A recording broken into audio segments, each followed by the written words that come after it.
Doing okay? All right. So I'm Detective Mosier with the Sheriff's Office. This is my partner, Detective Keating. How long have you been at Orange County? In the jail there? Ahí like a year and a half, then I went to Gainesville. To Gainesville? Then from Gainesville I went to Chattahoochee. Okay. And I came back June 11. Okay. Well, Louis, what I like to do is talk to you about some cases that you have in our county. Okay, but before I do that, obviously you're in custody and you're not free to leave. I'm going to read you your rights. Okay.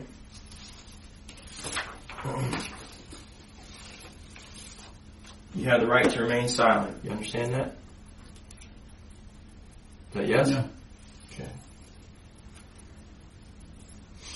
Anything you say may be used against you in court. You understand? Yes, sir.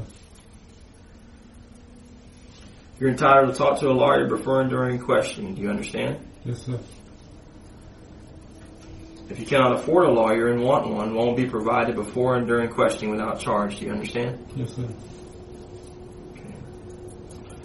Well, how you do, Louis, is just whatever's easiest for you. I'll hold this as initial by each one of the answers that I mark yes by the questions. I'm saying that you understand it, and I'm going to have you sign right there.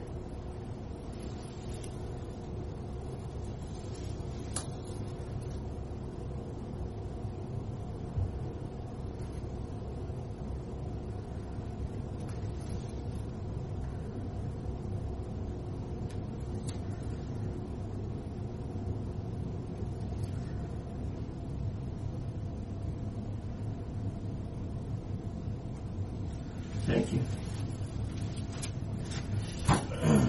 You there? You want to sit here? Doesn't matter. No, you're fine. Louis, do you know where you're at today?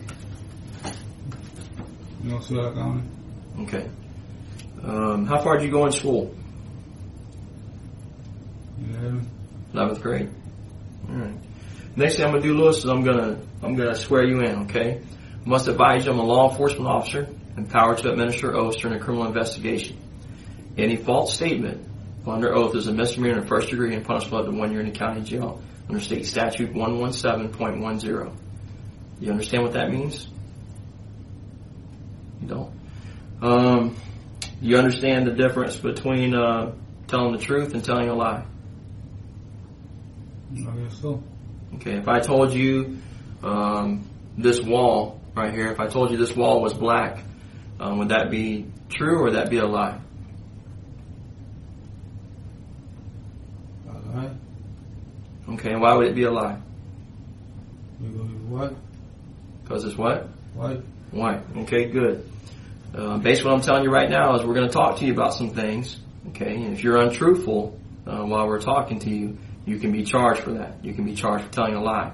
So if you were to tell me, if I ask you what color this is, and you tell me it's black, what would that be?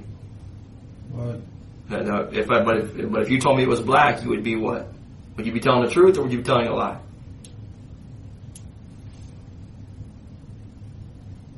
A lie? I think so. Okay, very good. Take me back. Were you born here, Louis? Where were you born at? Puerto Rico. And when did you come here to the United States? 94. 94? And who did you reside with when you came here? My mother. Your mother? Where did she live at? Winter Spring. Winter Springs. And how long did you live from her? From 94 till when? I was staying on it also. Okay. Were you residing with her the whole time, or did you live with anybody else, or? Yeah, I used to live with some different people. Different people. Okay. When was the first time you got arrested?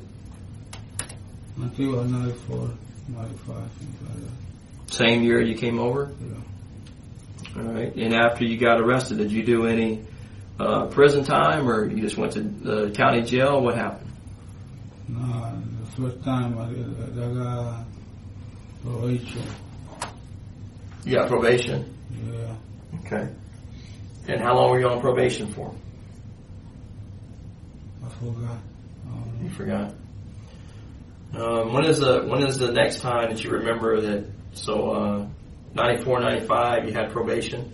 When was the next time you were incarcerated? When was the next time you were in trouble? 96. 96. What was your sentence in 96? Prison. Prison. How long did you go to prison for? I think about 4 years, 3.5, 4 years, something like that. 3.5, 4 years. You remember what that was for? Yeah. What were you charged with? Home invasion. Home invasion. Were you by yourself? Mm-mm. Other people? Okay. Did that happen? That happened here in this county, or did that happen in Osceola or Orlando in Orange County? And you said you went to prison for 3 or 4 years. Who were you staying with at that time? 96 when you got arrested. Were you still with your mom? Nah. I was staying with my mother-in-law. With your mother-in-law? Okay. You went to prison in 96. You got out 3.5, 4 years later. When you got out of prison, who were you staying with? My mom first. Your mom first? Okay, and then who? Then another girl. And what was the girl's name?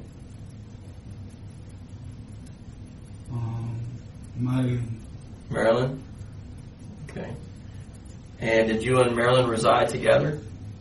Yeah. And where'd you live at? First, we lived in St. Cloud Village, and then we moved to Celebration. To Celebration? Okay. Inside Celebration, or? Yeah. Inside Celebration? Okay.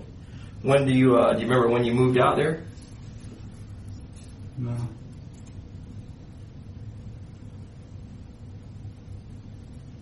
Tell me, when you moved with Marilyn, you said you lived in St. Cloud Village Apartments. Okay. How long were you with Marilyn? Just a year and a half, something like that. Year and a half. All right. Were y'all ever married? How'd you meet Marilyn? To a friend, to the wife of one of my friends. What was her name?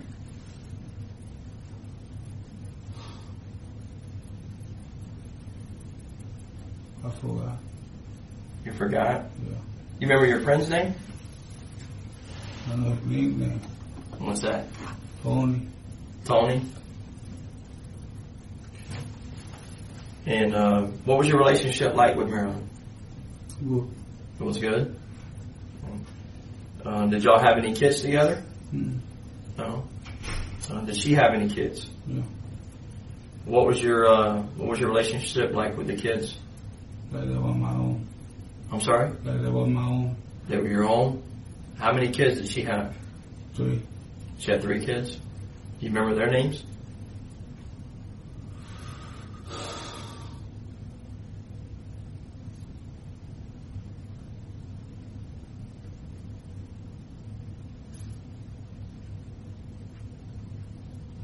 Brian,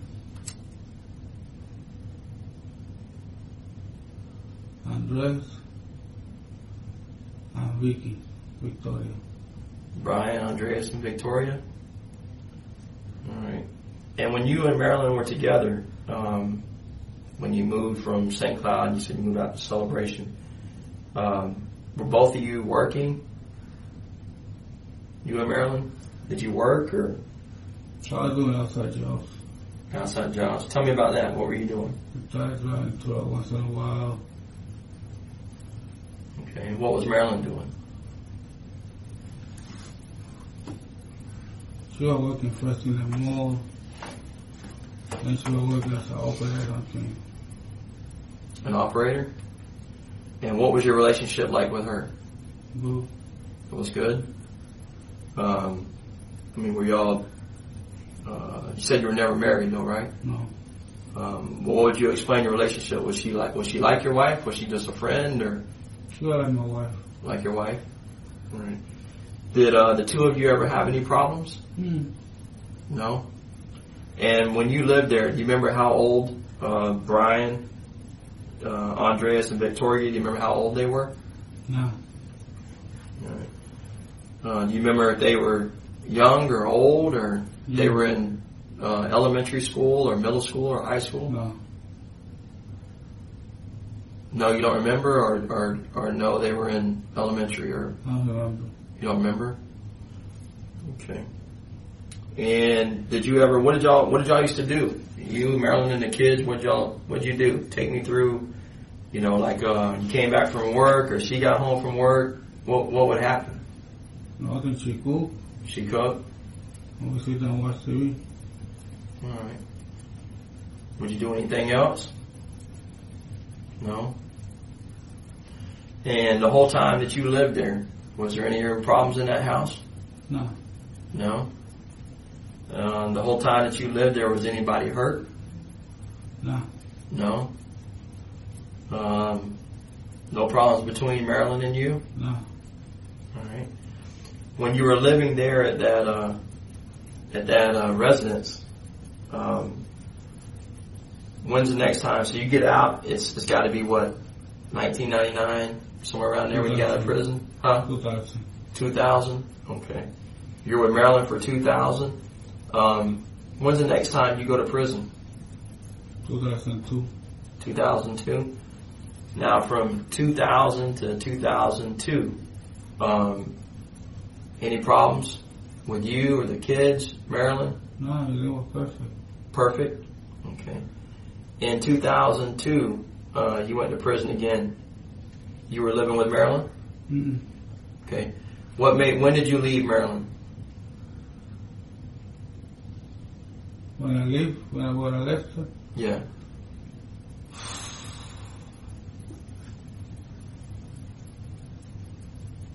I was summertime 2001. 2001. Summertime. What made you leave?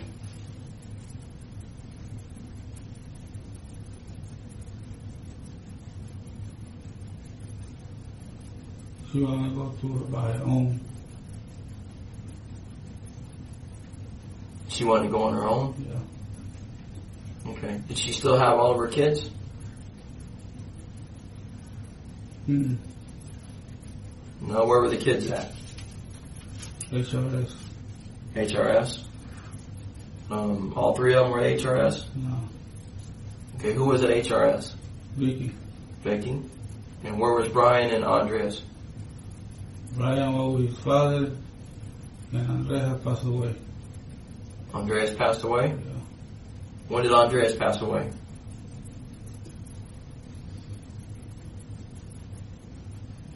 Between March or April. Between March or April? What happened? Were you still with Marilyn then? Yeah. Okay, what? Tell me what happened. Nothing. We came back from the pool at 9 by 11. I pulled in the driveway, I got in the car. They were like, wait for me, papi, and the zipper was loose. Seatbelt was The now. zipper. You were at who was at the pool? All of us. Okay. Was Brian there? No. Okay, so it was you, Marilyn, Vicky, Andrea. and Andreas. Okay. And what were y'all doing at the pool? Celebrating Easter. So it was Easter? Easter Day, yeah. Okay. What did the kids get anything? Andreas get anything that day for Easter? What did he get? Bought some chocolate. Chocolate? How about Victoria? She too. She too? Alright. And did she get that at home? Or what time did y'all go to the party? About 12, 1 o'clock. In the afternoon? Or Yeah. So they already got the chocolates before you left? Yeah. Alright. Was before that, do you remember Andreas or Marilyn or Victoria? Were any of those three, well, you said around March, were any of those three ever injured or taken to the doctor for anything?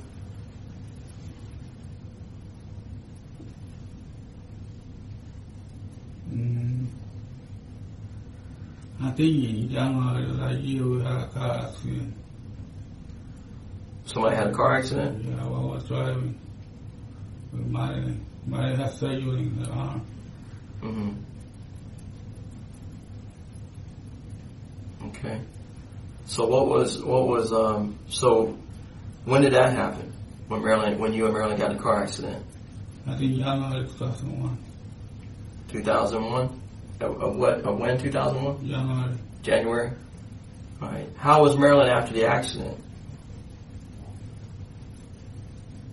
Was she able to do the same things, or did you have to take over? I had to take over a few things. Okay. What did you take over? What did you have to do after the accident? Help her out with the cooking, with the kids.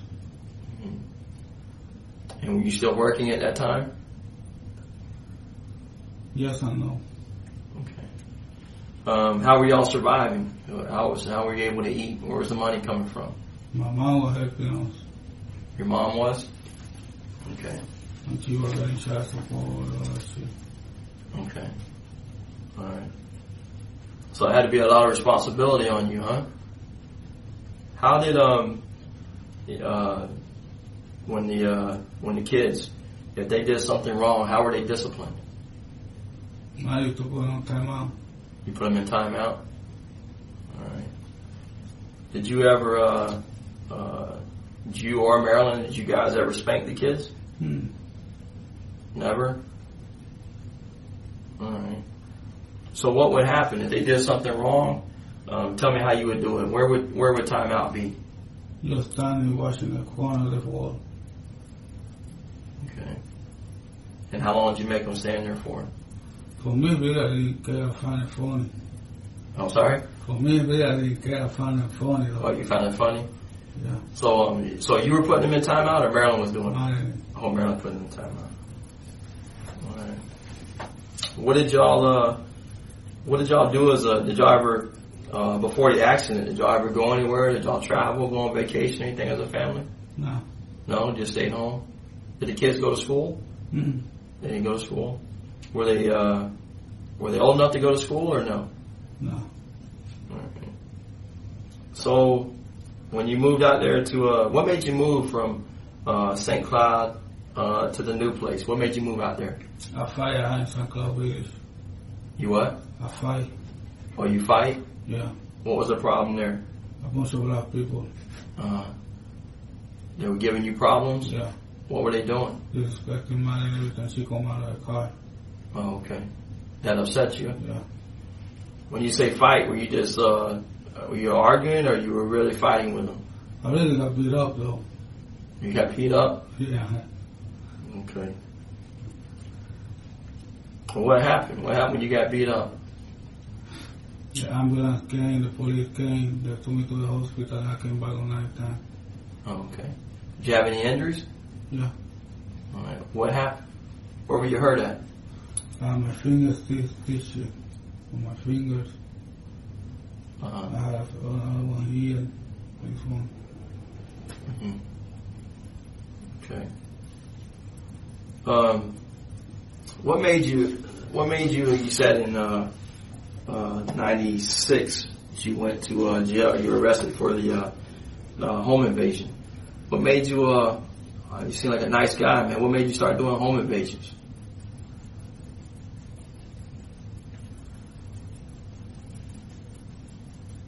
Really was my homeboy though.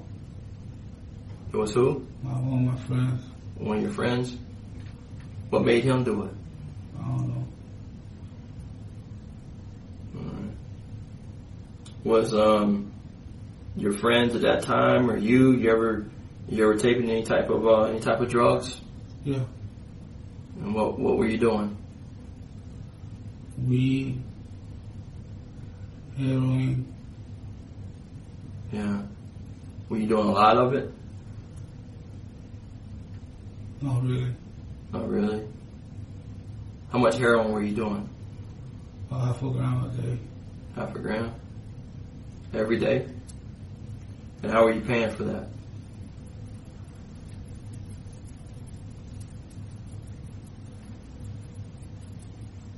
I used to get up front. You used to get it up front? Yeah. And then you never had to pay? Yeah. Okay. Well, how would you pay? For money. For money? Where was your money coming from? My mom's. Your mom? You and your mom ever argue about that? Yeah. What did she tell you? Just stop that.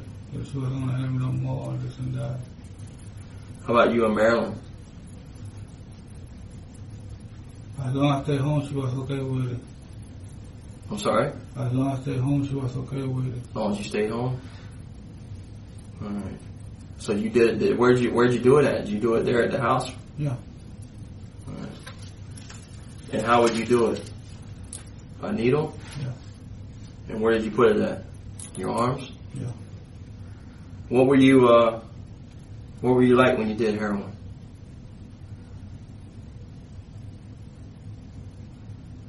Normal. It didn't affect you? No? Alright. Well, take me through that day. You said y'all were you were at a pool party. You said about 11? Okay. And where was the pool party at? Was it where you lived or it was somewhere else? Somewhere else. Somewhere else. And when you left home, everything was okay? Yeah. Did Andreas, Victoria, Marilyn, or yourself, did you have any injuries? Nah. Okay. Well, she had the one from the accident. Just the accident? Yeah. Okay. Did the kids have any injuries? Mm. All right. Did you ever see anybody hit the kids? Mm. No?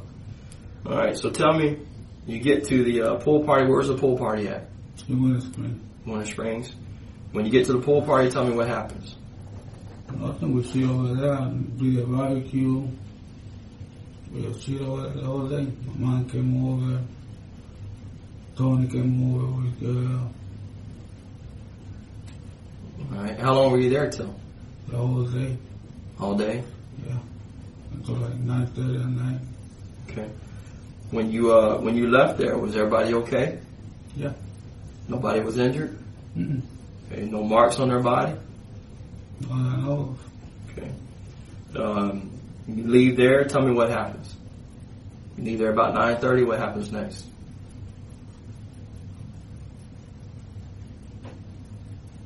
We jump in the car. We drive all the way home. What kind of car did you have? I'm sorry. I RX-7. Was it yours? Yeah. What year was the car? 88. 88. Was there anything special about the car? How many seats did it have? 2. 2. All right. What can you tell me about the car?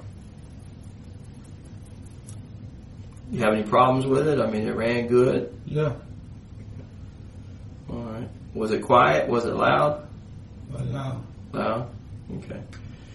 All right. So you leave there, and on your drive home, did you stop anywhere?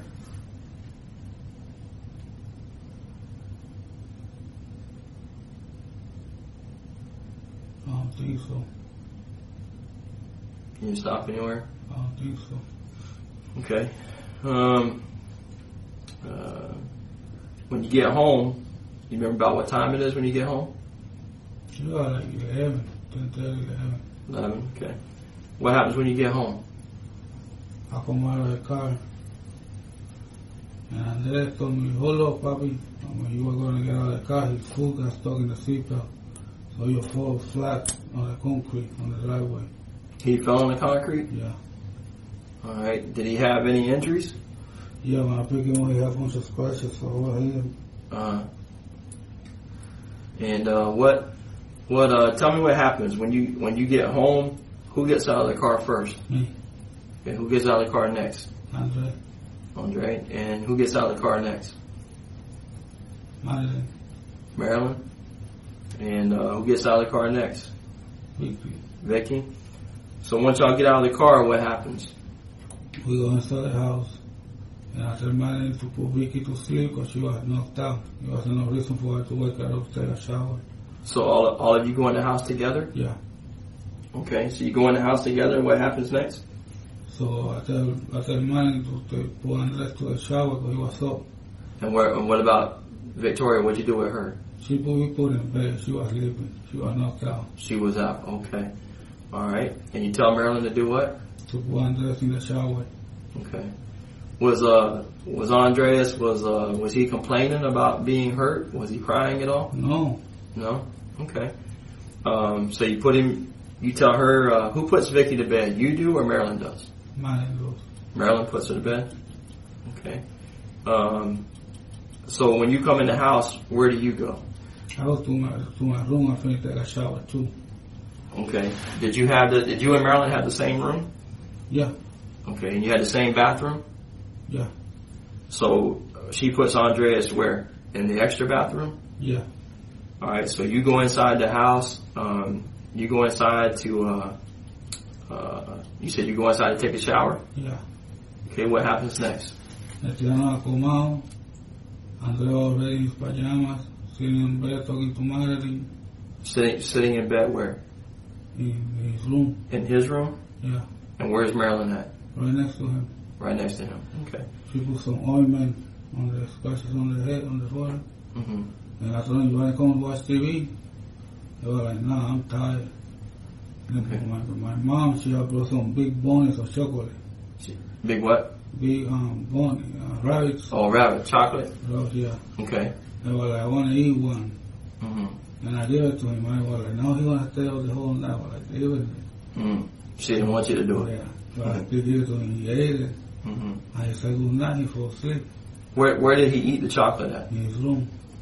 All right. So Marilyn's in there, and is Marilyn still in there when you give him the chocolate? Yeah. Okay. And she didn't want you to give it to him, but you gave it to him, so he's happy. Okay. What happens next? You give him the chocolate. Do y'all stay there till he finished? Nah, no, me. I went back to her room. All right. And what did Marilyn say? Nothing. She, I guess she put him to sleep. She gave me a key to the night. All right. And what do you do when you go to your room? Lay down, turn on the TV. Lay down, turn the TV. All right. What happens next? Next, about from 12:30 to 1 o'clock, I woke up. I was up already. I got out of the room. I went to the kitchen. And I was going to get some ice. But something told me to check the keys, though. So I went down the hallway. I checked Victoria. She very flat, knocked out. And when I looked to Andre's room, we had a light, so he can see towards the bathroom. Mm-hmm. And I see something on his face. So when I turned the light on, he had like foam on his face. Where was he at? In his bed, laying down Was he laying on his stomach or was he laying on his back? on his back. Okay. And what happens? I screamed for Marilyn, and I pulled out the bed, we put it on the floor. You said it's about 12:30. For 1 o'clock, Okay. like that. And we put him on the floor, and Marilyn came quick. She wiped the phone with one of the sheets, and we called 911. They started telling her how to do CPR. And who called 911? Marilyn. Marilyn did. All right. So you walk in, you see him with the phone. Do you try to help him at all? What do you do? I was shocked though. Uh-huh. I couldn't believe it. Okay. And you called Marilyn, and Marilyn came in. All right. You said it's about 12:30. 1 o'clock. Okay. And how long did it take for you guys to call 911? Nothing. You did it right then? Yeah. Okay. All right. And after you call 911 or she called 911, what are you doing? I was standing in church looking at him. Okay. Were you saying anything? Yeah. What were you saying? I was telling her, follow what the lady say, the CPR stuff. And were you telling her that in English or in Spanish? Spanish. Okay. So what were you saying in Spanish? Tell me what you were saying. I was like, I don't know what happened, man. We'll do something about it. Mm-hmm. I could tell already his body was like pale. Mm-hmm. So, next thing I know, in 5 minutes, a police officer came. Mm-hmm. Within 5 minutes? Yeah, we were quick. A police officer came. And he saw Marilyn doing CPR. I was like, man, do something. I was like, no, she's doing okay. Mm-hmm. I was like, then the ambulance came, the fire department came. Okay. They took him out of the room. I was like, yo, bring it back. They were like, I detective came and told me, you going to the hospital? I said, yeah. Mm-hmm. He said, well, I'm free to take him now. I said, okay. So I left. I left the house open with everybody inside. Okay. Did you go in the ambulance or you drove? I drove. Okay. That night, where did you park the car at when you came home? In the driveway. In the driveway? All right. So the car stayed in the driveway the whole time? No, I left in the car. Right, but I'm saying until you left, you followed the ambulance? Yeah. But when you came home and then when you left, the car stayed in the driveway?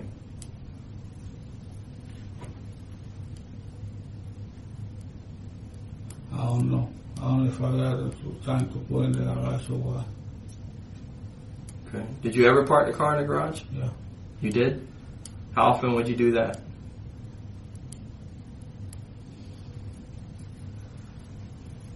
Not that often though, like 4 days out of a week, something like that. 4 days you put it in the garage? Okay. All right, so you follow the ambulance. You get to the hospital. You left Maryland and Victoria stayed at the house? No, I left Victoria to my neighbor. And mine went with me. In the car? Yeah. All right. What were you talking about in the car? I couldn't believe it. She was crying, like, be strong, you know, we're going to bring it back. You were telling her to be strong? All right. So soon we got to the hospital. I left the car right in the emergency door. And we came out and a nurse told us to follow her. They put her in a room like this. And the doctor came and told him he couldn't save him. You said what now? The doctor came and said he was dead, they couldn't save him. Who were you telling that to? The doctor to us. Oh, the doctor. Oh, the doctor was telling you were going to save him. Okay. What happens next? Then I was frustrated. I opened the door, I went outside. I break the windows of the car, I kicked them. So I got scars on my ankle. What made you do that? Frustrated. So. You were frustrated? Yeah. Why? Because by that time I quit doing heroin, I was doing good, I wasn't drinking, I was doing everything perfect. Okay. Then I look at it like I was doing everything perfect. So you wasn't that Easter Sunday, you wasn't doing any heroin? Nah. Were you drinking? Mm-mm. So you was good. You were in your right mind, sound mind. Yeah. Okay. So you frustrated, you kicking the windows, then what happens? And when I go back inside, I'll see mine in the room and they tell me she's trying to drink a bunch of pills. Okay. So I got her on suicide watch. Okay. So then they went to the autopsy. The detective came, I gave it a statement. I know the detective came, I gave it the same statement. And they told me I couldn't leave until next day until the autopsy was done. So the autopsy was done by Monday. And then they came and told it was natural cause. That he had a asthma attack and he had convulsions after that. Who had an asthma attack? Andres. Okay. So he was asthmatic though. Huh? He was asthmatic. Okay. You said you couldn't leave, you had to wait for the autopsy report? Yeah. All right. Which I understand though why, you know what I'm saying? Because over here in Florida, they were killing the kids right and left. Okay. And so the autopsy came back and they said he died from what? That he had an asthma attack and he had a convulsion. Okay. And he shock on it. That's all I say. All right. Did y'all have was there a service or a funeral for Andres? Yeah. Okay. Did you go to that? I couldn't go. What happened? Why? Because Andres' married ex-husband, since they paid for the funeral, they put a restriction on it, I couldn't go in. Okay. Why you think? You don't know? Did you ever have any problems with him? Yeah. Oh, you had problems? Okay. You guys argued or fought or what? No, one night we were finna fight. Huh? One night we were finna fight though. What were y'all gonna fight for? Well, he left because he used to come out all drunk at 2, 3 o'clock in the morning, banging the door, looking for her. Oh, okay. All right. So, after they had the funeral, after the funeral, were you and Marilyn still together? Yeah, we did that for a month. Okay. Now I know that the police talked to you that night. A couple of detectives talked to you. After the funeral, were you ever contacted again by another detective? Okay. Did the detective come and talk to you while you were in jail? Okay. Did you ever have any arguments or any problems with Marilyn after that? All right. So since that funeral, and you stayed with Marilyn for about another month, then where did you go after that? I went to stay with a friend of mine in Waterways. In Waterways? Where's that at? By the Oswald Mall. Oh, okay. All right. And so that's still 2001? Yeah. All right. When's the next time you get arrested? I got arrested right in Waterways. In 2001? Yeah. For what? Possession of heroin, I sent to cell. Possession of heroin intent? Mm-hmm. Did you go to prison? Yeah. Okay. How long did you go to prison for? 2 years. 2 years. And where did you go to prison at? Putnam. Putnam. All right. And no detective came and talked to you? Nobody? Okay. Do you remember Detective King coming and talking to you? He was a detective. He came while I was here in the county. In the county jail? Yeah, when I was waiting on the possession. Okay. 2002? Yeah. He came and talked to you? Yeah. What did he talk to you about? Same thing you telling me. Same thing? Okay. Did he ask you about anything with Marilyn? He asked you if you hurt Marilyn or? Yeah, he came. They charged me with aggravated assault with body arm or Marilyn for her arm. Right. But she had 4 different versions to it. No. I went to court and they even told me, listen, I'm going to give you a year probation. You want? I was like, nah, I didn't do it. If I didn't do it, I'm paying to it. Okay. So then they'll open down the case. You said they closed the case? Yeah. Okay. And so you go to prison then in 2001, you get arrested. And you say you go for 2 years? So you come out, what, 2003?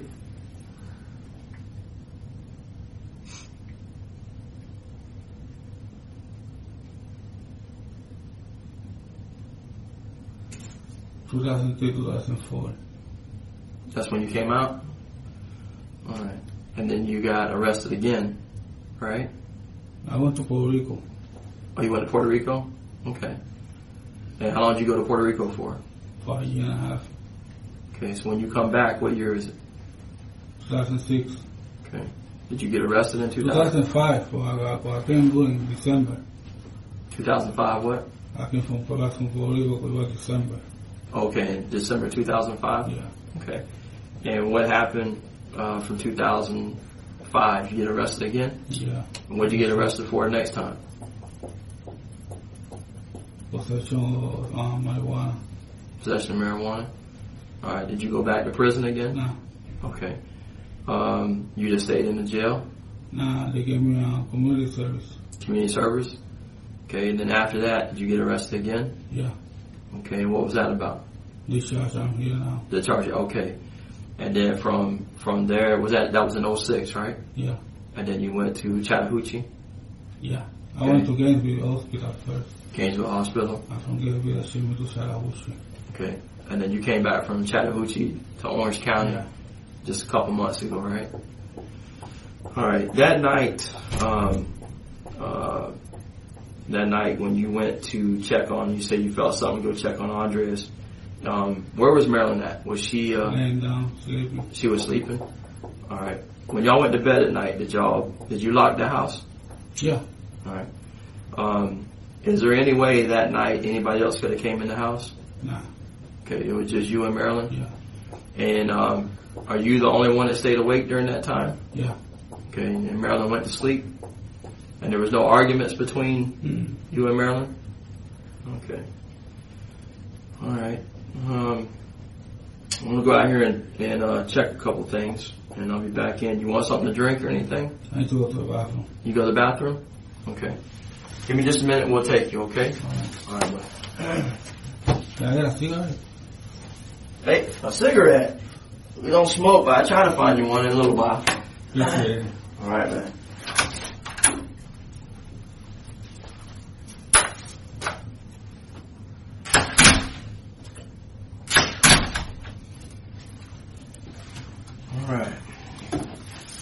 Louis, we have to do this just for the record. We took going back to talk to you again.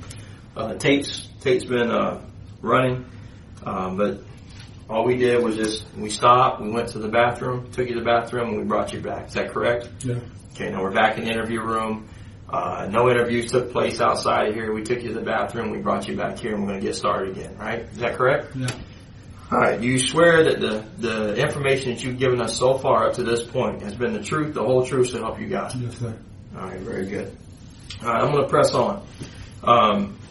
In the beginning, we talked earlier about the autopsy report, and you said it was from an asthma reaction that Andreas had. Since that time, when the autopsy was done, when Detective King came and talked to you, did he tell you that the medical examiner found something different with Andreas? All right. Well, that was the reasoning for Detective King going and speaking to you, because 10 months later, it took about 10 months. A lot of things took some time to develop. Some new facts were brought to the case. Some new witnesses came through with the case. And 10 months later, Andreas' death was ruled a homicide. It was not ruled an accident. It was ruled that a homicide, that he had been killed. So that night that you and Marilyn and Victoria was in the house, that night someone killed Andreas. It wasn't by accident. It wasn't by chance. Andreas died as a result of somebody else. So that's why we're here today. It's taken a long time. This case was reopened when Detective King went and talked to you. He talked to you somewhat. The case was kind of put on the shelf, and we're back here today. We're back here today to talk about it. Okay. That night, since that night, and since that time, the reason why the medical examiner was able to go back and even confirms it today that it was a homicide is by everything that happened, by the evidence of Andreas's body and the injuries that he had to his body, and that's why we're here. There's no doubt that I think that you're a good man. You said you loved them kids like they were your own, but something happened. And that's what we're here to find out today is what happened. So, I want to go back and kind of touch on some things, not to try to upset you, but I need to find out what happened. Something happened. Now, you told me earlier that there was no possible way that anybody else came in the house that night. No. So, that tells me that either you or Marilyn or Victoria are responsible for Andreas' death. Because there's nobody else in the house. Do you agree with that? No. When you came home that night, there were some people that witnessed when y'all came home that night. They explained when you came home that night at about 11:30, I think 11:36 to be precise. Some things were going on in the driveway. They tell us a little bit different story than what you told. The only thing that I'm trying to seek here today is the truth. So you know that I'm not lying to you.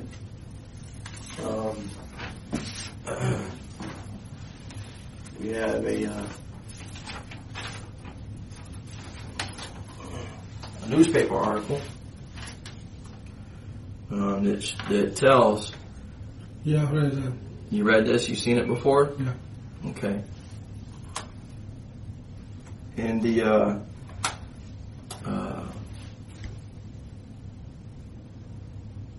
and what did you think when you read that?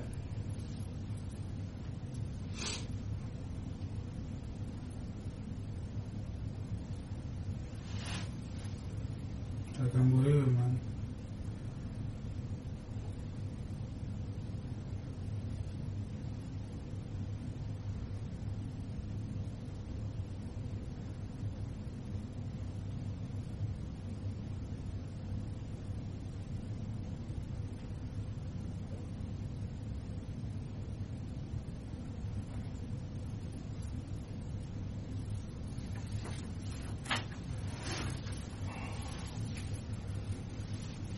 What do you think happened? I don't know. I told you what happened that night. Well, let's go back and talk about what you told us. Because you know, I have your first interview with the police that night.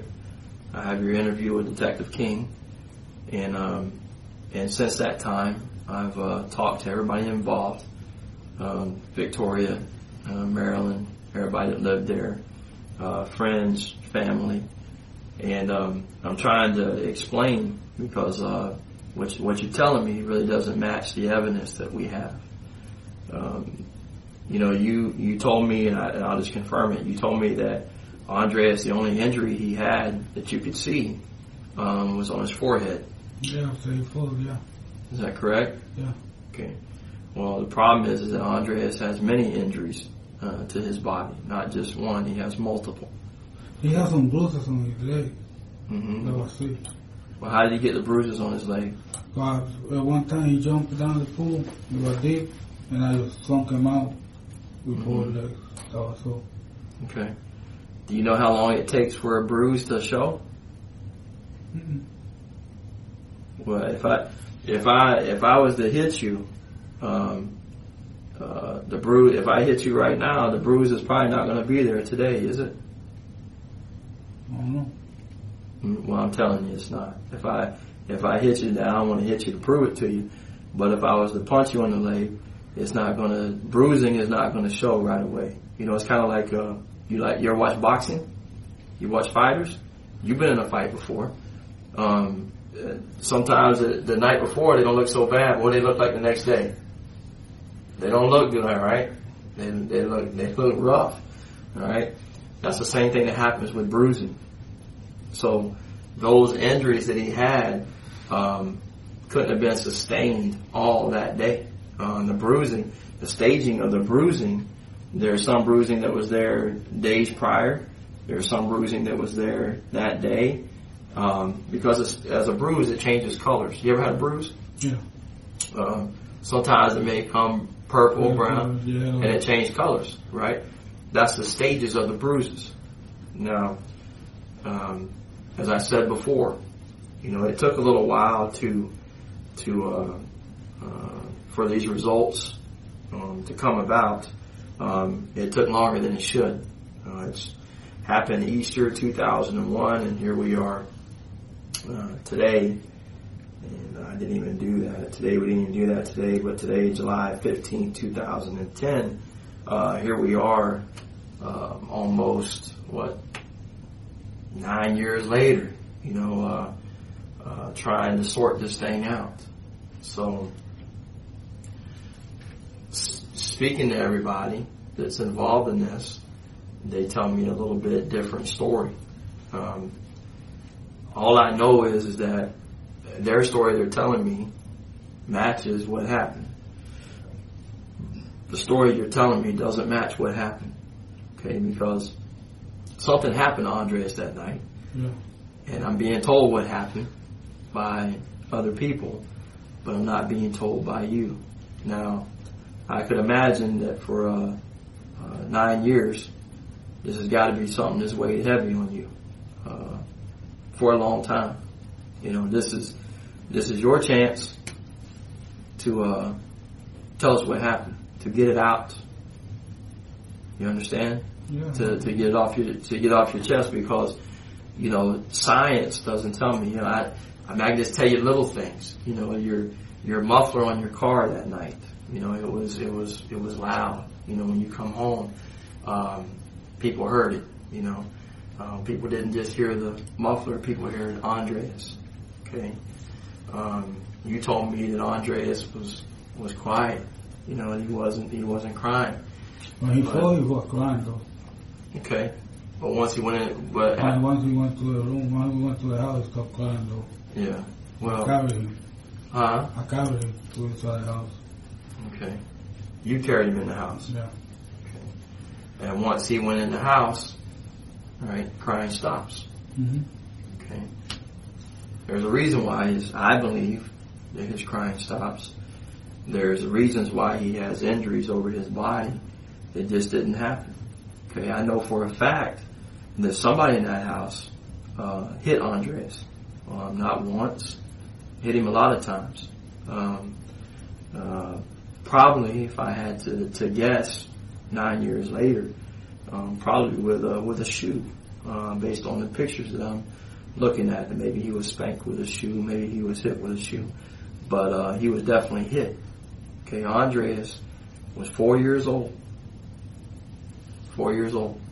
Okay, I'm here to try to find out what happened to little Andres. Obviously, he can't talk to me. He's dead. Okay, he can't come out and talk like we're talking, but he is talking to me. His injuries are talking to me, and he's been talking to me. And he's been talking to me ever since we opened this case, where it was in 2008 when they gave it to me. Okay, he's been talking to me, telling me what happened that night, and what he's telling me by his body, and what he's telling me in my heart, right here. I know what you're telling me is not true. It didn't happen that way. I don't know what else to tell you. I have, what do I believe? I believe what the witnesses and other people are telling me. You told me that once you went in the house, that it took, I don't know, you got home 11:30. How long does it take for you to put Andres to bed? How long does it take?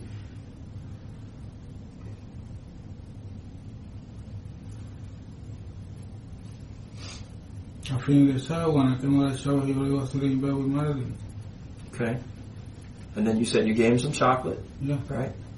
In your first story, you said you didn't give him chocolate. You said you gave him a gummy bear. Okay, now you're telling me you gave him chocolate. The autopsy didn't show chocolate nor a gummy bear in his stomach. Okay? So I don't know what to believe. The little things are not even matching up.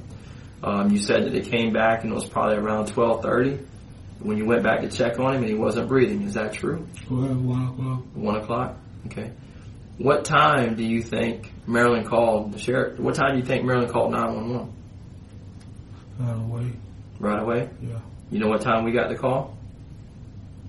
1:55 is when we got the call.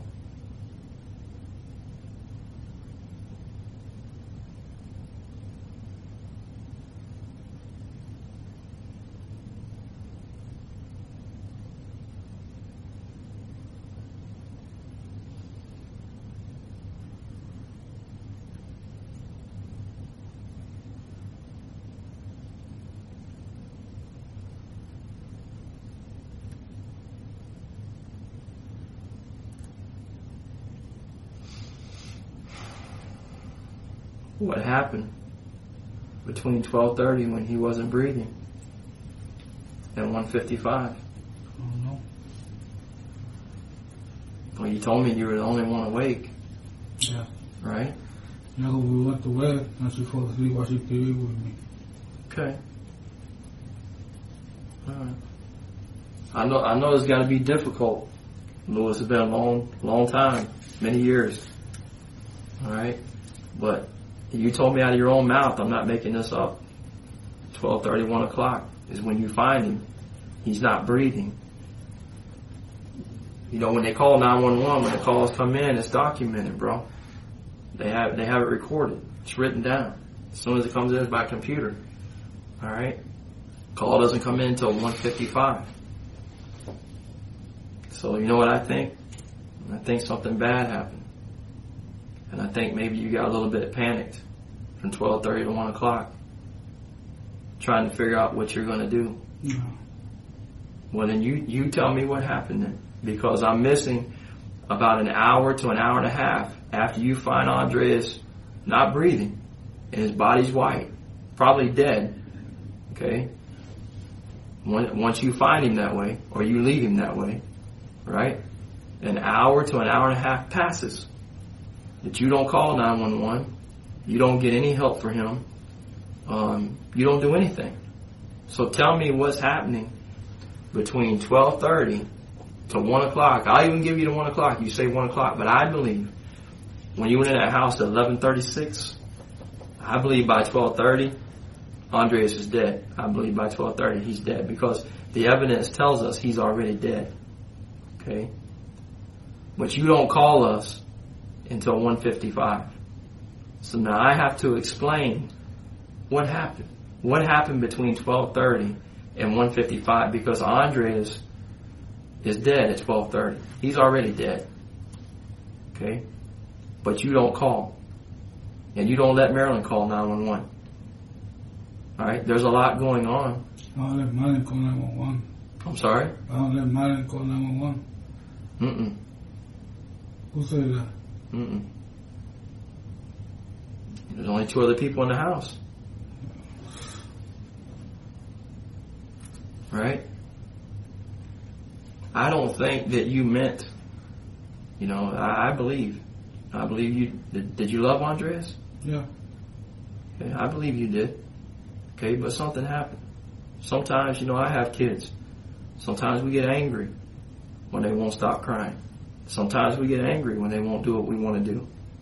I don't know, maybe that night a combination of things. Andrea's crying. Maybe you wanting to be with Marilyn, she told you no. Maybe you're very frustrated.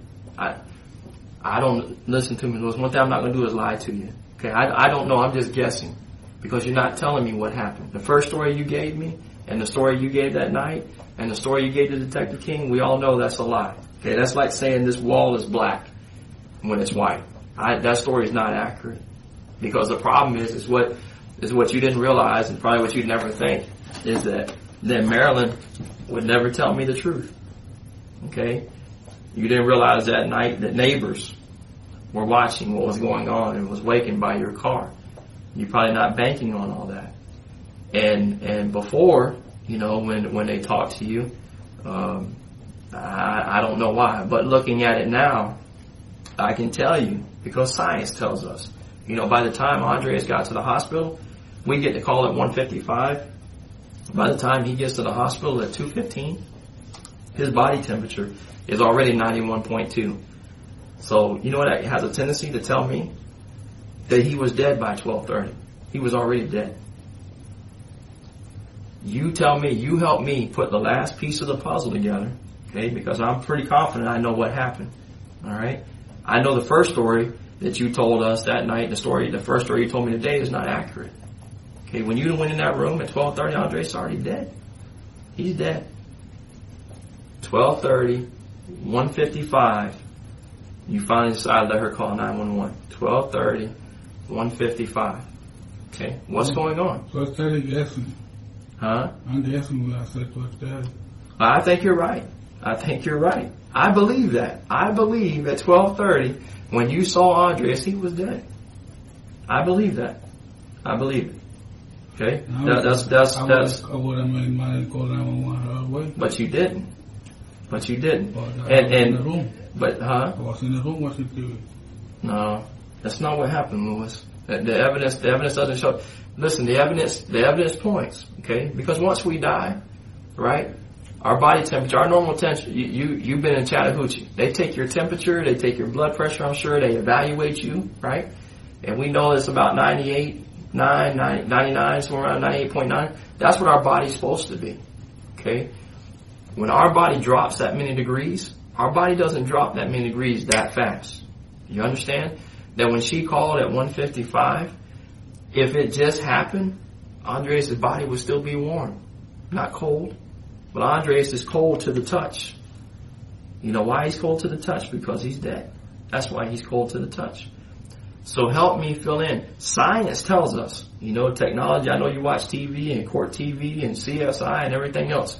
Science tells us for his body to be 91.2 at the hospital, that he probably did die around 12:30. Well, we know that. We know that. The problem is that you don't place a call. You don't allow Marilyn to call until 1:55. No, so there's a problem there. We're trying to fill that timeline from when he died. Science tells us he was dead at 12:30. So we're trying to fill that timeline from 12:30 to 1:55. Okay, so. You're not, I'm guessing, I'm saying that you're probably panicking, okay? Because Andres is dead, okay? You know he's dead, alright? But you're not doing anything about that because you don't know what to do. I think that night, when you put the car in the garage, because you put the car in the garage, okay? How would you think I would know all this? Okay, I wasn't there. I didn't even talk to you 8 years ago, right? But we go back and I talk to people, and now I can figure out what happened. Okay, I believe you put that car in the garage, right? Because you were thinking about taking Andreas out of there. That's what I think. Okay, at 12:30, when Andreas is dead, and you know he's dead, and you're already telling me you know he's dead, you don't do anything from 12:30 to 1:55 because you're panicking. What am I going to do? What am I going to do? What am I going to do? So the question is, listen, it doesn't matter. Listen, I'm trying to speak to you as man to man. Forget about this. This is one father to another father, because you say that was your kid, that you loved them like your own. Okay, and I believe that. All right, but something went wrong, Louis. Okay, something went wrong. Okay, in that time frame, he didn't die. He didn't die because of his asthma. He died because he was suffocated. Okay, that's why he died. All right. So all I'm trying to do is just fill in the blanks. All right. You saw the newspaper article. Okay, we've already been to the grand jury. There's a warrant for you for first-degree murder. That's why you're here right now. We brought you back, okay, to serve this warrant on you for first-degree murder. The only thing that we're looking for is to fill in the lines about what happened. Okay, I'm sure, I'm sure that you're sorry that Andreas is dead. I'm sure you didn't want that to happen. Would I be right? Mm-hmm. You loved him, right? Yeah. You didn't want Andreas to die, is that right? Yeah. Okay, well, then fill in the blanks for me. Okay, I know he was dead at 12:30. There's not. You can stand there and shake your head all day long and say no, but science tells us he was dead at 12:30. I know he was dead. Okay, I know he was already dead. 12:30 to 1:55. Okay, there's things going on. Things are happening. You're trying to process all this in your mind. Okay, I can only imagine. All right, and maybe in your heart, maybe you thought about calling. But maybe you were unsure if they would believe you or not. I don't know. And I hate the fact that I'm trying to tell you, okay, that I'm telling you what happened, okay, because I have a pretty good idea what happened, right? Maybe between 12:30 and 1:55, maybe you thought about that. Say, man, something bad happened here. But if I tell them right now, they're probably not going to believe me. I don't know. But something is going on from 12:30 to 1:55. Andreas is dead. Okay? Dead. We know, okay, I believe, Marilyn wanted to do something at 12:30. Okay? But you don't do anything at 12:30. Okay? You don't want her to call. And you know what I got? I got a copy of the 911 tape. Okay? I can hear Marilyn crying, saying he's not breathing. But the problem is, Louis, at 1:55, he's already dead. He's already cold to the touch. He's already dead. And you know what I hear you? I hear you in the background screaming. Okay? Screaming. You're not trying to help her with CPR. You didn't help her with CPR. Mm-hmm. Okay? You're not doing anything but screaming. Okay? Upset, mad, pissed off. All right? Frustrated. Frustrated. Okay? Frustrated. Okay? Screaming in the background. But we know, okay, I'm telling you as sure as I'm sitting here, Andreas was dead at 12:30. Why did you not help Andreas from 12:30 to 1:55? Okay, I know he was dead at 12:30. All right, I need to fill in the blank as to what happened. And maybe you thought then that we wouldn't believe you. Okay, I can deal with, hey, he wouldn't stop crying. I got frustrated, whatever the case may be. I'm already frustrated. Things going on in my life. I don't have, I'm not working. I'm trying to do good. This is going on, whatever. I'm frustrated. Andreas won't be quiet. Things get out of control. I do stuff that maybe I shouldn't have done, and now he's dead. Okay? I can relate to that. Okay, there are times I get frustrated with my kids. And sometimes I have to catch myself. Because sometimes, look at you. You're a big guy. Andreas is 4 years old. It wouldn't take much at all, for you to hurt Andreas. I don't believe it was intentional. I don't believe you intentionally hurt him. But you did hurt him. And at 12:30, he was dead. 12:30, he's dead. Okay? From then to then, there's a lot going on in your mind. Now, and stop me if I'm wrong. I don't put words in your mouth. I'm just telling you what I think happened. I think that you are a good man and that you love Andreas. Probably before that, probably wasn't a whole lot of issues. But bro, you can't tell me that this boy is bruised. Okay, I've seen the pictures. I can go get the pictures and show them to you. Him laying on the table at the autopsy. Bruised from his head all the way to his toes. Different stages of bruising. That didn't just happen. Andreas has been hit for a while. Just this time he was hit a little bit too much. Okay? He was made to stop crying. And he's not crying anymore. He's not crying anymore. And maybe that's what happened. And maybe now from you know what, and people can understand that. People can understand that people in the heat of the moment lose it. In the heat of the moment do something a little bit too harsh. In the heat of the moment we get frustrated. You didn't want Andres to die, did you? Of course not.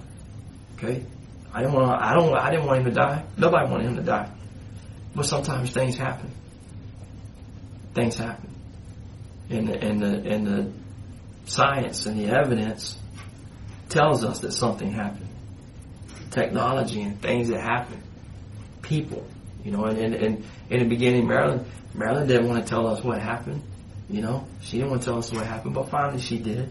She told us what happened. Other people that saw things didn't want to tell us in the beginning because a lot of people were afraid of you. Bad guy. Afraid of you. And I'm even kind of limited and afraid to tell you too much because I don't want you to call somebody and try to have these people hurt or whatever the case may be. I would hope that you wouldn't do that. That's not who you are, is it? But I think there was a time in your life when you were violent. Home invasions, robberies, carjackings. I mean, there were some violent things going on in your life. I don't know what caused that. I don't know if it was the heroin or whatever. But you told me this was a time in your life that you were doing good. But something that night, Lewis, frustrated you. And maybe it was just because he wouldn't be quiet. And sometimes my kids won't be quiet. And I got to leave the room and I got to do something. Okay? Get away from it. Because I'm too big of a person, and you're bigger than I am, to be grabbing a 4-year-old trying to make him quiet. If that's what happened, and it wasn't your intentions to hurt him, and it definitely was not your intentions to kill him, right? But at a time in your life you got stressed out, you couldn't take it anymore, and something bad happened, I understand that. But please don't tell me all these other things you try to tell me, because that doesn't match up. That the first night doesn't match up. Second story doesn't match up. What I'm telling you right now matches up. You know that as well as I know that, because when they got to the hospital, they took his temperature. Okay, thank God they did. Thank God, because then that tells us approximately what time he probably died. And there's a lot going on inside that house. Okay. I know that. There's a lot going on inside that house. Alright? All I'm trying to do is understand, that's all. I don't think that you did anything on purpose to hurt him. Sometimes, though, things happen. And this night, something bad happened. Okay? I don't think you intended it for happen. Something bad happened. You have to put yourself in my shoes, right? You told me there's no way anybody broke in that house. Mm-hmm. You told me that Marilyn was in bed sleeping. Andreas was murdered. Who else is left? There's Victoria, who was 2 years old at the time.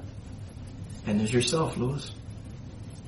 There's nobody else in that house that could have injured Andreas but you. You're the only one left. You told me it wasn't Marilyn. She went to bed. You told me it's not Victoria. She was asleep. She's 2 years old. You told me you're the only one that's awake in the house. Mm-hmm. And I asked you, I said, anybody break in the house? You say, no. I was up. Nobody came in the house. That's true. Right? So the only one responsible for Andres' death has got to be who? It's got to be you. There's nobody else left. There's no one else in the house. Put yourself in my seat. What am I supposed to think? There's nobody left. Marilyn's in bed. No one broke in the house. Victoria was 2 years old and she was asleep. And this is not what anybody else is telling me. This is what you're telling me. Yeah. And you told them that night. So there's no one else responsible for Andres' death. But who?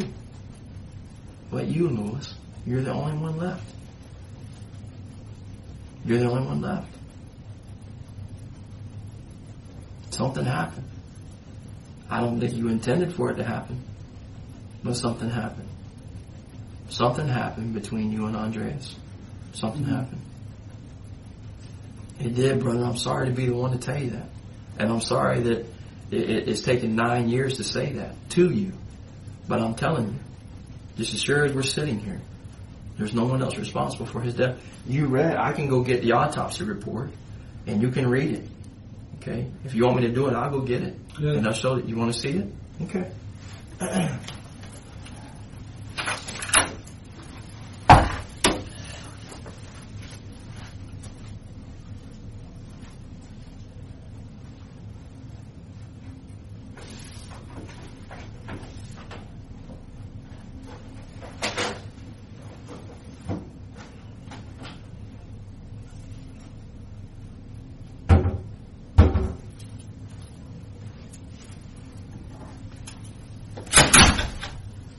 I already showed you this, the newspaper article, okay?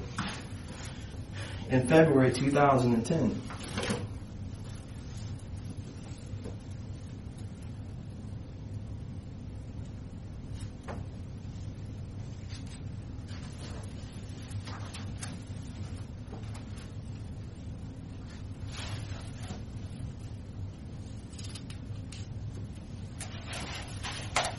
This is by Sashi Gore, who was the medical examiner at the time.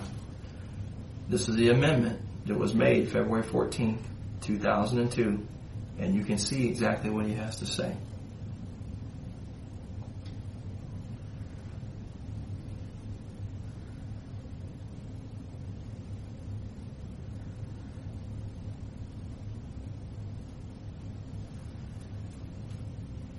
Can you see it? You may raise it up? You good? Okay. Read it to me. What does it say? New evidence and update were presented by CBT. Please close this case once again. And I show all the injury part and state of the group that my feelings are that this is not natural death. It is more probably a case of child abuse resulting in death, involving asphyxiation due to a compromising the upper air passage by means of padding or compression of the neck. All the injuries of body from about 10 my lungs are heavy. There is front and mouth, injuries of the back of the neck, in the form of a wide band, with no unexpected reaction. Body findings are consistent with suffocation and asphyxiation. When the condition ruling the matter of task how much time caused as a cardiovascular arrest due to asphyxiation as a consequence of cardiac compression to the neck. Upon this, most of the attendees, including the doctor, agree with me. To ask anybody to say I have a question which I attempt to answer as I may watch them. Better to say they're choking or something. Well, you're seeing it. You're seeing it right there by compressions on the neck that he was suffocated. Is what they're saying, that they rolled it on his side. They would have my hand playing on his neck. Huh? They would have my hand playing on his neck. Yeah, they got that. That's what they're explaining there. Uh-uh.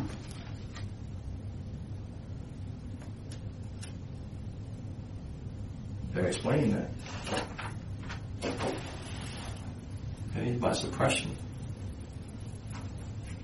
of the neck, maybe into a pillow and into the bed. Okay, that he couldn't breathe anymore. That's not fake. And the first report, they weren't sure of. You know that. They told you a reason. back in Easter. Okay. Then he went back and they amended it. Okay, because in the beginning, you remember, they amended 1115 of 01. Okay, they add something to it. But originally, when he died, they didn't rule a homicide. You know that, and I know that. Okay, so I'm not here to try to trick you. I'm not here to try to lie to you. But the same doctor does amend it in November 15th of 2001, and he comes back with this ruling. And once he gets everybody together, he has the right to date now. Now, it's not just us there, it's the child protection team there, it's DCF there, and they're saying that you read the paragraphs yourself, even prior to that, that Andres was abused. I mean, he had injuries beyond that night that shows that he was abused. I had no reason to lie to you, Lewis. I'm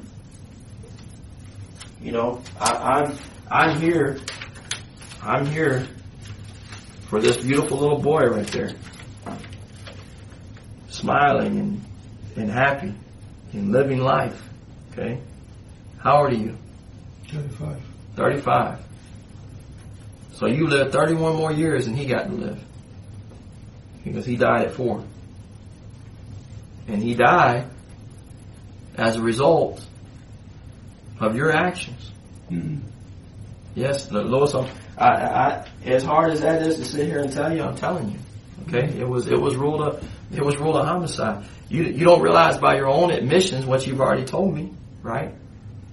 Marilyn's in bed, Victoria is sleeping, and you're the only one awake. Okay, we know. I firmly believe. The science evidence is going to show us at 12:30 he's dead. 1:55 you call.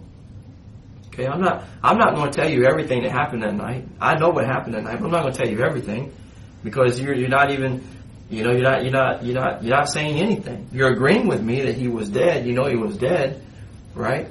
And I know that. Then I'm trying to figure out, that maybe you're panicked and you don't want Marilyn to call, and you tell her she better not call. And I can see you running around, very excited, very anxious, going crazy. What am I going to do now? What am I going to do now? Okay. Did you ever take him from the bed and put him on the floor? No. Did you ever take him from the floor and put him in the car? Mm-mm. Did you ever move him from that room? Mm-mm. Are you willing to take a polygraph? Yeah. You will take a polygraph? I will take it. Okay. All right. Well, that's something that we'll schedule then, because we don't do it here, but FDLE has an agent that she'll come in and she'll administer the polygraph. Okay. If we have to go that far, I would rather get the truth of what happened today. All right. Because the polygraph is going to tell me what I'm telling you right now. All right. Because Do you say so? Well, I mean, I'd be willing. It's not if I say so, Lewis, and trust me. This is hard for me to sit here and tell you this. It's not easy for me to tell you this, okay? But I'm being as honest as I can. All right? Do you honestly think that you're going to pass a polygraph? Yeah. Okay. Well, tell me what happened. Tell me what happened between 12:30 and 1:55. Because he's dead at 12:30. Tell me what happened between 12:30 and 1:55. You tell me what happened. What happened after you found him? What happened after he's dead? What happens? Okay. Fill in that hour, over an hour of time that happens in the house. Tell me what happens. Because he's already dead. You know he's dead. Marilyn knows he's dead. He's not breathing at 12:30. You don't call until 1:55. Tell me what happens in that house for the next hour and a half. What happened? I told you. You told me that. You told me you're in agreement with me. Okay, that 12:30 he's not breathing. All right, it was a short time after you went in the house. I'm giving you an hour that it took for this incident to take place. But from 12:30 to 1:55, That's all I want to have. what's going on? You know he's not breathing. Marilyn knows he's not breathing. Okay, what's going on? I don't know. Well, I mean, you the only one. Is it true that you're the only one awake? Yeah. Okay. Well, you're the only one that can tell me, bro. I can't tell you what happened. I wasn't there. What happens from 12:30 to 1:55? There's a reason why you're not calling. Why aren't you calling? Were you afraid Mm-mm. that something was going to happen to you? Were you afraid that people weren't going to believe you? Okay, well then tell me what happens from 12:30 to 1:55. You tell me. You fill in the blanks and we'll be done. Tell me what happens. I told you, from 12:30 to 1 o'clock, I went to check the kids. Okay, If I'm mistaken, the hour, okay, about 1 o'clock. okay. That's fine. I'll give you the 1 o'clock. What happens from 1 o'clock to 1:55? I know. Something's going on. You already know he's not breathing. You know he's dead at we'll say 1 o'clock. I'll give you 30 minutes. I know it was 12:30, but I'll play along and I'll give you the 1 o'clock. So from 1 o'clock to 1:55. What's going on, man? What's going on? I don't know. I called Madeline right away. Huh? I called Madeline right away. Uh-huh. And she got up and she dialed 911. Okay, but she doesn't call until 1:55. I don't know what it's saying. I don't know. I don't know what to tell you right now. I'm just guessing. I'm just guessing. Everybody else is in bed. Nobody broke in the house. There's got to be a reason why you're not calling. If you loved him, why aren't you calling at 12:30? Why aren't you calling at 12:30? Why aren't you calling at 1 o'clock? Why aren't you calling at 1:30? You're not calling until 1:55. And Marilyn's begging you to call. Give me the phone. Now you first tell in your first statement. You first say in the first statement that you were on the computer and that you had to log off the computer to get the phone. Now let me ask you a question. If you love that baby and that baby's hurting, man, you're going to take time to log off the computer? So you haven't even told me that today. So you told them the first story that you had to log off the computer, you had to go do all this. Andres is dead. Unplug it. Okay. You unplug it and then what? Did that happen? Did you forget about that or did you just make that up? Were you on the computer? Yeah. Okay. So now, if you're on the computer at 12:30, okay, it's going to show the times that you were on the computer. So when you unplug the computer, right? But you don't unplug the computer until 1:55 for her to use the phone. So what's going on at 12:30, 1 o'clock to 1:55? Am I making sense? Is this making sense to you? You understand that we have an hour of time, right, that's unaccounted for. An hour of time after you know that Andres is hurt, something's wrong with him, he's not breathing, but you're not calling the police. You're not calling 911. You're not calling for an ambulance. Okay, I'm trying to understand why you're not calling. There's got to be a reason why you're not calling. What's the reason? What's going on? Tell me why. Were you afraid that we wouldn't believe you as to what happened? Were you afraid that you lost control for a little bit? I mean, what's going on? Tell me if you love him. You telling me you love him. Tell me why you do not call at 12:30. You don't call at 1 o'clock. You don't call until 1:55. And Marilyn said she wanted to call in the beginning, but you didn't want to let her call to over here. Tell me why, right? Tell me why you're not calling. That's a lie right there. Okay, well, she's passed all the tests we gave her. All right? She's telling the truth. All right? She tells us that there's an issue with him at 12:30. Okay? Now, the hospital, the body temperature tells us the same thing, that there's an issue with him at 12:30. Would you agree with that? He's hurt at 12:30. You and Marilyn know he is hurt at 12:30. That's what she told me. She wasn't proud of it. But she knows it's here at 12:30 that he's hurt. But you don't call until 1:55. Right? Science is showing us that. His body temperature, we know he's hurt here. And she's telling me that. She told me, yes, Detective Mosier, he's hurt right here. But we still don't call. We don't call until 1:55. She tells me you carried Andres' body out of that room into the garage. Is she lying? Hell yeah. Okay. All right. Relax. So you never took his body out of there? Hell no. When the police came, he can tell you that he was laying down on the floor in his room. I'm talking about before the police got there. Because I'm trying. She's telling me. Listen, she's telling me things that are happening between 12:30 and 1:55. You're saying you don't know. She's telling me what's going on. Okay, things are going on in that time frame. All right, that's her version. That's all I have. If that's not what's going on, you tell me what's going on, because you're in agreement that at 12:30 or 1 o'clock there's a problem with Andreas, but you don't get help until 1:55. So what are y'all doing? She has a version. She says, you're right. He was hurt right here. An hour after we got home, he's hurt. Right? She's telling me what happened. Okay? You're not telling me anything. So what do I believe? Do I believe her is telling me from 12:30 to 1:55? What am I supposed to believe, Louis? She's telling me that both of you knew at 12:30 that he's hurt. Okay? Nobody's calling. Right? But she says, I know we didn't call until 1:55. She's telling me he's hurt at 12:30. The evidence is telling me he's hurt at 12:30. You're telling me he's hurt at 12:30 or even at 1 o'clock. So something is going on from 1 o'clock, 12:30, 1 o'clock to 1:55. Does that make sense to you? Yeah, it's an open window, brother. Huh? It's an open window. It's an open window. Because you and Marilyn know he's something wrong with him at 12:30. Right? Or 1 o'clock. But you don't call until here. Both of you say, she says 12:30. You say 1 o'clock. But both of you are agreeing, and you're sitting here agreeing with me now that there's something wrong with Andreas at 12:30 or 1 o'clock. Something's wrong with him. He's not breathing. He's pale. He's cold to the touch. He's all intents and purposes, probably taking his last breaths at 12:30. But we wait until 1:55 to call. At 1:55, the ambulance and everybody gets there. The hospital says when they touch Andreas, he is cold to the touch. He didn't just die. He died back here. He died around 12:30, 1 o'clock is when he died. He didn't die at 1:55.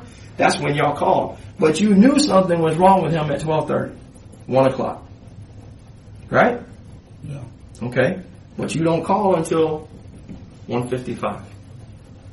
So what's going on, bro? Tell me what's going on. She did. She told me what's going on. The only thing I can believe is what you tell me. If you don't tell me anything, then I got to go on what she said. From 12:30 to 1:55. Or 1 o'clock to 1:55. Okay, she's telling me things are happening. Okay? If you didn't take his body out of that room, if you didn't move the car and put it in the garage, if you didn't take his body out to the car and bring it back and lay him on the floor, if you didn't do any of that, then tell me what you did. Tell me what you did, bro. Tell me.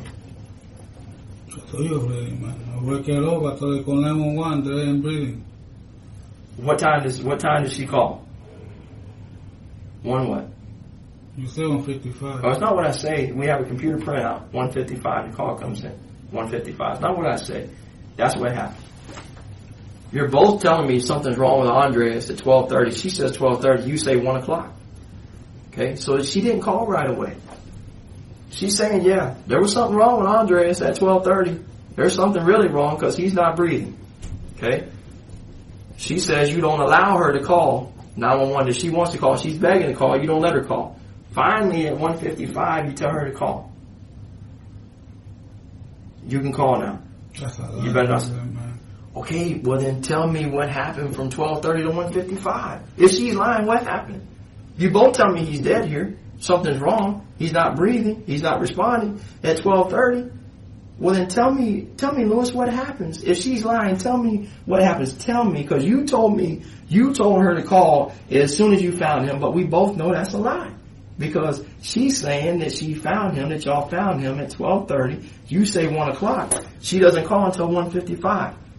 So that's a lie. You didn't tell her to call immediately. That's a lie. We know that's a lie.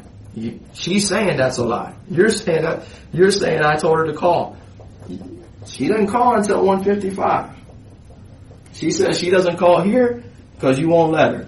You allow her to call right here. You say that's a lie. Well, if that's a lie, tell me why you didn't call. Tell me, bro.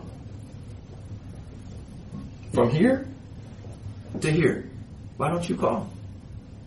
She's telling me what happened. She fills the window what happened. Okay? Was there any guns in the house? Did you own a firearm at that time? Is that no? Is that no? You saying no? No. Okay. When you did your armed robberies, carjackings, home invasions, where'd you go? Did you do it by hand or did you take a weapon? When you did your robberies? I had it on my homeboy had it. What do you have? A gun? Yeah. Okay. So you've never had a gun. You've never taken anything by force with a gun. No? Okay, so you don't own any guns. No guns in the house. Never owned a gun. Okay, perfect. What happens? Because, well, let me back up. If you told Marilyn to do something, did she do it? If you told her to go cook us something to eat, did she go do it? Before her accident, did she do what you asked her to do? Yeah. She would. So then tell me why she didn't call at 12:30. If you told her to call at 12:30, why didn't she call? I don't know. She's the only one I can ask you to answer you that. Well, I asked her. She said because you told her not to. So why? Well, bro, the call don't come to 155, right? It's not that hard. Listen, outside of this room, somebody has nothing to do with it. You know, the Pope looking in at this story. Okay? Anybody and their mother can see there's a hole in your story. There's a window here. There's a gap in your story. Right? She's telling us, she says this is what happened. And you're going, she's lying.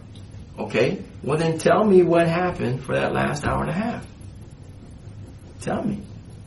She told me. Right? And if she does what you tell her to do, and you said earlier, as soon as you told her to call, she called. Is that right? But she doesn't call. Is that right? When you told her to call, she called. But she didn't call till over here. So what would one think?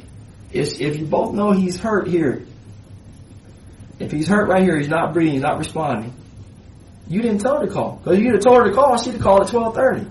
Or she'd have called at 1 o'clock. But she didn't call until 1:55. She should have called her, make her own call though. Huh? She go and make her own call. She ain't got to follow my word I say. Oh, she doesn't have to follow? No. Okay. No, nothing like that. Okay. So at 12:30, when he's hurt, she should have called. She was sleeping. Huh? She was sleeping. She was sleeping Yeah. at 12:30? Yeah. But he's hurt at 12:30. You woke her up and said he's hurt. Yeah, right? but not 12:30, but 1 o'clock. Okay. I'm just telling you what she said. She said at 12:30. Okay, she's not proud of what she did. She said she didn't call. Andres wasn't breathing at 12:30. That's what she said. Right? So 12:30, 1 o'clock. You told me yourself, you came in the house, right? You did what you had to do, and it was about 12:30. You went and checked on the kids, or 1 o'clock. I'll give you the 1 o'clock. You go and check on the kids. You find him at 1 o'clock. He's not breathing. You tell her, call 911. She does it right away. But we know that's a lie because she doesn't call until 1:55. But if you're telling me at 12:30 or 1 o'clock, you said, hey, both of us knew she was injured, and you're right. You're both wrong for not calling. You're both wrong. Okay? And you're saying she could have called. Is that what you're saying? Okay. So we agree that at 12:30 to 1 o'clock, Andres ain't breathing. Okay? And that she could have called or you could have called, but neither one of you called. And then at 1:55, you tell her call and she calls. Is that right? It's not right. Okay, well, what's wrong? Tell me what's wrong with the story. And now I'm confused.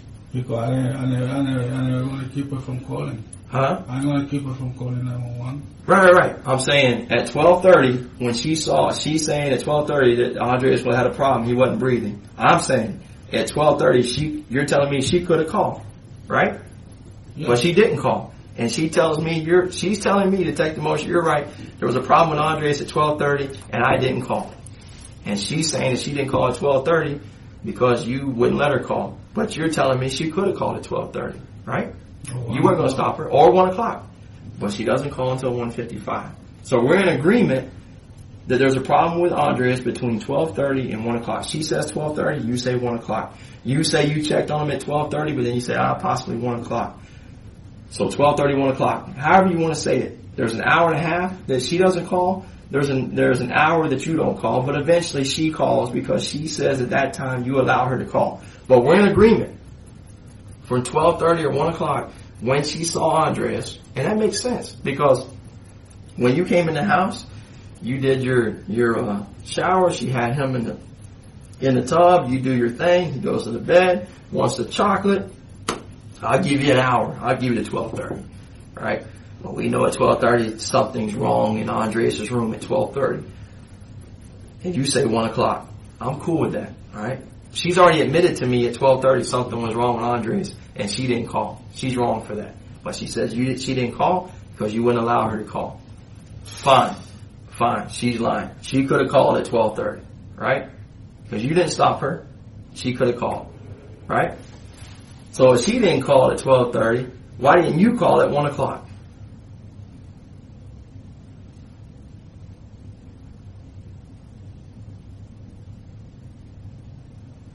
I told her to call. Huh? I told her to call. But you didn't tell her to call until 1:55. Oh, man. Bro, you can't. Listen, there are some things that you can beat, but you can't beat 911 because it documents it. And it's documented at 1:55. I can't lie to you about that. I can't make that up. It comes in on a computer screen. Boom, your address pops up. Okay? It says that this address on Haley Ridge, right, pops up, says the call came from this house at this time. Okay? I'm glad you told her to call. Right?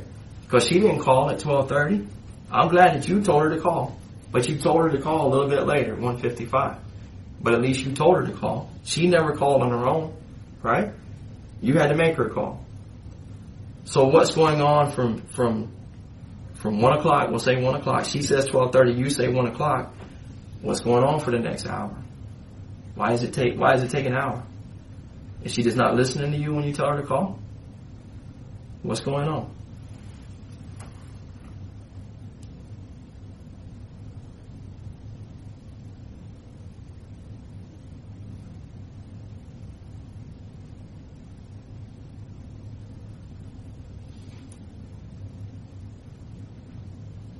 I don't know either, bro. Only you know.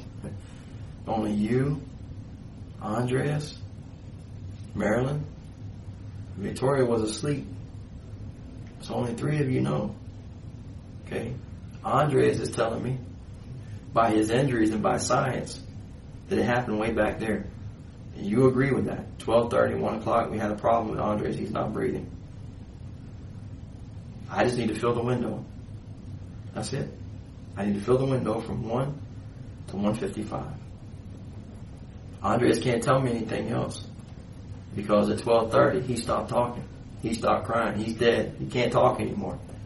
Okay, but I know he died right here. But I know there's no help for him until right here. Marilyn tells me what's going on. You say she's lying. All I need you to do is fill the window. And we're done. You know, did she just not listen to you at 12:30? And she listened to you at 1:55?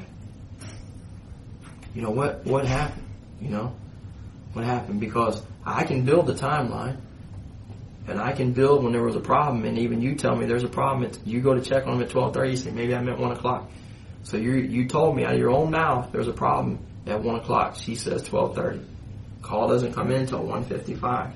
Actually, she calls the first time, and she gets disconnected. Sheriff's office calls back, okay? And they get her on the phone again. She begins requesting for the ambulance. They're directing to CPR. But he's already cold, like this water you drank. His body's already cold at 1:55, okay? It's already getting cold at 1:55. All I need you to do, fill in the blank for me, okay? We agree that she could have called on her own at 12:30, right? She could have called on her own at 1 o'clock. But she didn't call, right? You said you told her to call. Well, why did it take her an hour and a half to call? Because she told me at 12:30 there's a problem with Andres at 12:30. So she wasn't sleeping? Huh? She told you she wasn't sleeping? Oh, she went in there and tried to act like she was sleeping at 12:30. But she said you called her at 12:30 and she went in there and Andres was unresponsive. He wasn't moving. He wasn't breathing in. And then she said you go outside and put the car into the garage. Right? And the neighbors tell me that's true. That you come home at 11:36 because your muffler woke them up at 11:36. Then, because one of them even came outside. see what was going on. Okay? So we know that time is accurate. We know they're right on the money. Because they tell us the times. You're telling me the time. Then they say a little bit later, you come out and get the car and you put the car in the garage. They say, you'll never do that. You'll never put the car in the garage. But that night you did. And what's the reason why you put the car in the garage? Now, what she tells me makes sense. So, if you didn't take his body and put it in the car, why did you put the car in the garage when there was a problem with Andres? Why did you come out and put the car in the garage? Why didn't you put Andres in the car and take Andres to the hospital? You didn't do that. So if she's lying about why you put the car in the garage, then you tell me why you put the car in the garage.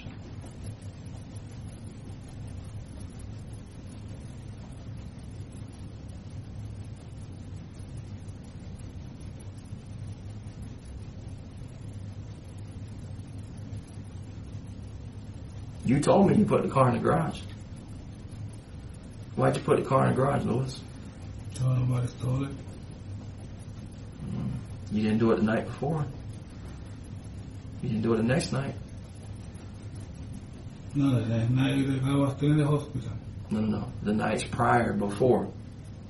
A week before. They said they never ever saw you come out and put the car in the garage late at night. Never. The car stayed in the driveway. But that night, after midnight, you put the car into the garage. Why? Why? We know why. Okay, well, if I'm wrong, I'm sorry. I'll be the first one to apologize to you. Okay. 12:30, we know there's something wrong with Andres. We don't get a call until 1:55. You tell me. Do you feel bad about what happened? Yeah. Are you sorry for what happened? That changed my whole life. I'm sorry? That changed my whole life. That changed your whole life? So you're sorry about what happened? Okay. I'm sorry too. I'm sorry that Andres is not here, and I'm sorry I had to be the one to tell you all these things. Sorry.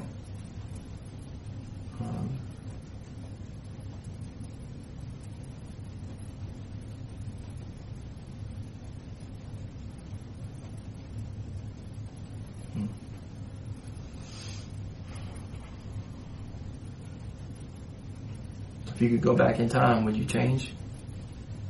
No? You do everything the same way? In the house, yeah. Okay. The street was the street, my house was my house, man. I understand.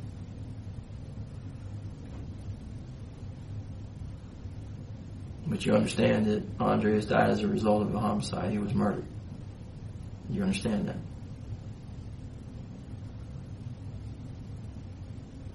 He wasn't murdered in the street. He was murdered in your house.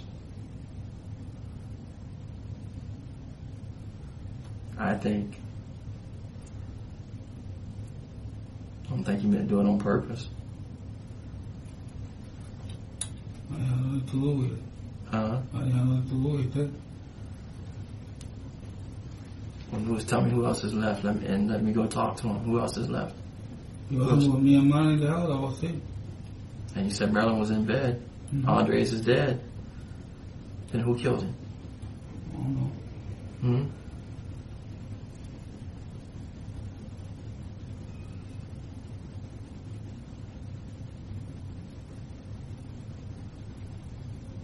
I don't think you intended to hurt him. I don't think you meant to hurt him. But Andres was hurt. There's nobody else for me to go talk to. You're it. I already talked to Marilyn. I've already talked to the witnesses. Okay, last one.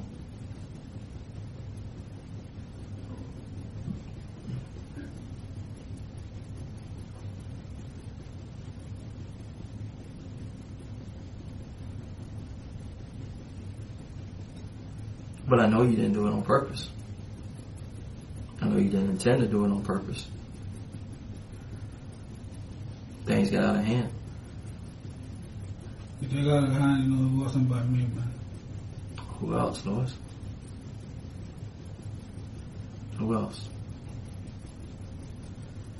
Tell me who to go talk to. I'll go talk to him.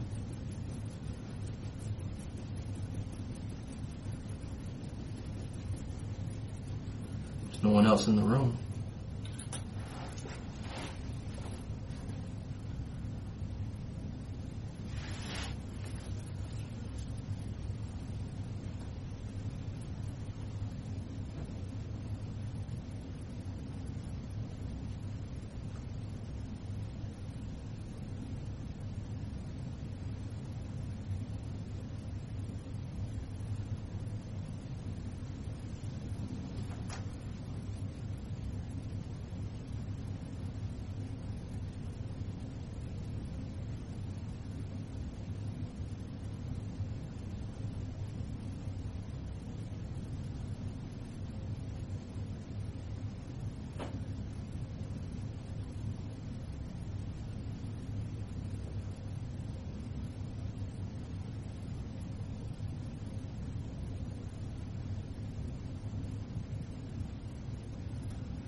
I think it was an accident.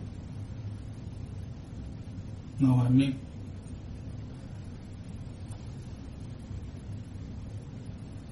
Who, bro? Who?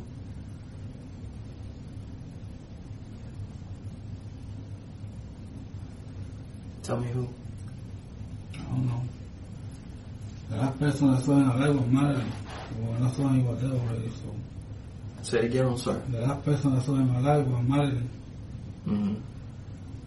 The last time you saw him alive was with Marilyn? Yeah. Okay. I thought you said you fed him chocolate. Yeah, I left the room. Hmm? I left the room. Mm-hmm. I thought you said that last time you're the one that put him to bed. No, it wasn't me, it was Marilyn. Marilyn put him to bed? Yeah. Okay. What time did she put him to bed?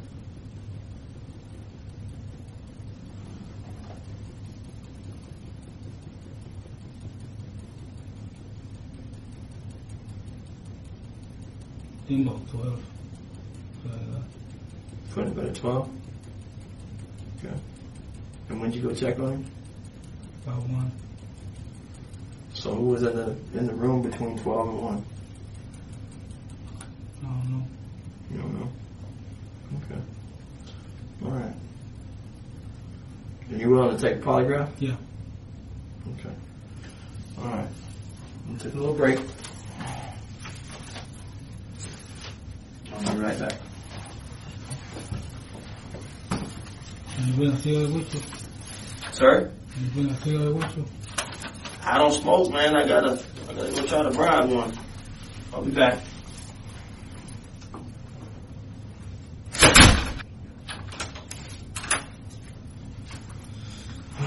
You want any more water? Yeah. You get some more water? Okay.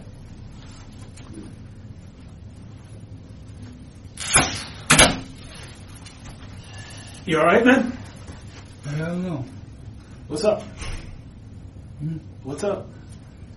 If you get travel, something I do.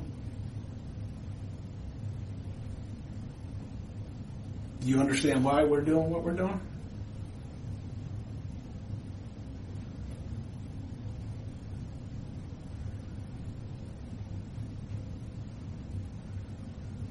Do you understand the charges?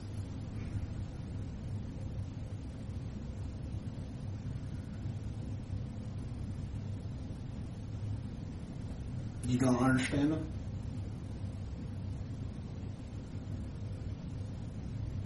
The charges are murder on Andres. And what happened that night and what you did to him. That's what you're being charged with. I don't know if that's sinking in or not. I mean, Steve's been talking to you as far as everything that's been going on and the inconsistencies with with the story of that timeline thing. And that's what I'd like to touch on is that timeline, that time frame. You know, when you guys got home, take me from there. I know it's redundant, and you probably have it studied in your head and all. What happened when you guys got in there and you carried Andre in the house? Mm-hmm. What happened from there? Acá in my Zoom, I told my to take him to the shower. I went to the shower. Mm-hmm. Had at any time before that, had you ever? I said you guys used time out as a punishment. Have you guys ever hit any of the kids or like a corporal punishment type thing, where you spank them on the butt or whatever if they do something wrong? That's mine. You don't do it? No. But you've seen Marilyn do it? Mm-hmm. All right.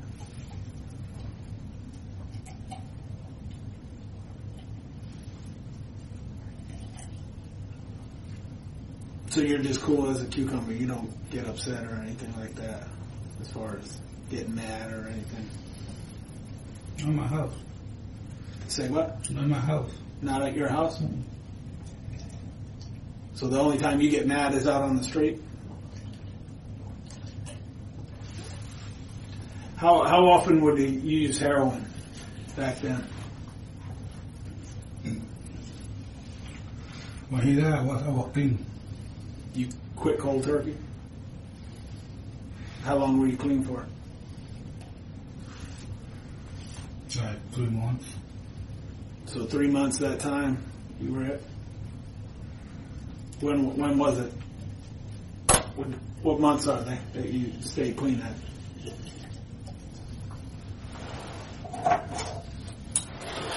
January, February, March, April. When did you go back to it? The same day I went to a funeral home, they let me. The same day what? I went to a funeral home. The police didn't let me.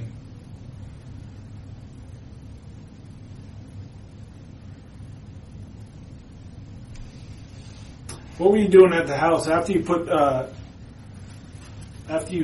carried Andres inside? What were you doing after that? I went to take a shower. You went to take a shower. Then what did you do? I came out. I was with Marilyn already in the room. Did you talk with Marilyn?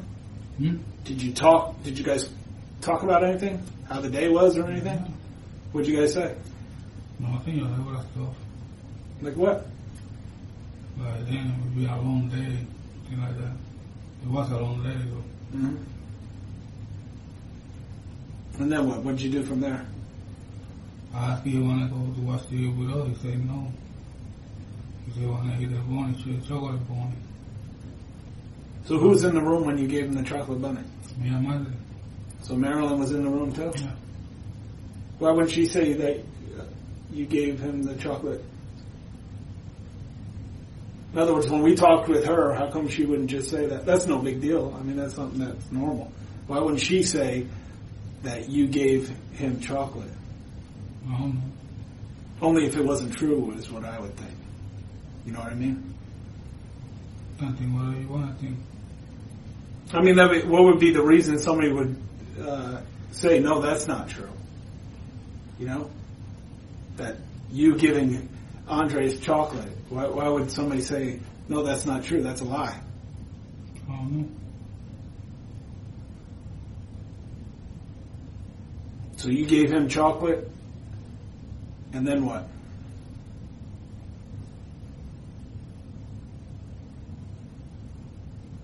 I told him, I went to my room. Right.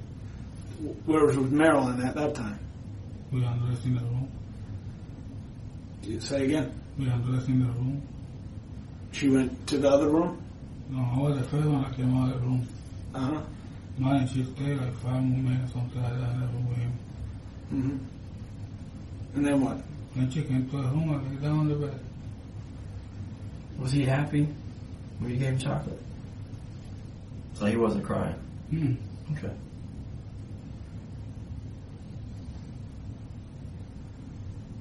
So when you left there, and you said 5 minutes later, Marilyn came out there also. Where were you at then? In the room. In the bedroom? Where? I don't know where. In the bedroom. In the bedroom? And then what were you doing then? I turned the TV on, and I turned the computer on.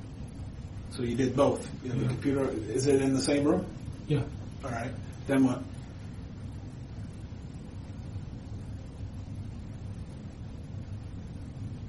I was just staying there for a while, and I didn't fall asleep.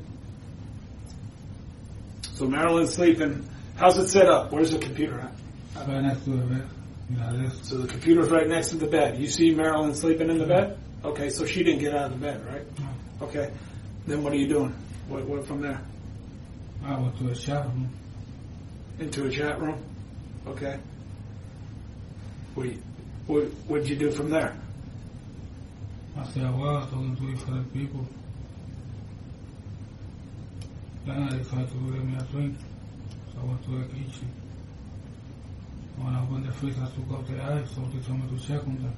What told you to check on? I don't know, man. I had a feeling in that moment. Like what? I don't know. I had a feeling to check on them. I went to check for Victoria. She just spread out on the bed. Mm-hmm. When I went to see Andre, I saw something on his face. What was on his face? When I turned it up, he had a phone. Mm-hmm. And what was that from? I don't know. All right, so then what happened after that? I ran, I woke up Marley. I told Marley to call 911. So you left the room? Yeah. Okay. And I woke up Marley. I turned the computer off. I told her to call 911. Okay. I started breathing. Okay. And she went to the room with me. She saw him. She started crying. Did she call 911 right then? Yeah. So right away she called 911. In other words, you went over there and did what? You said you left the room where Andres was after you seen the phone. You went into the other room, and what'd you do?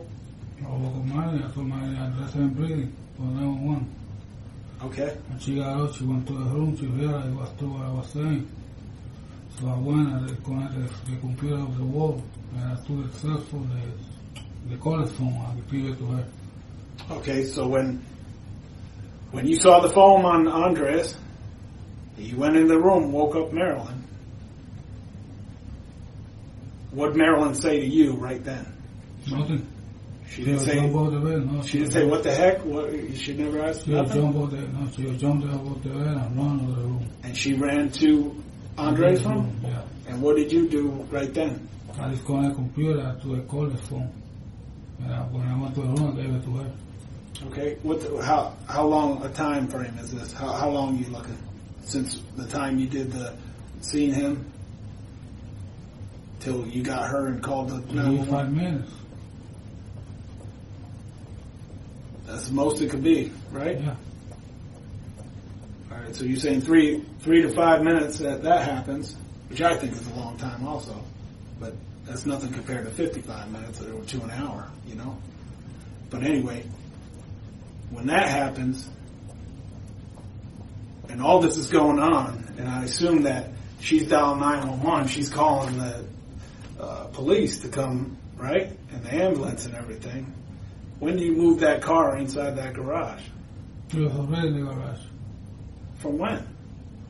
You said that when you brought him in the house, you went into the bath or the shower. He went into the shower with Marilyn. Then you got out and went in and put him to bed and gave him some chocolate. Yeah. When did you go out and do the car?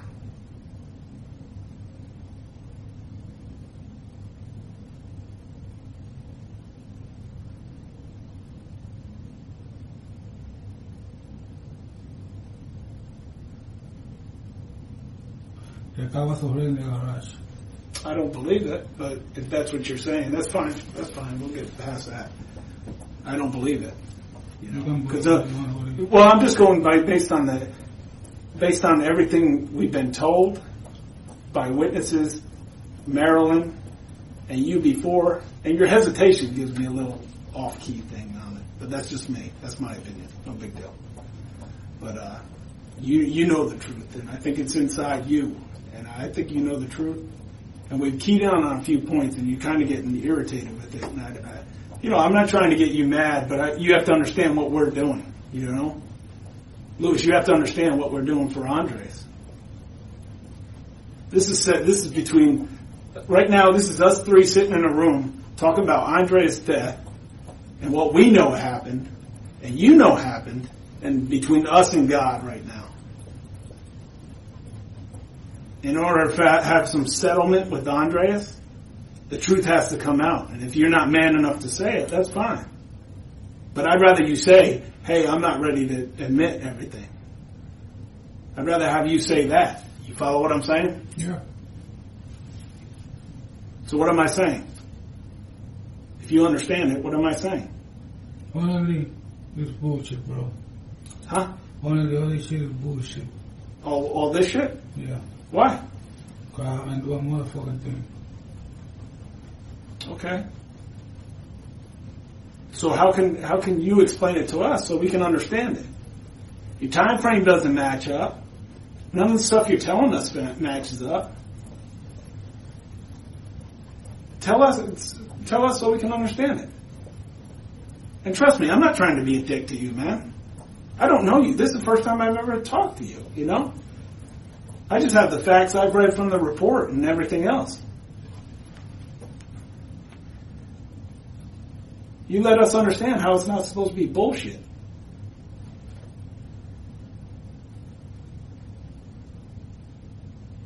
Because there's no way I'm going to pick on the body and put it in my car and then take it and put it back on the floor in his room.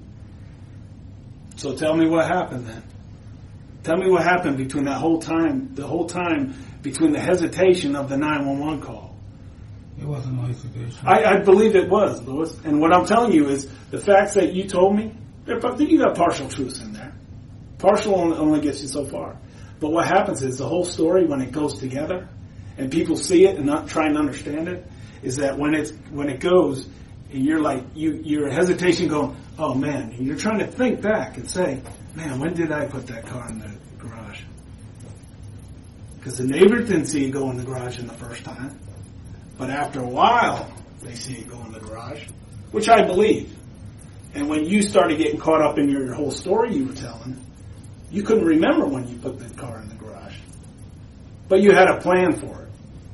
And whether it be whatever happened was an accident, and you don't want to come forward with it, hey, that's fine. That's fine. You have a right to do that. But in order for the truth to come out, hey, it is what it is right now.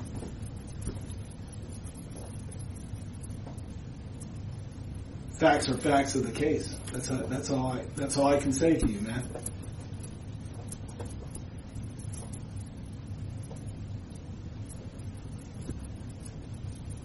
And based on my opinion, I think that all what's said before, what Steve told you, is the truth. And that time frame that's all mixed up, it doesn't make sense, man. There's no way you wait that amount of time. He's giving you the benefit of the doubt of that hour, that 55 minutes. Shit, I'll even give you 25 minutes. If that's a kid and you treat him as your own, you ain't going to hesitate that. Not even 20 minutes. You wouldn't even wait. When you told me this first story, you said 3 to 5 minutes. Now that's a little believable. That's still long, but that's believable what a person would do. But what you guys did and what you didn't let Marilyn call was a delay. I believe that, and the facts tell it. The facts tell it, man. I'm not lying to you. We're not hosing you with some BS story. These are the truths, man. We're not doing it. Some people could come in here and bluff you all day long and say it. We got facts that do it. And then we're basing it on your story, too. So nothing's a lie unless you tell us that, which is what you feed us sometimes.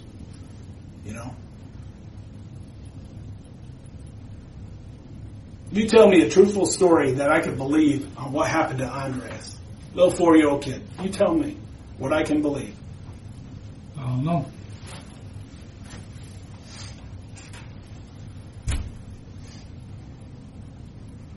Fair enough, because I don't believe you would tell the truth.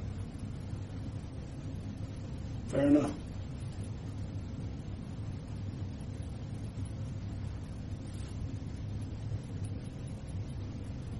You ever think about him?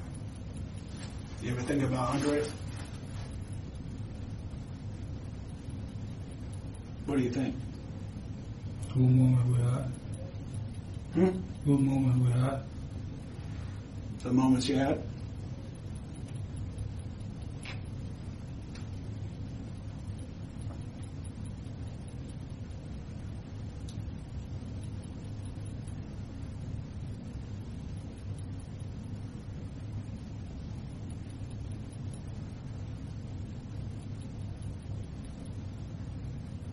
Why would Marilyn hesitate to call 911? That's a good one. I want to hear that too. Huh? I want to hear that one too. You want to hear the reason why? Yeah. I just told you the reason why. No, you said I lied. Okay. I'm just telling you based on what we What she understand. say? No, based on what we understand from the facts. We just don't go on a person's statement, what they say.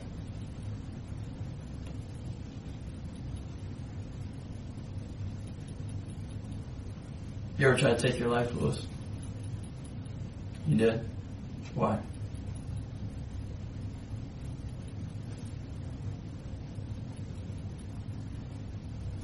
Was that recent, or is that a long time ago, or?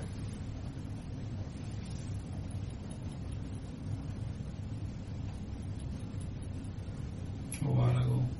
A while ago.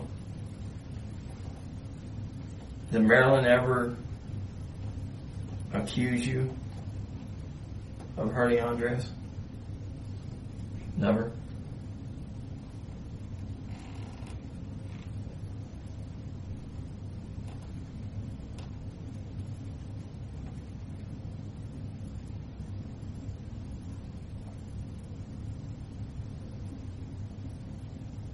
Where were you at when you tried to take your life? Were you free or were you in prison? Free. You were free?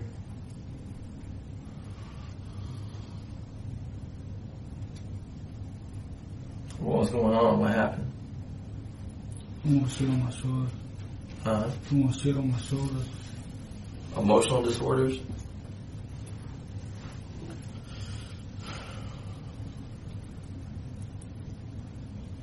And you tried, but you did try it?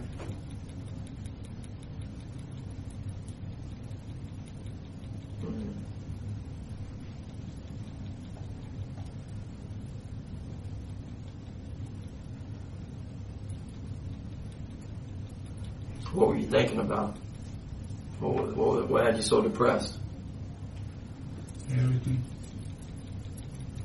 Like what?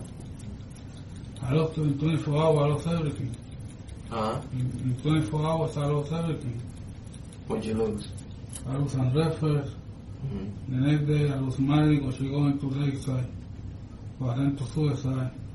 The same day, they come from HRS, pick up Victoria, take it with her.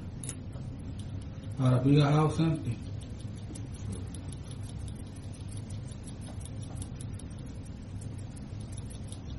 So how were you feeling?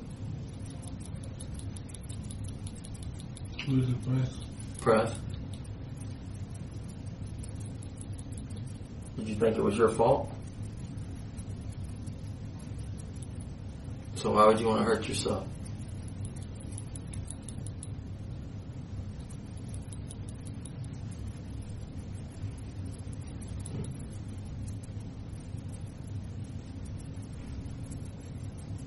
Are you better now? Okay.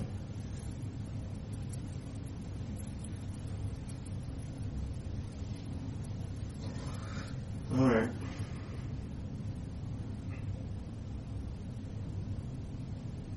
So we can schedule a day to come get you to do a polygraph? All right. There was a lot going on that day, huh?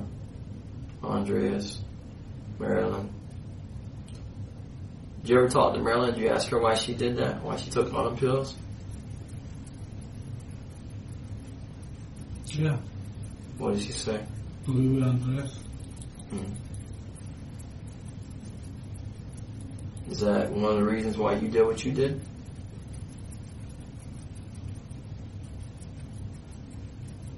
Part of it. Part of it. You wanted to be with him? You miss him? What y'all used to do together? Everything. Like what? We went to WWF every time it was in arena. You went to where? WWF wrestling. Oh yeah? I used to take him over there. And where at Orlando? Yeah. Wow. What'd y'all go see, man? What'd you go see? The Rock. The Rock? Yeah. Yeah. He liked The Rock? Yeah. And Trisha Starr, she came out, the one with the big titties. Uh-huh. Which one? Trisha. Trisha. She came out with the one with the big titties and she pumped it up with the bro. Uh-huh. So I filmed it from the other side, took off her shirt. Uh-huh. Everybody started screaming, 4 pigs, 4 pigs. So the one 3 rows down over from us for a shout out too. Uh-oh. So from then on, every time I was going out with him, if I see a fine girl or something with used titties, he be going home and say, Mommy, we saw some puppies today. Yeah, that's all right, man. He liked The Rock? Yeah. Yeah. That's cool, man. Yeah. You ever teach him how to do the people's eyebrow? No. Like The Rock? No? You can do it? No. Come on, man. No? Alright. Yeah. What The Rock used to say? What the Rock's cooking. Yeah. Can you smell what The Rock is cooking? Yeah. Alright. You still watch it? You watch wrestling still or no? Yeah? Who you like now? I would be a fan of The Undertaker. Undertaker? Yeah. That's cool. Now did he get hurt? So he not wrestling, right? Undertaker? I don't know. Okay. You watching on Monday nights? You watch Monday Night Raw? We used to try Uchi when I was 33, TV fucked up. Crazy, man. Alright. Louis, do you think there's anything important that I haven't asked you? Or Detective Keating hasn't asked you? You think there's anything else that is important that we should know about that night when Andreas died?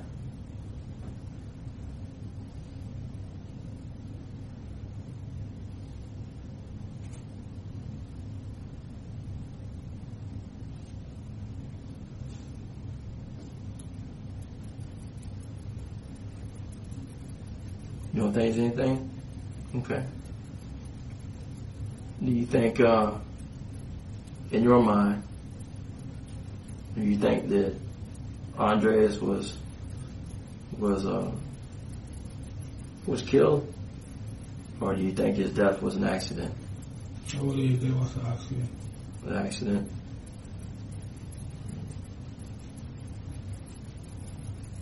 Okay. I didn't kill him. I don't mind that she didn't kill him either, so. Okay. I gotta go to the bathroom. Can you go to the bathroom again? Alright, we're going to take a break.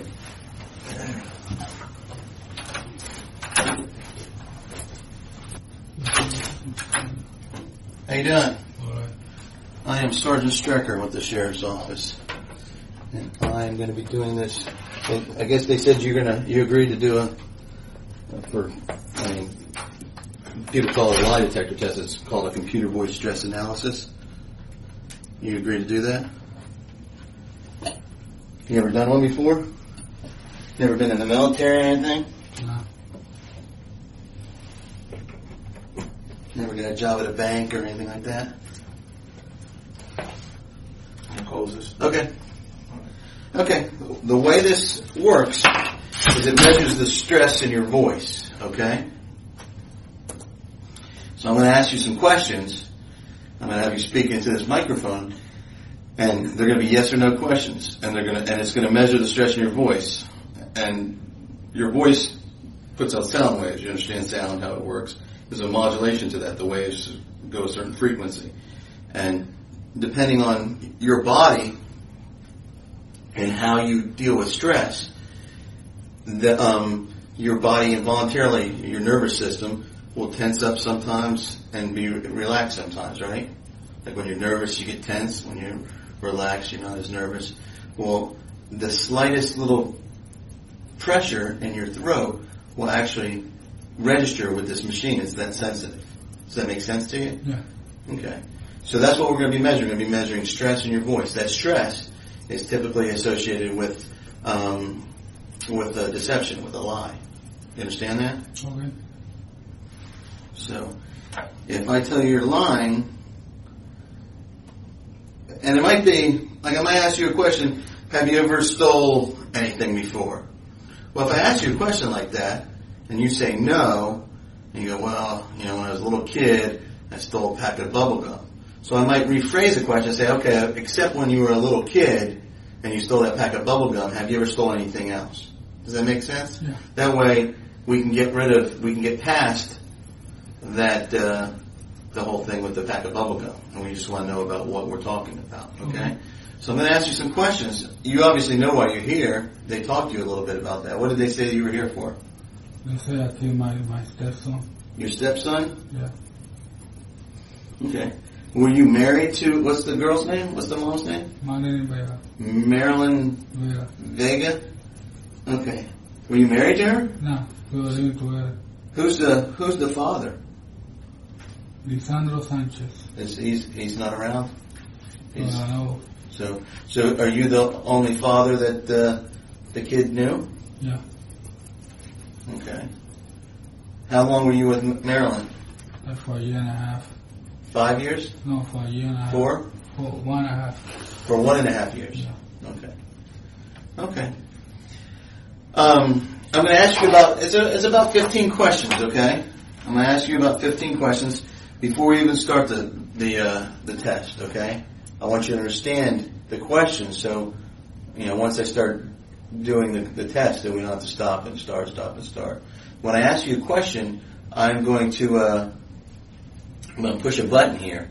So I'm going to ask a question and say, are the walls purple? And you're going to say, no. But I'm going to ask the question, and then I'm going to push a button, okay? And then you're going to say yes or no, and I'm going to let go of the button. So understand that you give me a time enough to push the button, because if you answer too quick, I can't push the button. We're not going to get a reading. We're going to have to do it over again. Okay. Does that make sense? Yeah. Okay. Let me have you put this on. Well, let me put this on you, and we'll check the sound real quick, okay? Have you ever had a microphone on before? DJ or anything? No. Let's see here.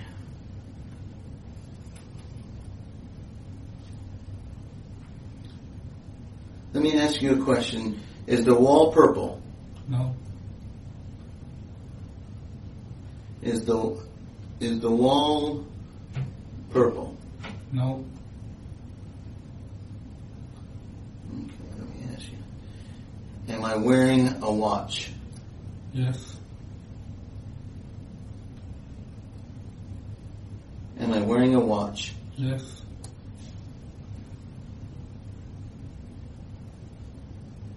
Let's try it again. Am I wearing shoes? Yes.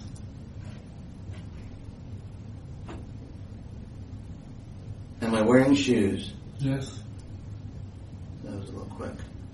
Am I wearing shoes? Yes. Okay.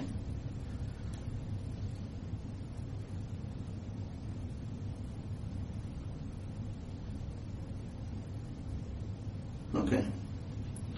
We're going to go over the questions real quick. And if you have any... What I'm going to do is there's going to be 2 questions that I ask you that are called control questions. And some of the questions are just going to be, you're going to go, why are you asking me that question? And it's just a question, it's called an irrelevant question. That means that I want to see how you react normally and how you react on a specific question, okay?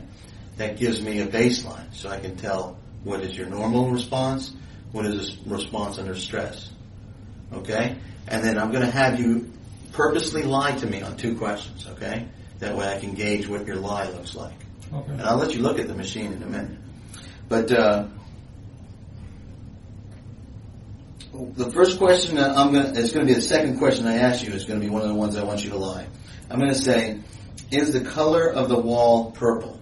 And you're going to lie and say what? Yes. Right, because it's not purple, right? Okay. Very good. The next question I'm going to ask you is down a little farther. It's, have you ever driven over the posted speed limit? Have you ever sped? Have you ever gone too fast? Yeah. Okay.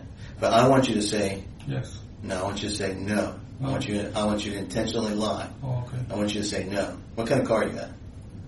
No, right now. You don't have no car right now? What kind of car do you normally have? RX-7. Okay, so you've probably gone fast then, right? Yeah.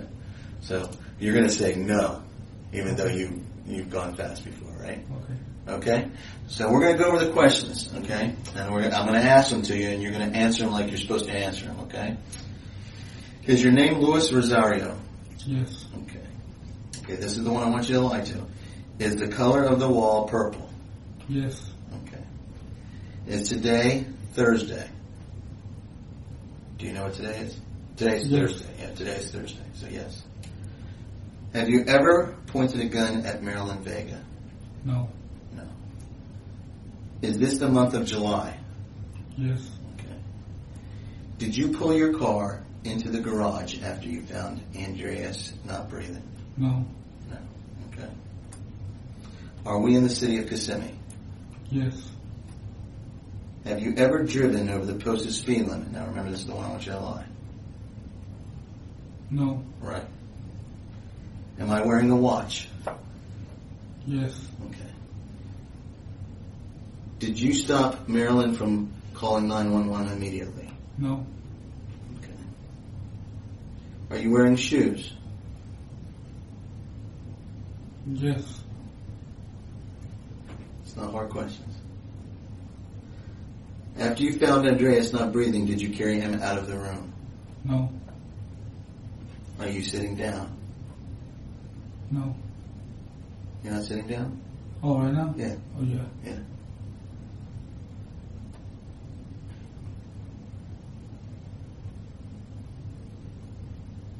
Are we in the state of Florida?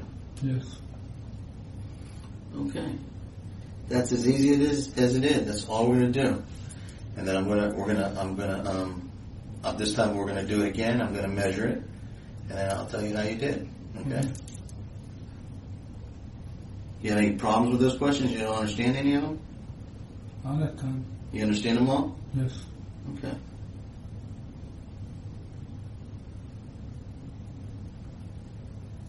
Is your name Luis Rosario?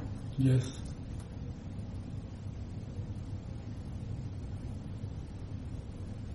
Now, this is the one I want you to lie to. Is the color of the wall purple? Yes.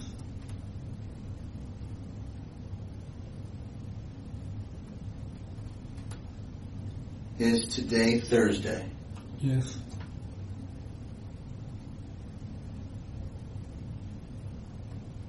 Have you ever pointed a gun at Marilyn Vega?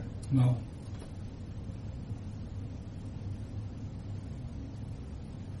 Have you ever pointed a gun at Marilyn Vega? No.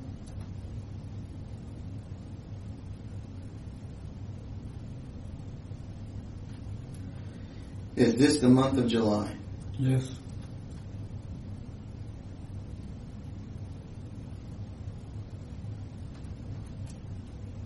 Did you pull your car into the garage after you found Andreas not breathing? No.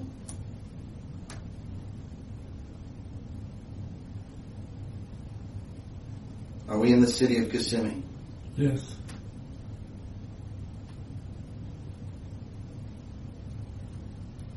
Okay, this is the one I want you to lie to. Have you ever driven over the posted speed limit? No.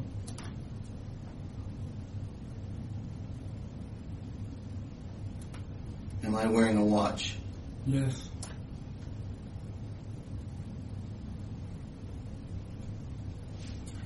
Did you try to stop Marilyn from calling 911 immediately? No.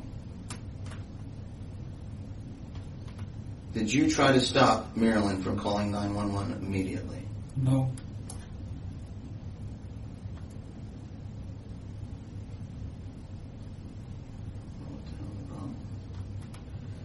Did you? Give me 1 second for your answer, okay? Did you try to stop Marilyn from calling 911 immediately? No.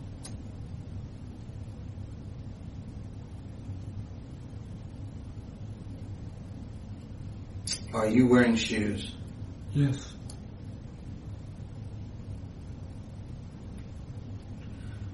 Are you wearing shoes? Yes.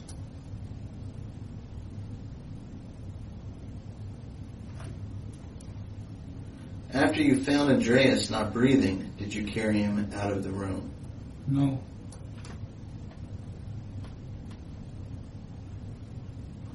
After you found Andreas not breathing, did you carry him out of the room? No.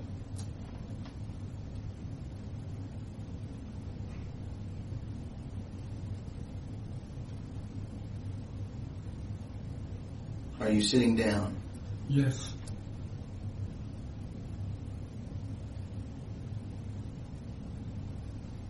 Did you kill Andreas Sanchez? No. Did you kill Andreas Sanchez? No.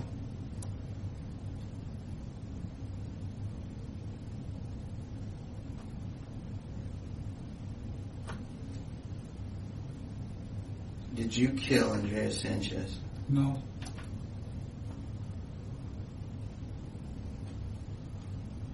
Are we in Florida? Yes. Are we in Florida? Yes.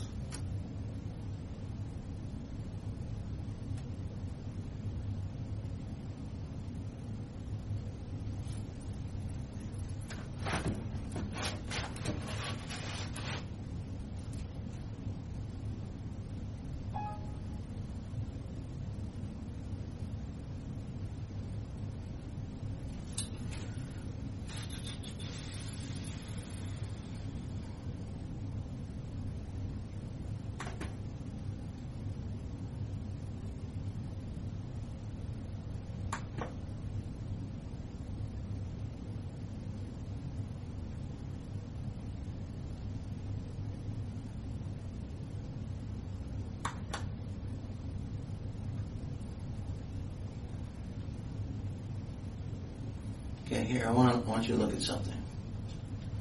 Look at this. This is what it measures, okay? Is your name Luis Rosario? That's what this is. And you said yes, okay? And that's what the truth looks like, because your name's Luis Rosario. Right?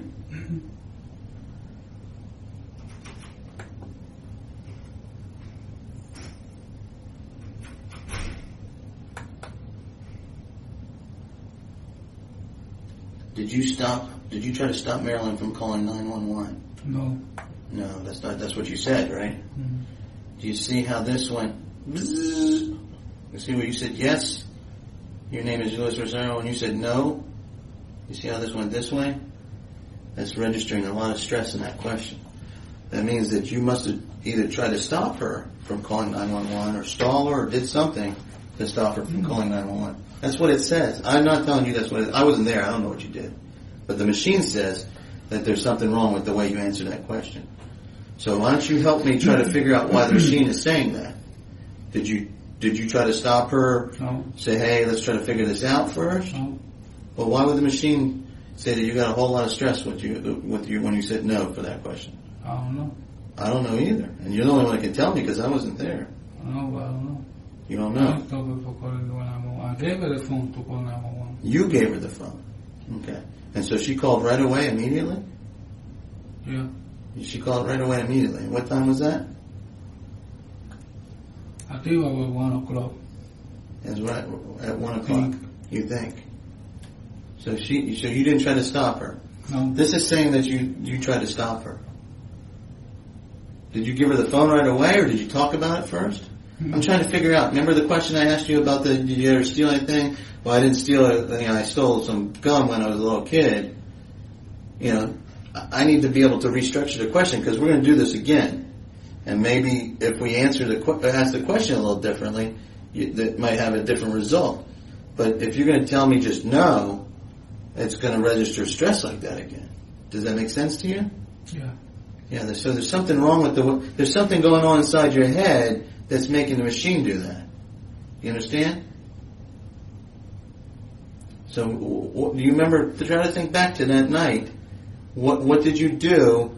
Because it's telling me that you didn't let her call 911 right away. What did you do? How did that go? Because you didn't give her the phone right away. It's saying no, you didn't. Mm-hmm. And that's this thing. I mean, it's just a machine. It can't tell the truth or lie. It just tells me that you got a lot of stress. Right? It's just a machine. I am on a lot of stress right now. No, I know. But I mean, I'm trying to help you out here. That's not going to work for us. Think about it. What happened? How did it go down? You didn't give her the phone right away, right?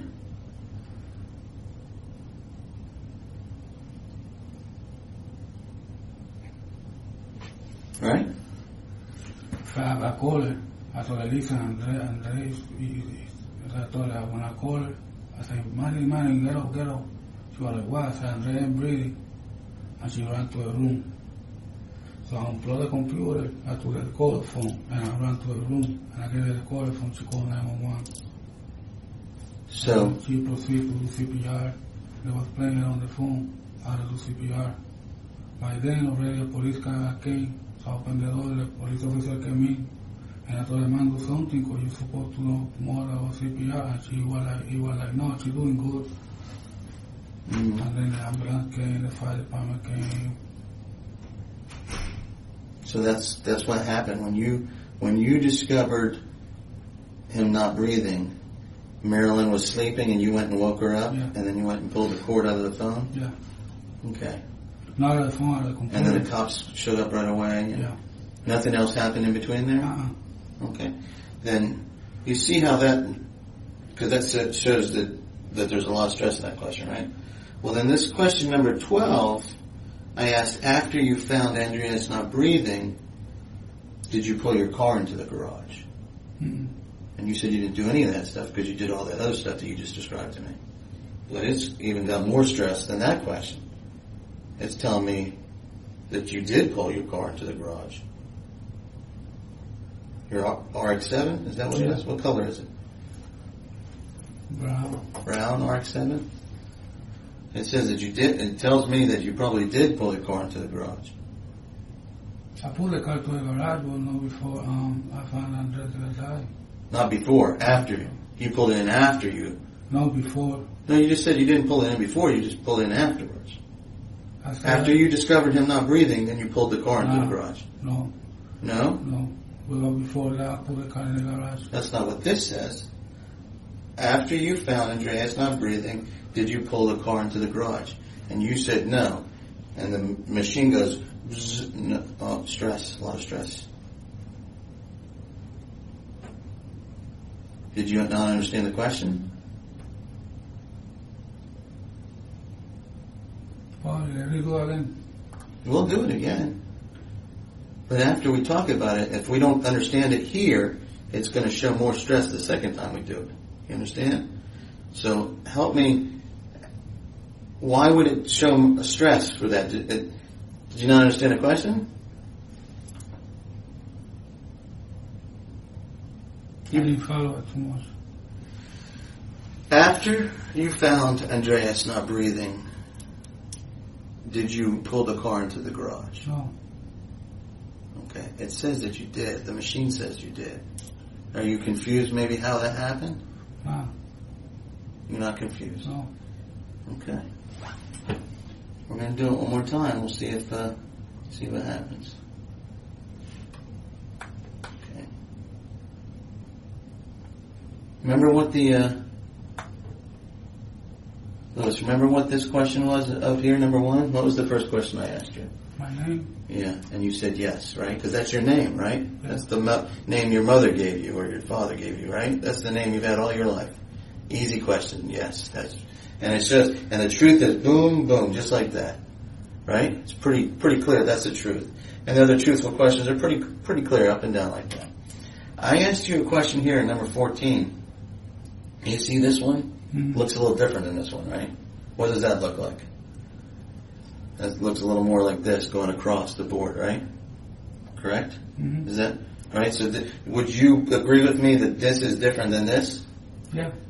right? It's different, right? That would tell me there's a different result. If this was the truth, what would this be? True also. If that's different than this, and this is the truth, and that's different, what would it be? If it's not the truth, it's a what? False. It's false, right? You know what that question was? Did you kill Andrea Sanchez? That's what it says. That's what I asked you right there. You said if it's not the truth, it doesn't look like that. It looks like that. All I did was, you saw me, all I did was push the button. Right? I asked you, did you kill Andrea Sanchez? And this registered all the way over there like that. I didn't put that into your head. That's what the machine said when you answered. It measured the stress in your voice. Okay? Now, the only thing this does is measure the way you answer for me. Okay? Okay? The only way you can make it look like that is to tell me the truth, so you feel good, there's no stress on you. If you're holding something inside, man, you gotta let it out. Does that make sense? Yeah. You gotta let it out. Because that's gonna be a weight on you the rest of your life. It's not gonna change. When I ask you a question again, if you're gonna answer the same way, it's gonna measure the same way. Do you understand that? I didn't make the machine do that. You made the machine do that. You answered the question, right? I pushed the button, you answered the question, and it measured that. And you told me what that looks like, right? It looks like what? What does it look like? Like a yeah. Like a what? Like a yes. Yeah, but you said no. So it looks like if it doesn't look like a truth, it looks like what? False. Yeah. That's all I do is measure it, man. I'm not a mind reader. I just measure your answers, and it tells me that, you just like you said, it's false. Your answer was false. And the only way we're going to make this is you got to be truthful. You understand? Yeah. So if I ask you the question again, what's your answer going to be? No. Your answer's going to be no. And what's it going to do the next time we answer the I question? don't know. You don't know? Well, if you know what it's going to do when you answer yes to your name, right? But you don't know what it's going to do when you answer no to that question? You don't know. What do you think it's going to do? It should say no. Huh? It should be no. It should be, what is the machine going to do? What is the machine going to tell me? Is it going to be the truth or is it going to be false? Because right now it looks like it's false. Looks like you lied to that question. That's what it looks like.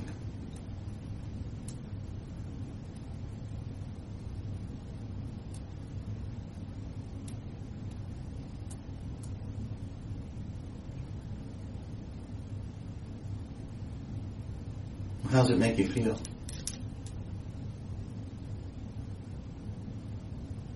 Now I got a lot of stress on me.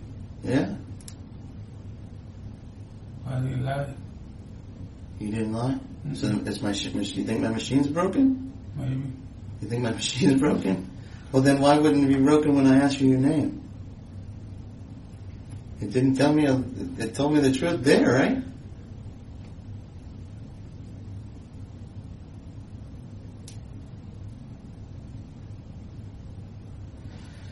I don't know what to tell you. Well, you want to do it one more time? Yeah. I gotta tell the detectives what the result of this test is. Okay, and they're gonna come back in here and talk to you. Now, I don't know what your relationship has been with them, but I can tell you that this is a machine that's measured, it's accurate, it's used all the time. Okay, we use this to hire people to make decisions, and it guides us, and it's going to guide them with the results the information that I give them after this test. And I want to be able to tell them the best story that I can tell them as to what happened here today between me and you and this machine. Okay? So think about these questions and answer them honestly. Because if I push the button and it registers that you were dishonest or that there was some deception involved in that question, I've got to write that down. It doesn't. I mean, I'd like to say that you were truthful with me today. You understand? Yeah. Okay.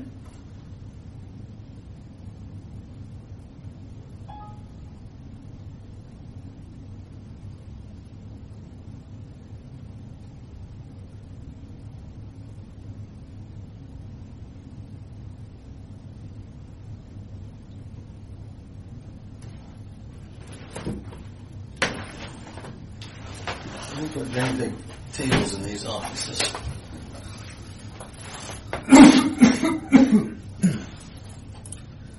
Okay. You ready to go again? Yeah. Okay. Is your name Luis Rosario? Yes.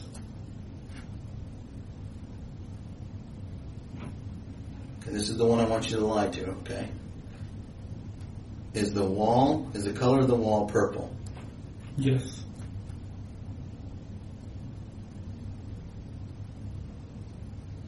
Is today Thursday? Yes.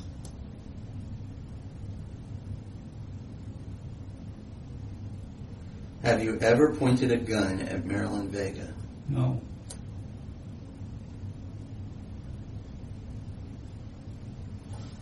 Is this month July? Yes.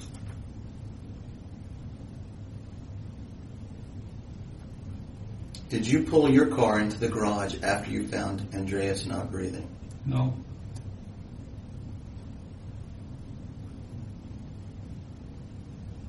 Are we in Kissimmee? Yes.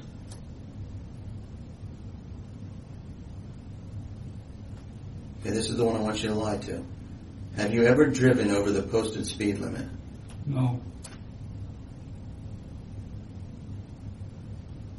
Am I wearing a watch? Yes. Am I wearing a watch? Yes.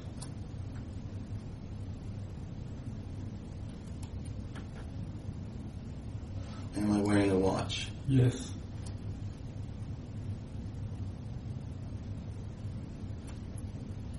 Did you try to stop Marilyn from calling 911 immediately? No.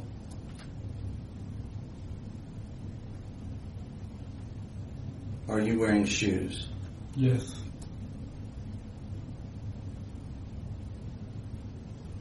After you found Andreas not breathing, did you carry him out of the room? No.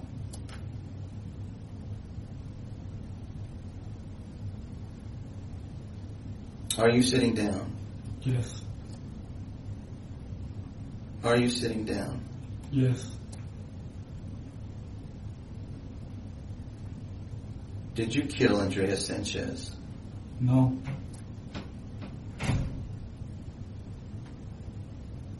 Are we in the state of Florida? Yes. Are we in the state of Florida? Yes.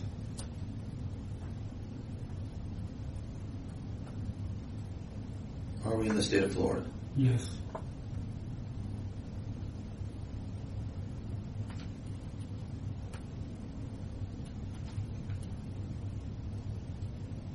Are we in the state of Florida?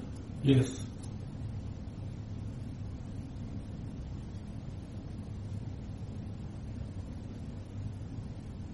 Are we in the state of Florida? Yes.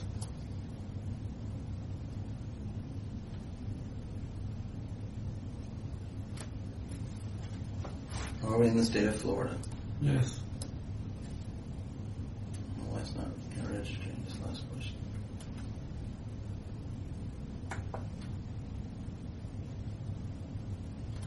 Are we in the state of Florida? Yes. There we go.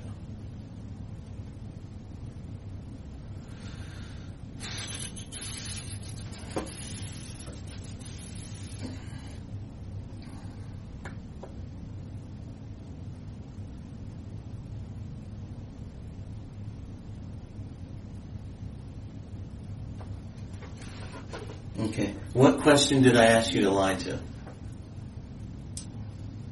All right, have you ever drove over the posted speed limit, right? Yeah. That's question number 8. Do you see this question right here, number 8? See how that's like that? That's a lie, right? You agree? You lied on purpose. Yeah. All right, that's a lie. This is your name. Is my name Luis Rosario? That's the truth. Okay? Here's the bad question again. You see all that? That's bad. Right? That's not like this. Right?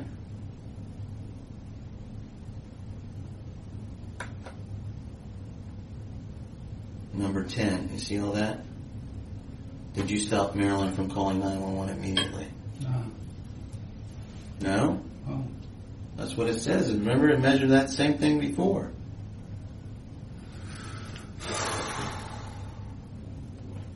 I want to help you, but you got to be truthful, Louis. I am truthful, man. How long ago was this? 9 years ago. It was pretty hectic night, though, right? It sticks out. You remember it like it was yesterday, right? It's boom. That's telling me that that's not the case. You didn't let her. First of all, she was sleeping. You had to go unplug the thing. When I asked you about the car, it says that you're not telling the truth about the car either. So you're doing something with the car. So there's no way that it was immediately, right? What are the things that happen when you go, uh-oh, he's not breathing? What do? You panic, right? You're like panic.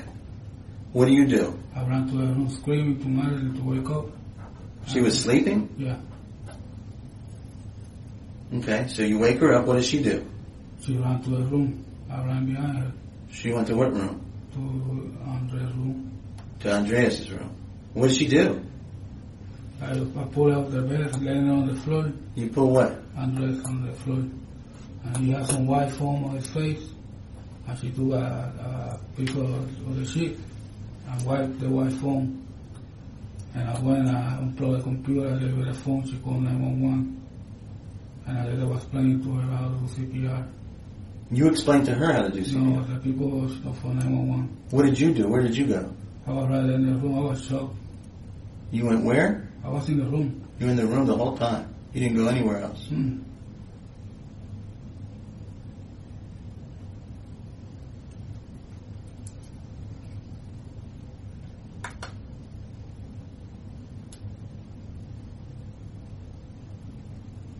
You see this number 12 question? After you found Andreas not breathing, did you carry him out of the room? Mm-mm. Before you woke up Marilyn, or after you woke up Marilyn? No, How did he get from the bed to the floor? I put it on the floor. You never walked out of the room. You didn't even step out of the room. What does that look like? I didn't step out with him. What does that look like? What does that look like? I'm telling you, I step out with him. What does that look like? The police show up in 5 minutes. What does that look like to you, Louis? What does that look like? I showed you, this is the truth, right? What does that look like? What does that look like to you? This is easy. You don't need to know how the intricacies work, but you can tell the difference. This is different than this, right? Right? So if that's the truth, what's that? False. False. And you answered no to this question. After you found Andreas not breathing, did you carry him out of the room? You said no. And this is saying that that's false. That's what you said, right? It looks like it's false. You said it's false. That means that you carried him out of the room. Where did you carry him to? Nowhere. I asked you, after you found him not breathing, did you carry him out of the room? You said no. That says that's false. I didn't carry him out of the room. When the police came quick, and they found him on the floor on his right. room. But from the time that you found him not breathing to the time the police got there was a long time. Right? I don't know that. You don't know that? Because it went fast in your mind? It was a long time though, right? More than 15 minutes. Nah. No? Not more than 15 minutes? So it is 15 minutes from the time you found him not breathing. And then you went and woke up Marilyn and you unplugged this and you did that. And the police were there that fast? Yeah. We're good, but we're not. Holy moly. Celebration. That looks like it's false to you, right? That's different than this. This is the truth. That's different, right?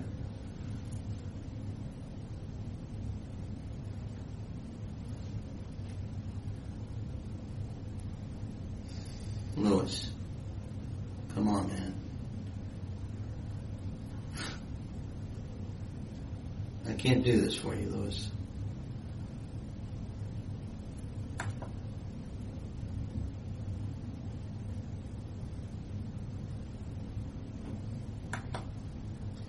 I gotta go talk to the detectives. I got 3 questions here that don't look very good for you.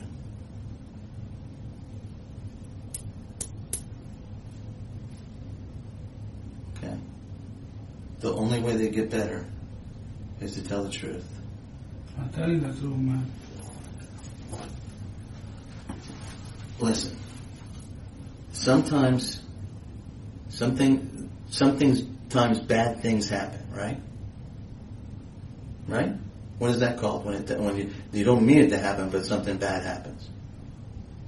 What is that? What do they call that? If you accidentally run your car into the telephone pole, you didn't mean to. What do you call that? Accident. Yeah. Right? You didn't mean to. It just happened. Something happened, something called it had just happened. Right? Mm-hmm. I don't know. That's where we stand. I don't know what to tell you, Louis. I gotta go talk to the detectives. And then they're gonna want to talk to you some more, okay? You need to think about what you're gonna tell them. Because I've got to tell them what this told me. Okay? I'll be back with you in just a second. Sit tight. Louis, they're going to come back in and talk to you, okay? All right. You go to church? You never gone to church? You never went to catechism as a kid or been to church to a Catholic church or anything? Yeah, one of my friends wanted to baptize his son. When they got baptized, their son? Okay. Okay, man. Well, you tell the truth to the detective, okay? Because I had to tell him what the test said, what the test told me. Okay? Think about it.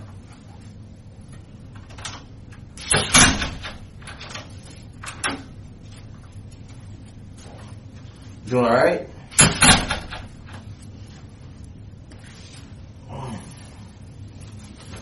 What's going on?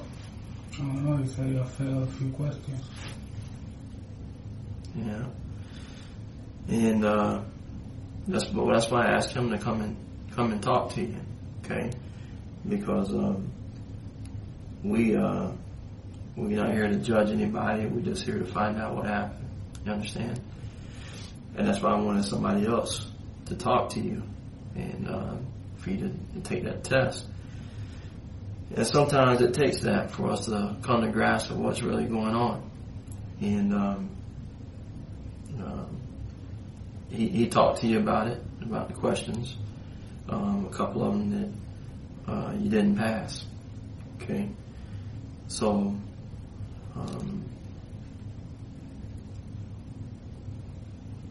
I just need to know what happened that night, Louis. I told you, man. But, again, I'm trying to... I didn't pull no gun on Marilyn. Okay. Because we had no gun. The police searched the whole house. Okay. I didn't pull the car in after Daddy drove to the garage. I never took him out of the room. When he left the room, he left with the fire department and the paramedics. Okay. What questions did he say you failed?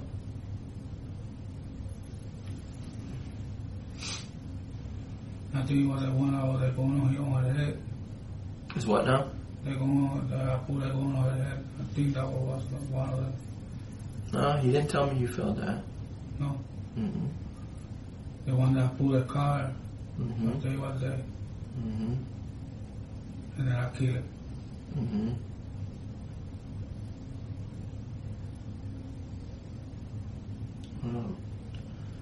I want to help you through this.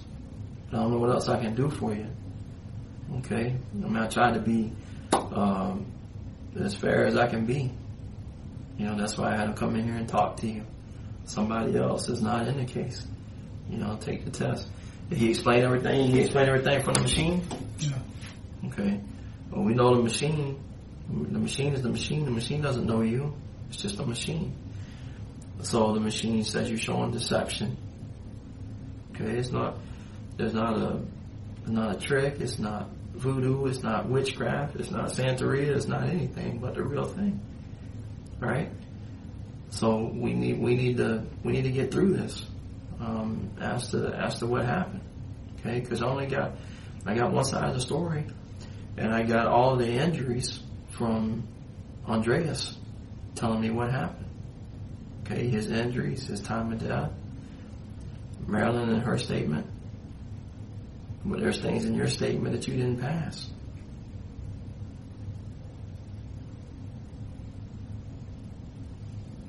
I can't help you without you not telling me the truth. I'm telling you the truth, man. I never hurt that kid. Huh? I never hurt that kid. You never hurt that kid? No, man. Okay. Mm-hmm. Well, how do you explain all those injuries?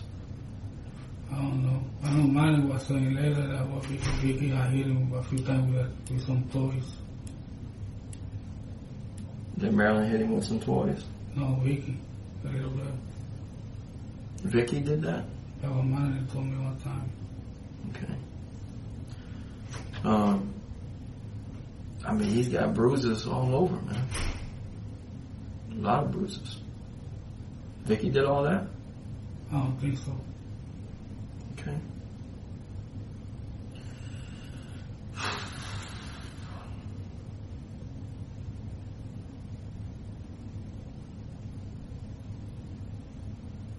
I know I didn't kill him though. I tell you that from the bottom of my heart.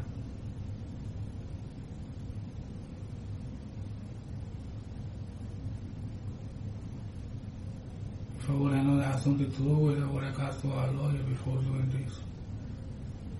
I'm saying, I'm sorry. If I would have had something to do with it, I would have called a lawyer in front of doing this. Okay. But you didn't. Okay. And I think that's admirable.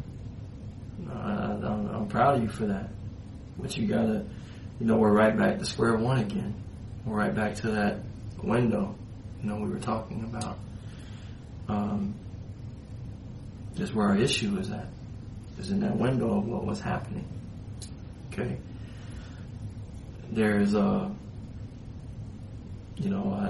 hope, I don't know, it looked like, I don't know, maybe you've been disappointed or hurt by people in your life, or, maybe even yourself has been lied to.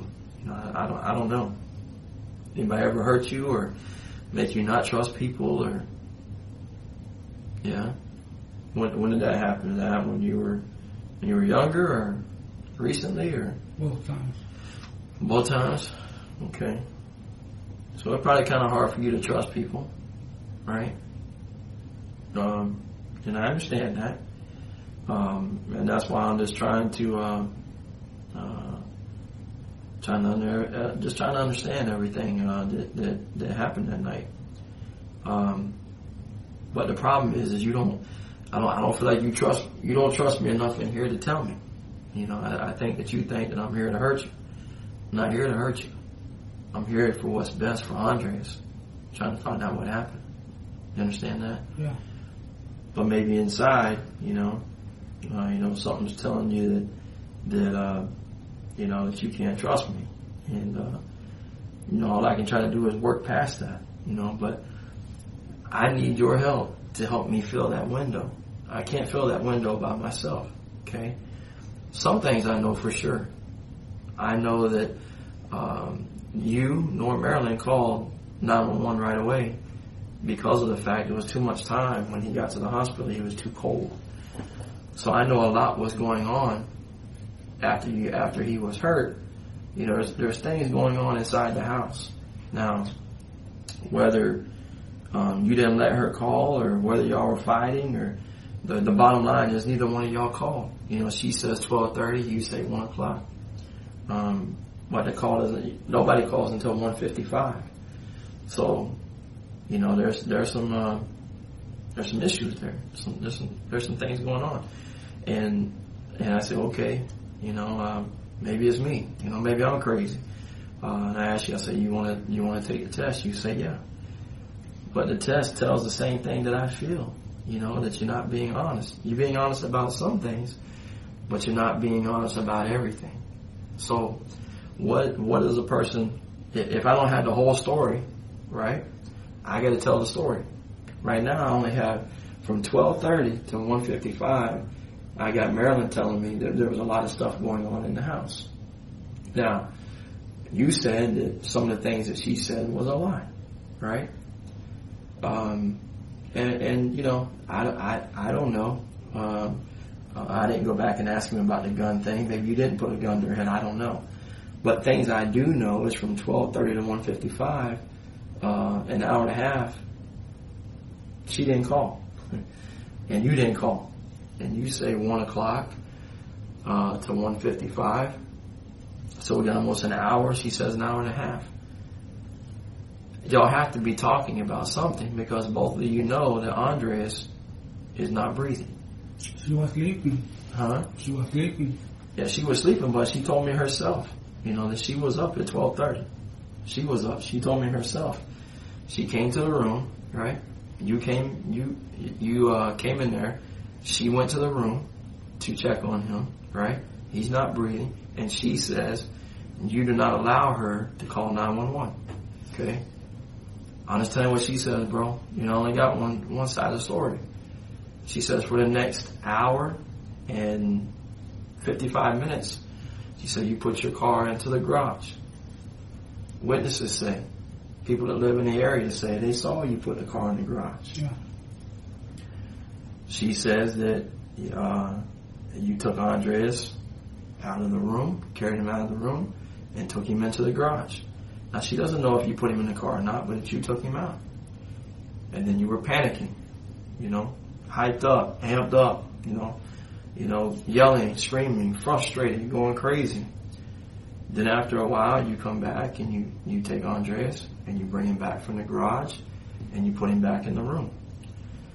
Still again, she says she begs you to call. She says she didn't run because she says she was afraid that you may do something to Victoria. She was worried about her kids.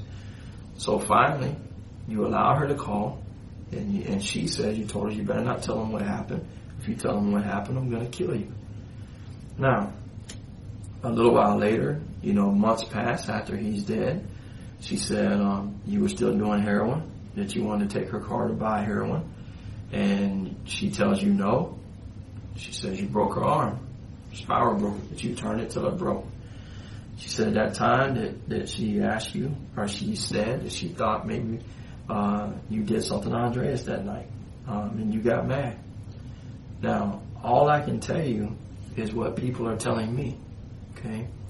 You told me a little bit, but you haven't told me everything. This is not your first time being in trouble. You've been in trouble before. You've been arrested before. You've been to prison before. Now, you told me that, times you got arrested for marijuana, for heroin, you went, possession with intent to sell. You did home invasions. When you did the home invasions, when they came and talked to you about the home invasion, did the police come and talk to you about it? Okay. Did you tell them the truth, or did you say I'm not there? I refuse to talk to them. Okay. So you refused to talk to them. Okay, but that didn't change the outcome. You still went to prison. Right? And for whatever reason. So you being here today is much better than what you used to be. You're probably a lot calmer today. I don't know. You probably learned things over your life. I'm just guessing. That deep down inside that you want to be a better person. You don't want to live in prison all your life, do you? Okay. I'm sure that you want a second chance. You want a third chance. You want chances. But I'm trying to get you to understand that just because you didn't talk to them in your past cases, right, you still went to prison. Now, when we tell the story, I can only tell one story, okay? And I can tell you this, that the story that I have right now, right, that's all I got. Because you're not telling me anything. You understand? Now, people do something wrong. What do people look at? You know, are they sorry? Are they remorseful for what they've done? Would they ever do it again? And did they tell the truth? When I was growing up, Louis, my mom used to tell me, there's only one thing you have in your life. That's your word. Right? Your word. It's worth more than silver. It's worth more than gold. Your word. That's all you got, man. You understand? That's all you have is your word. And now your word, what you're telling me, you took a test. You didn't pass the test. I don't know why you passed the test. The test, you told them, I talked to the examiner. You know, he said, did he show you the machine? Okay. And he showed you what the truth looked like. And he showed you what a lie looked like. Okay. He doesn't know this case. You know, he knows that you're here, right? He knows very little, and he came in to do it. I don't want to tell him anything because I don't want him to, have a bad opinion of who you are, right? You know, sometimes in the streets, what happened in the streets? Sometimes you hear something about somebody in the street, and you form an opinion about them, and the opinion may not be right. It may be wrong, just because of what you heard. You understand? So we're not going to tell him anything to cloud his vision. When he comes in and he does his machine, the only thing that we can seek is the truth. That's all you have in your life, son, is the truth. That's it. We don't have anything else, right? And all I'm telling you is that some of the story that you're telling me is not true. There's some, I don't even want to say it's not true. There's some inconsistencies in your statement, right? And what we need to do is fill the holes, right? So when this thing is time, and I do my report, I can say, yeah, it's not good what happened, but I believe it was, nobody meant to hurt anybody that night, but somebody got hurt. The bottom line is, no matter how much we talk about it, it's not going to change what happened because Andres is still dead. Okay. Did you know his grandfather? Marilyn's dad? Yeah. Okay. Marilyn's dad had been waiting many years to find out what happened. Okay. It's much easier when we have something bad that happens, as bad as it is, that we know the truth, right? When we get the truth, then we move on. We're done with it. Sometimes if we keep telling the same story enough, we believe it. Not true, but we convince ourselves to believe it. And all I'm saying is that you have to understand that, and I know it's hard for you to trust people, but none of us in here have any reason to lie to you. There's no reason for that. Because what? Because all I have is my word. So that, 10 years from now, you see me again, you can say Detective Mosier was honest with me. He didn't lie to me. Okay? I know that, maybe in the past that you didn't talk to the police and you refused to talk to them or whatever because you felt like they was going to lie to you or they were going to try to trick you or whatever the case may be. That's not what's going on here today. What's going on here today is to find out exactly what happened.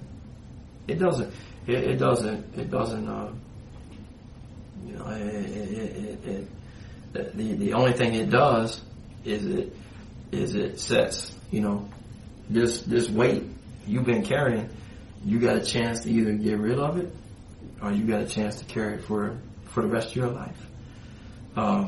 That's something that you've been dealing with, and I believe it was part of the reason why you wanted to take your life. A lot of stress. You told me that. You felt like you lost everything. You know, the only thing that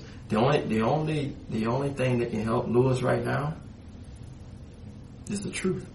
You know, you believe in God. You believe in God. Okay. You know, that's all we got. That's all we got, man. Is our word. You understand? As bad as it may sound, and nobody likes to say we did wrong. Nobody wants to say we did wrong. It's hard for us to say, okay, I did it, I'm done, I did it, it's over. That's hard for us to do. We don't like to do it because we're not proud of what happened. If that night, Lewis, you went in there to calm Andreas down, or you were stressed out, or you couldn't take anymore, and you're just trying to shut him up, you need to be quiet, and you know you didn't mean to do what you did, and things got carried away. Bam, that's it. Okay, but we can't. He wasn't quiet when Marilyn left the room. Okay, all right. Well, then you when Marilyn left the room, if he wasn't crying, and he wasn't crying when you were in there, okay. I mean, tell me how he could have died then. Tell me how. There's no other way he could have died.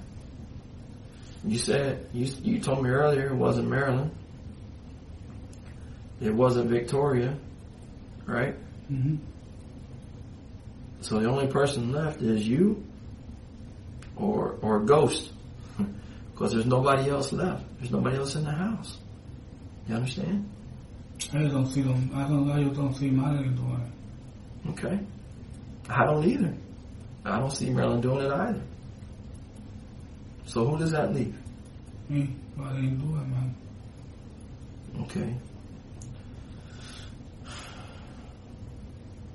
What else can I do to prove to everybody that you didn't do it? Because we gave you a test, you failed the test, right? What else can I do to say you didn't do it? So the only way I can help you is with the truth. What else can I say? I don't know. All right, I don't know what else I can say.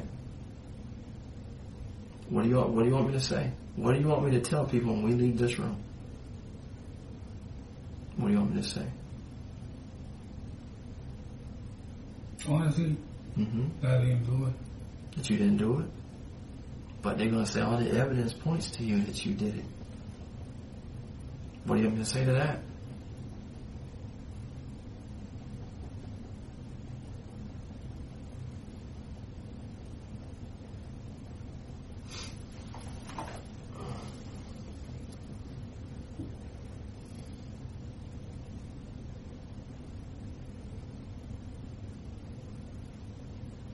What am I supposed to tell everybody?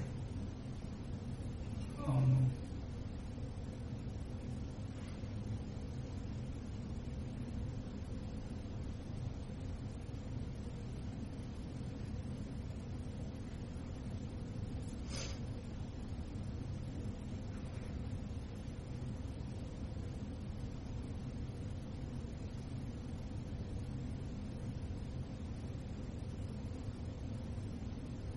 Can you tell me why it took an hour for Marilyn to call 911?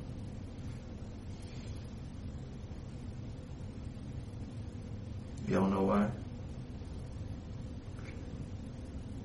He took an hour, but she fell asleep, and we got to her house by 11:30.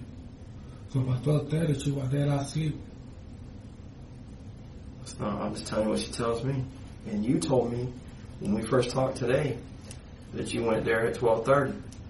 And then after I said, well, you didn't call at 1:55, then you said, okay, maybe 1 o'clock. Yeah. You said, no, I didn't say that. Yeah, you said that. Okay? And you said that because you probably didn't know what time the call came. Right? And you said it because I think you were being honest.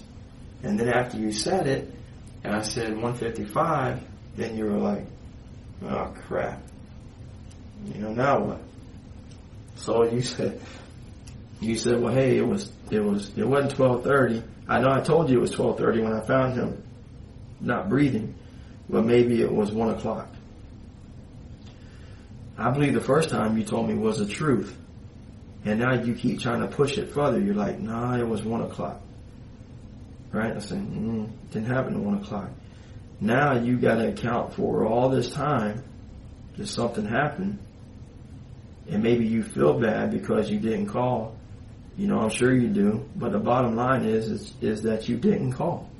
You didn't call and Marilyn didn't call. So now you're like, man, 55 minutes, that's almost an hour of Marilyn and I not calling, right? For Andres. And now we didn't call. And if we didn't call and we made a bad decision not to call and we made a mistake, then we made a mistake. But continuing to lie about it doesn't change the facts. Continuing to lie to me doesn't change that when we walked in this room, you told me at 12:30 you walked around and then you said, oh, well, maybe I forgot. But you know what? I don't think you forgot.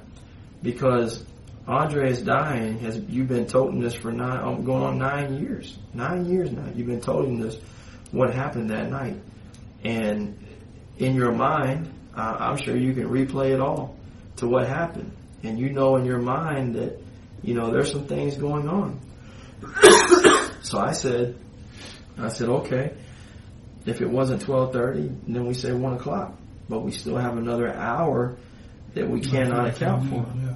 So, you know, and this is not anything except, you know, what you're telling me.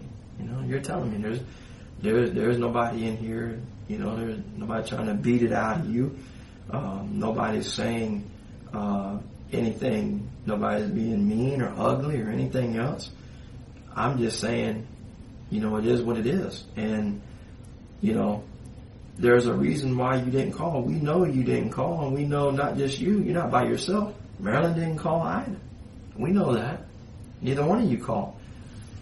But at least she's saying, yeah, I didn't call for an hour and a half. And she begins to explain what's going on inside the house. Okay, I wasn't there, right? But she was there. You were there. And because your car's so loud, we have people in the neighborhood that know when you come and go, right? And they know that it was a little bit later when you moved the car. You know, they're giving me times. I mean, the problem is, Louis, is that, you know, you got to open time for it. You can figure that out. That's it. You understand? 55 minutes. You know, that's all. And you know, and I know, as soon as we're sitting there, that 911 wasn't called right away. We know that. You know, you told us that. That's it in a nutshell. There's no debating that.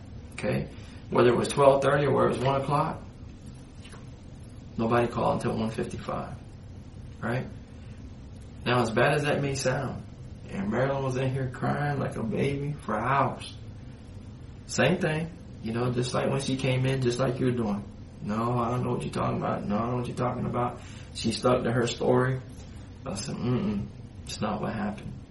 And it took a little while, and she cried some more, and she cried. And then finally she told the truth. You know, it took a little while, but she told it. And you understand, for me, I have to respect the fact that she told the truth. You understand? And there's times, listen, there are times in my life, you know, I'm not perfect and you're not perfect. Nobody's perfect.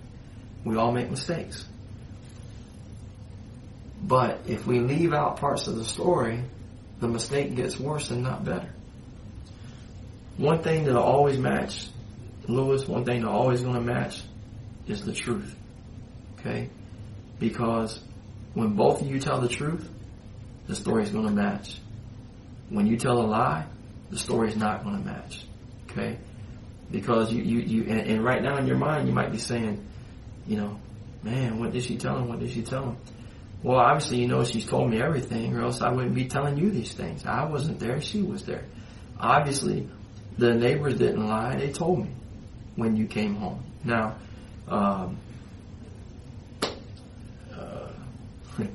in the beginning of this investigation, there was a lot of there's a lot of things missed.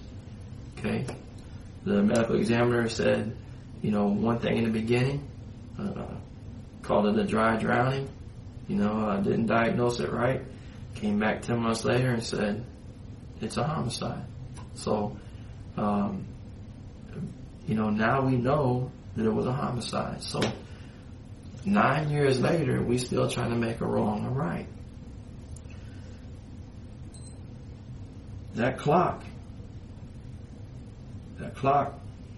a bitch, because that clock got you guys, okay? And the clock is what made her come and tell me, okay, it was. But we didn't call until here. We didn't call until here. Now, she says you didn't let her call. You say that's not true. But you still haven't given me a reason as to why you didn't call. You're a big guy. I'm sure if you wanted to call right away, you'd have called right away. But you didn't call right away. And you know what, Louis? If you didn't call right away, okay, I know it's bad, but you know what? It's behind us now. There's nothing that we can do to go back, unfortunately, and bring Andres back. Nothing. I wish we could. And if we could, maybe we would change some things, and we would go back and say, God, give me another chance. I'm sorry. And we would change some things. But today, there's nothing that's going to bring him back. Nothing. The only thing that's going to give Andres, 4 years old, a little bit of dignity, a little bit of honor, a little bit of something, you understand that as a man, is for us to say the truth. That's it. Right? To say the truth and be done with it. But we can't keep telling these inconsistencies and leaving things out. It's not going to work. It's not going to work. We keep leaving things out. Not going to happen. You guys didn't call. You didn't call. There's nothing. You tell me right now, Detective Murphy, okay, I didn't call. There's nothing we can do to change that. That's over. Right? What did I say that we have? We only have what? What's worth than silver and gold is our what? Our word. Our word. Our integrity. Because you know what, Louis? Hopefully, Louis, you don't get any more trouble. Right? But if you're honest with me today, when we leave here, and let's say late 10 years from now, somebody accuses you of doing something wrong, what can you say? You can say, call Detective Mosher, because I told him the truth. Right? In the beginning, I may not told him the truth, but at the end, I told him everything. Then I can go and say, if Louis told you this is the way it happened, then that's the way it happened. Right? But I can't do that right now, because you're leaving too many things out. You understand? Today can be the first step to a better life. Your first step in doing the right thing. That's it, in a nutshell. Your first step to doing the right thing. Okay? Hey, I did something. Something happened. I'm sorry. I didn't mean for it to happen. Please forgive me. Doesn't that sound a lot better than, I don't know. I'm not sure. I'm not this, because we know that things were happening, right? If you I don't know who's the most important person in your life? My mother. Your mother. Okay. If I went there and let's say I took money from your mother, right? And she came and told you I stole $100 from her.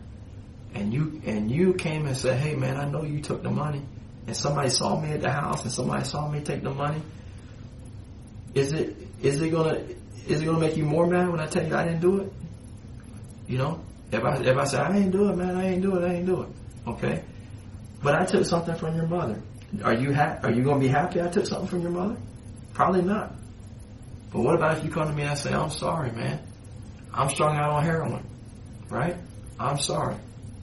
I got an addiction. I got problems. I'm sorry. As soon as I get a chance, I want to pay the money back to your mother. I'm sorry for what I did. Now, how much more respect are you going to have for me when I say I'm sorry and I'm going to go try to give the money back to your mother versus if I say, I don't know what you're talking about, dog. Come on, man, I don't know what you're talking about. And you're going to say, come on, man, that's my mother. That's my mother. Come on, dog, that's my mother. All right? You don't want anything to happen to your mother. All right? Do you understand the difference? You understand? What are they going to do to me? What can anybody else do to me? They come and arrest me and they take and they say, you're going to jail because you took $100. And I go to the court and they say, did you take it? I say, yes, I took it. I'm sorry. Now, I might get, maybe I get forgiven. I don't know. But I sure get some understanding from people. I get understanding because people respect that. But when you don't help me fill this window, Lewis, that's hard for me to fight for you. When you don't fill this window right here, then I have to fill in the blanks with what I think happened.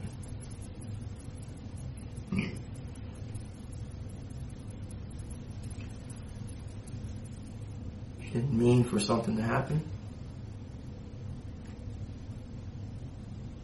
I'm sorry. Or this happened, I don't know. But your first step is saying, I should have called 911 immediately. And we didn't do that. That's the first step. Right? That's the first step in this process. Because Marilyn says, we didn't call 911 for an hour and a half. Right? I can't see why. Now think about this. Why would Marilyn make that up and say we didn't do it? We found him about 12:30. He wasn't breathing. We didn't call. Right? So the first step is saying, I should have called 911. I didn't do it. I'm sorry. That's the first step. Now, I don't care, man, if you went and ate a sandwich. I don't care if y'all had sex. I don't care what you did from the time this happened to the time you called. I really don't care. But we got to get past first base before we can go to second base. And we got to say, you know what? I made a mistake right here and I didn't call. I'm sorry. Okay? That's first base. And then we can get from first base to second base to third base to home. Then, I connect the dots. You ever remember as a kid, they used to give us those things with dots and they would have the numbers and we would connect the dots. Yeah. 1 to 40. We connect the dots, and when we connected the dots, it was a beautiful picture. Okay? That's what I'm trying to do today, Lewis. I'm trying to connect the dots so I have a picture of what happened. Okay? So the first dot that we have to connect is to say, when we first found him, we should have called 911. I didn't do that. I made a mistake. Then I take this dot and we go here. Okay? We go from hitting the ball to first base. That's the first step. Right? Okay? That's the first step. I made a mistake. I didn't call 911. Right? But it makes no good for me to keep telling you, if that's what happened, then say that's what happened. If you didn't call 911, and not just you, Marilyn didn't either. You didn't call 911. Okay? If you didn't do it, you didn't do it. Okay? There's nothing we can do to change that. It's over. Okay? If you didn't call 911 immediately, right? Then say you didn't do it. But don't tell me that it happened immediately when I know it didn't happen immediately. You understand? We know it didn't happen immediately. She says 12:30. You try to push it, and you say, maybe 1 o'clock. Because you're trying to push it further. Right? And I understand that. That's normal. That's normal. We get in trouble. Sometimes we don't want to tell the story, We go out and do things we shouldn't have done or took money or, we messing with this girl and we banging this girl, whatever. We get caught. No, it wasn't me. first step is right here. Right? Okay? If you made a mistake by not calling 911 at 1 o'clock, then I need to know that. Okay? Because nothing's going to change except for the fact you're being honest about the first mistake. Because all you have in your life is your what? My what? So you leave here as somebody that tells the truth, or you leave here as somebody that shows deception. No matter what word we put on it, and we don't want to say, lie or whatever, inconsistencies, whatever, however we want to tell it. You leave here as a man of your word, or you leave here as a man not of your word. Okay? The choice is yours. I can't make that choice for you. The machine made a choice and told you that you weren't being honest. And sometimes we have to see that. I don't know. Reality has to set in, and we have to say, damn, this has been 9 years, but the gig is up. It's time to end it right now. And once we end it and we get it over, then it's over. That's it. It's done. We're done with that. Okay? But we got to get past first base. All right? So, that night, when you came home, and you did whatever you did, you took a shower, Marilyn went to sleep, whatever the case may be, and I don't want to put words in your mouth, because I'm not going to do that. You understand me? Yeah. Sir, you understand me? I'm not here to harm you. I'm not going to put words in your mouth. After that, you said the first time, it was about 12:30, that you went and checked, and you found Andreas not breathing. Okay? Is that true? Or is that not true? I was the one that found him. Okay. Was it about 12:30 when you found him? About 1 o'clock. Okay. So 1 o'clock. That's what I might think about. Okay. And I'm going to tell you, this thing hurts you so bad, you're going to know. You're going to know what time it was. Okay. So if you found him at 1 o'clock, right? Did you make a mistake by not calling 911 at 1 o'clock?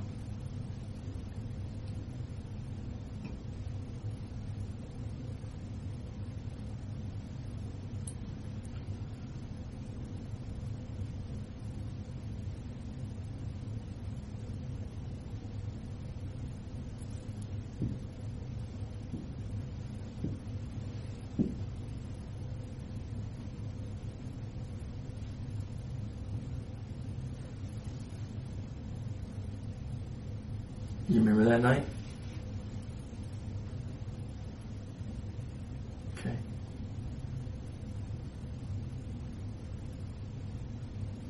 $12:30, 1 o'clock, you found him. Should you have called 911? Yeah? She did.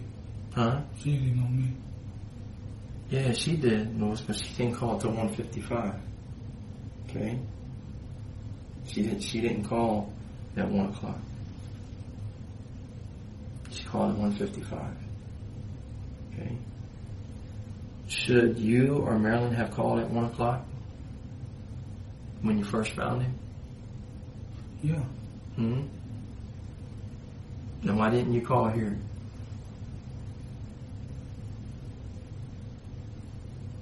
Did you make a mistake by not calling?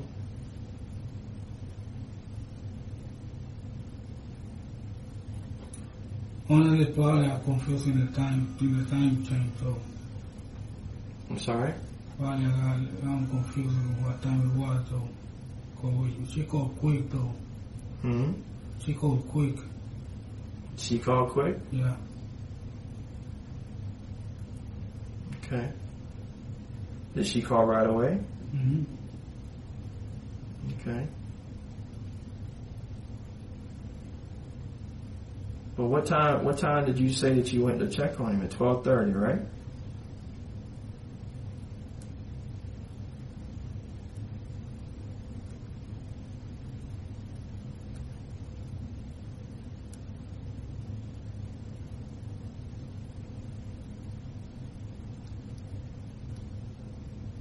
What time did you go check on him?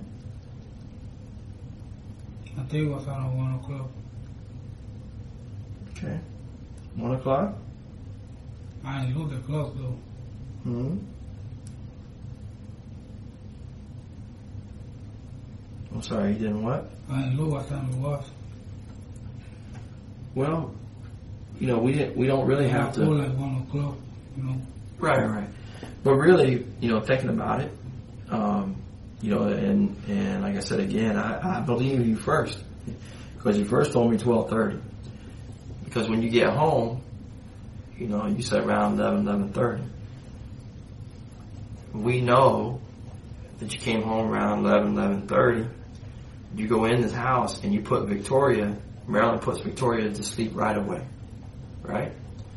Then you said that you go and you take a shower, right? She puts Andres in the tub right away. Now I know how it is when I get home late with my kids. We hurry up, get them in the bath, put them to bed. Okay, so you come home around 11:30. I would say probably 12:30 is probably enough time for them to be in bed. Okay, you say about 12:30. You on the computer. You go get some ice. Something doesn't feel right, and you go and check on it. Man, that's a good thing. Thank God you went to check on him, right? You checked on him, not Marilyn. Is that right? You checked on him because something didn't feel right. So you went to check on him. Hey, man, thank God. That's a good thing. You went and checked on him. You checked on him at 12:30 or 1 o'clock, right? But for some reason, you guys don't call 911 right then. I don't know why. I'll give you an example. The other day, I don't know if you've seen on TV, well, still an open case. We had a death, accidental death. And we went a man died. We went to the house and we went to knock on the door and we were going to tell her, I'm sorry, your husband died, right? But she didn't want to open the door. And she didn't want to open the door because she had drugs in the house. So she had some marijuana, some other stuff, some cocaine, and she was trying to flush it all, get rid of it. She thought we were there because of that. That's pretty sad. We weren't there because of that. We were there to tell her husband died. You understand? But she didn't want to open the door right away because she had something to hide. You understand? You don't call right away. Okay? I don't know why. I don't know if you had something to hide, if you were just scared, or what people were going to think. I don't know why you didn't call. But the bottom line is you didn't call right away. Okay? She didn't open the door for 20 minutes because she was trying to hide all the dope. Okay? I don't care how much dope she had. I already feel bad in my heart because her husband died. That's sad enough. Okay? I don't care if she want to smoke dope, snort cocaine. It's not going to help anything. Right? It's just going to make your body worse. I don't really care. But she was afraid to open the door. Now, there were still drugs on the table. Okay? Do you think we arrested her? No, we didn't arrest her. We took the drugs, we put them in evidence as found property. Right? But she thought in her mind that if she opened the door, we were going to arrest her. Now, isn't that sad? She didn't open the door and we couldn't tell her husband was dead because she was concerned that we may find something. I don't know. Maybe there was something in the house you didn't want the police to see. I don't know. Okay? All I do know is there's a reason why it takes you an hour to call. There's a reason. Okay? And maybe there's something there. And I don't care if there was 10 kilos of cocaine there. I don't care. Okay? But it helps me understand why you didn't call. Alright? Now, that's not for me or anybody else to judge. But people understand that. So, if there was something in the house that you were worried about that somebody might find, okay. Again, it's not going to change anything. It's only going to make it better to help us fill the dots, connect the dots. We're going to make this picture. We're going to connect the dots. And when we're done today, I pray to God that we find the truth. We connect all the dots. We go on. Okay? because we connected the dots. But there's a reason why you didn't call right away. Okay? Maybe there was something in the house.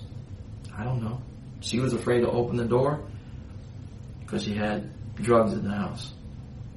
And then once she realized, you know how bad she felt? That we couldn't tell her husband died because she's trying to cover the drugs up? Not worried about the drugs.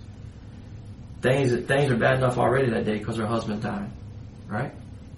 Things are bad enough. Everybody thinks that, you know, that we're bad guys. We're not bad guys. You know, if something happens to your family, you want us to figure out what happened. Right? That's why we're here. Not because we're going to get rich. That's why we're here. Was there something in the house that you were afraid we were going to find? Is that why you didn't call? I withdrew from heroin. I didn't have no heroin in the house. All I had was a backpack. Okay. That the police found. Okay. With a mask and a black uniform. Okay. Now, what was it?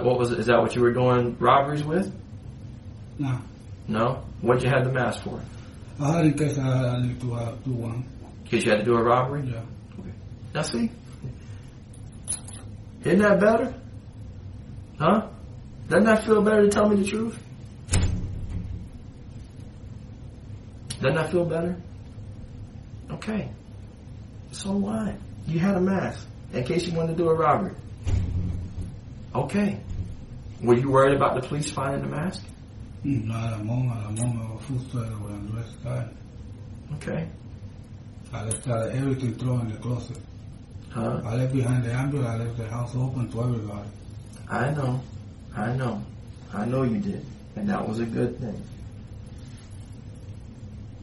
But we still got to connect the dots. Okay? There's a reason why not just you and Marilyn didn't call back here. There's a reason. Was it because y'all were afraid? Was it because out of fear? You didn't think that people were going to believe you? When Andres is not breathing, were you afraid that people wouldn't believe what happened? Why didn't you call? Did you ever think about taking Andres yourself? No. No? Okay. Tell me, bro. Tell me why you don't call right here.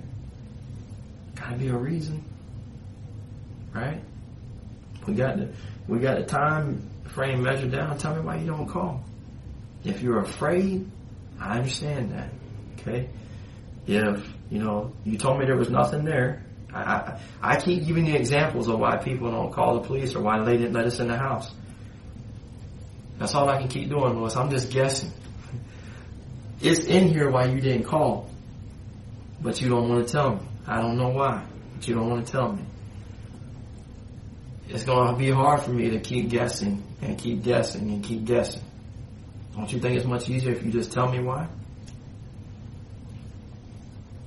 And you were afraid, if you were stressed out, if I don't know why.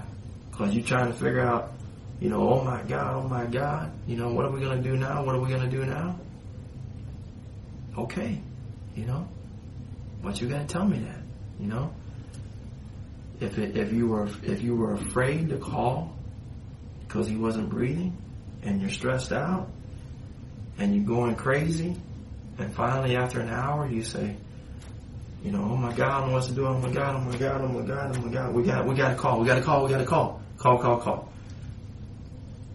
If it took you an hour to make that decision, so be it. Okay? It took an hour, at least an hour, right?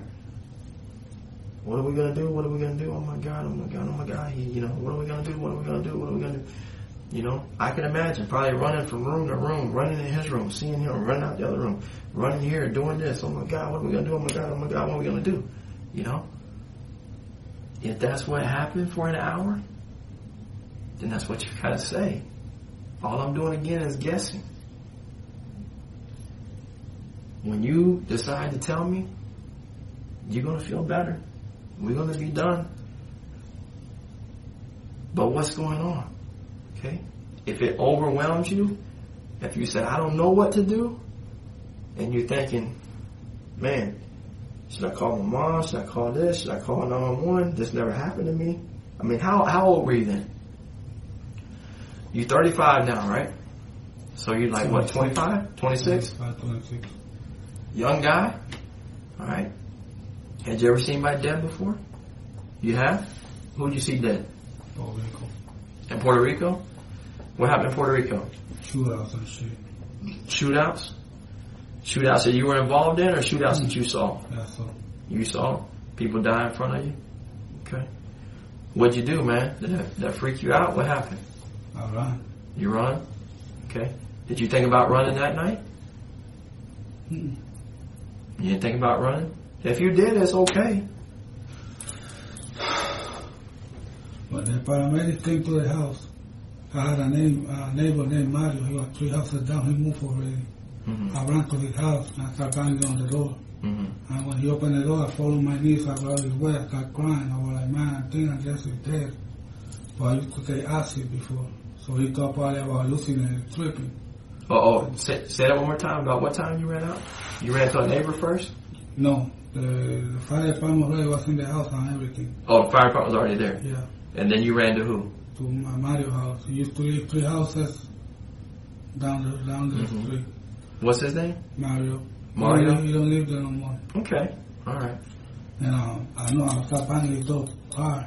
When he opened the door, I got on my knee and hugged him. Mm-hmm. I was like, man, I think Andres is there. I think Andres is there. Because Andres used to play with his son. Mm-hmm.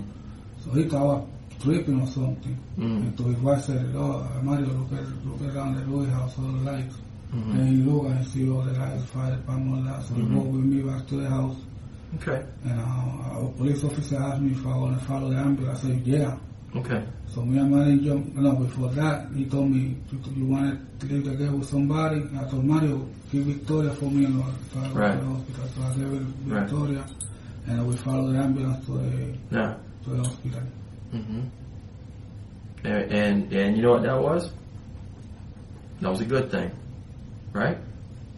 That was a good thing. But we're still over here, and we're not here. Okay, I'm gonna, because I don't know. Do you not believe me? The call came at 1:55. Do you not believe me? You say so, I believe it though, but really, I probably fucked up on the time, but it was quick. Really took no hour, no 30 minutes to call Okay. 911. Do you believe that Andres' death was ruled a homicide?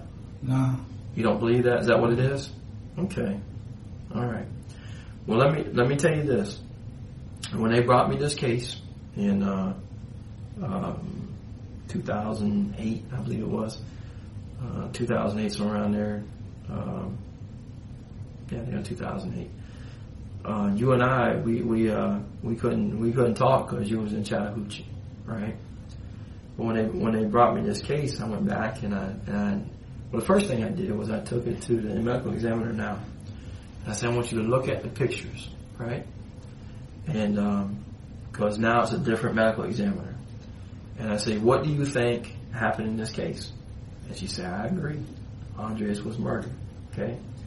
If the doctor didn't say that, we wouldn't be here today. You understand? Because the doctor has to say what happened. I can't say what happened. Okay? And maybe when you were talked to before, or God only knows what happened. I don't know. Or what was said, or whatever the case may be. But I'm telling you that when the doctor looked at it when we reopened the case, she said, yes, it's a homicide. Okay? She's already testified in court at the grand jury. Okay? That it's a homicide. That's why you're here today. So I don't know what else has got to happen for you to believe it, but I'm telling you it's true. Okay, it's been ruled that. I showed you a document, and maybe you don't believe the document. I don't know. My fear is when we leave here today, and you go back, you go over to the jail, and you go to first appearance, and they tell you what your charges are, and you think about it, and you sit there and you say, man, I need to tell them the truth, because the truth is, it's not going to change the fact that they rolled in a murder. That's not going to change. And maybe by then you'll say, hey, I want to come back and talk. I don't know by then if the state is concerned about what you have to say. I don't know. I'm not saying that. Maybe you go there and you want to talk, and maybe there's a chance for us to talk again, but maybe there's not. You ever played dice? Okay. Right now, Lewis, you're rolling the dice. Okay? Just like Vegas. You're rolling the dice. Maybe when you roll it in your mind, you're rolling it right now and you think everything's good. But this is not going to go away. I can promise you that. This is not going to go away. Okay? It's here forever. Right? What happened to Andres is here forever. I don't know how much more plain I can make that. And I don't know in your life, maybe from growing up until you're 35 years old, maybe people lied to you, maybe people hurt you, maybe they deceived you, and you don't know what to believe. Okay? But the only thing else I know to do is to bring you the report of the deputy who came there and what time he came there. It's there. Okay? To give you a copy of the call log, what time the call came to us at 1:55, a computer printout. I can take you out there, we can print it. I didn't make it up. It's what time the call came in. When you said you went to check at 12:30, I believe in my heart, as God is my witness, that you went at 12:30. Okay? You're the one, Lewis. You're the only one that can fill the gap from 12:30 to 1:55, or from 1 o'clock to 1:55. You're the only one that can fill the gap. The reason why I know that your times are right, because the science tells us your times are right. Okay? Because of how cold he was when he got to the hospital. That's why I know your times are right. Right? Science is telling us you're telling the truth right here. The machine's saying you're telling the truth when we ask you your name. We ask you questions, or not we. When the investigator asks you questions about the car and about this and about that, it showed deception. There are things that we know. All right? And I don't know in your mind. I really don't know in your mind. Maybe you're trying, maybe because you've been lied to, or maybe because, you're trying to convince yourself that it didn't happen. But I'm telling you, bro, it did happen. Okay? And I'm sorry it happened. I'm very sorry it happened. I'm sorry to be the one to sit here and tell you it happened. Okay? But I respect you as a man. A lot of respect for you for sitting here and talking to me today. I'm asking that we connect the dots, because I don't know if we'll ever get a chance to talk again. But I'm willing to print all that out from the computer. You can watch me print it out. It's from 2001.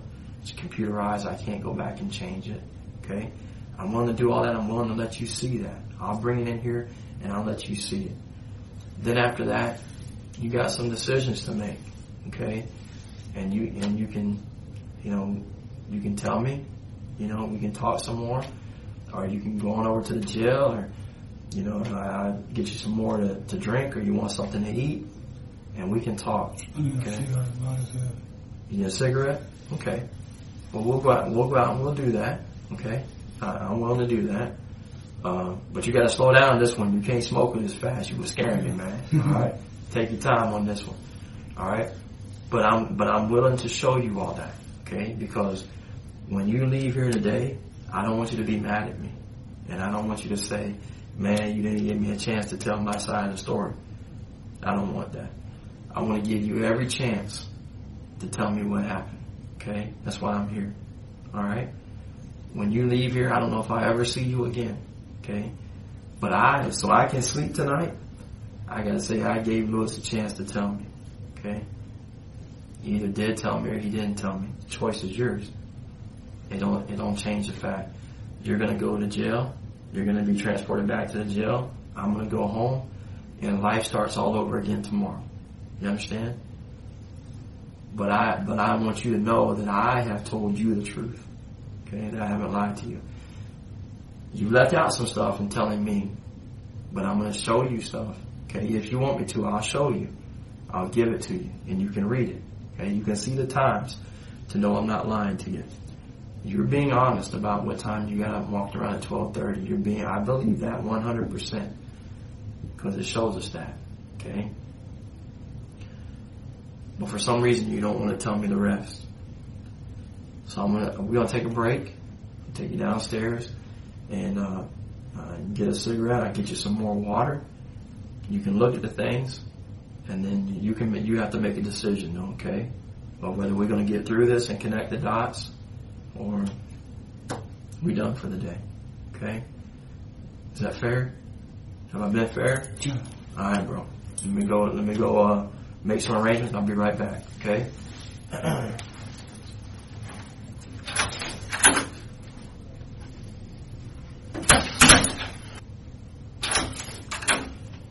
Man, you drank the Coke, huh? Quick.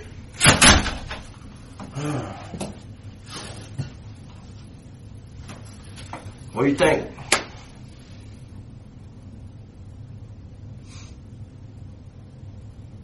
Ready to do this? I ain't kill that little boy, man. Okay.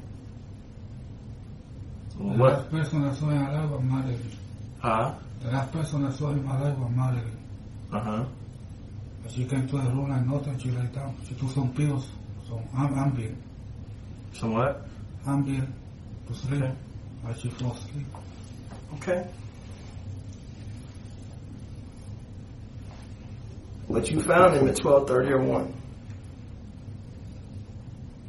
So what happened? 1:55.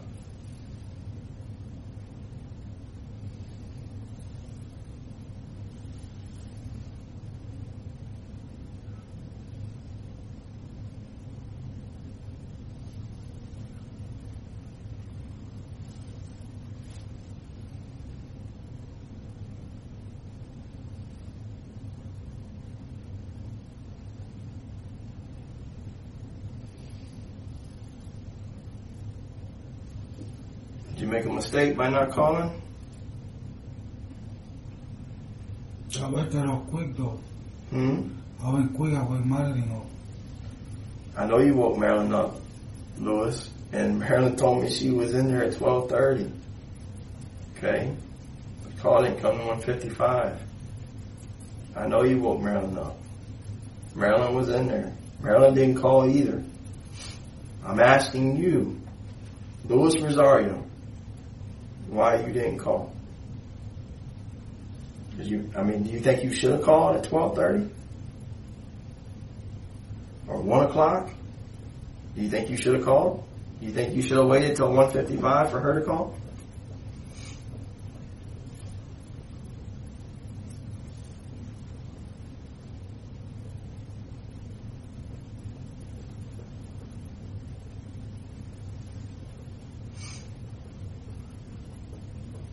Y yo cuando estaba con Marilyn, tu phone call, le vas a andar mostrando. No 55 minutes. She said it was. She said it was an hour and 30 minutes.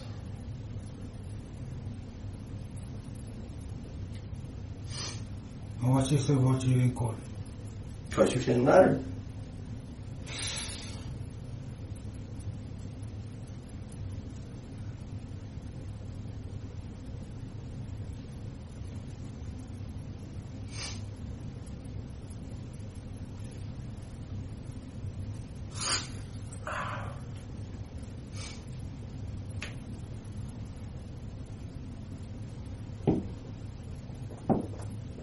Window.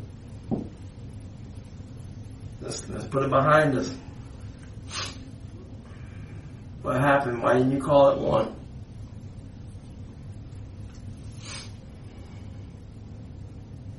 I don't know. You don't know? Well, what were you doing for an hour? Going crazy? What? Running around? Trying to decide what to do? I don't know. What were you doing for an hour?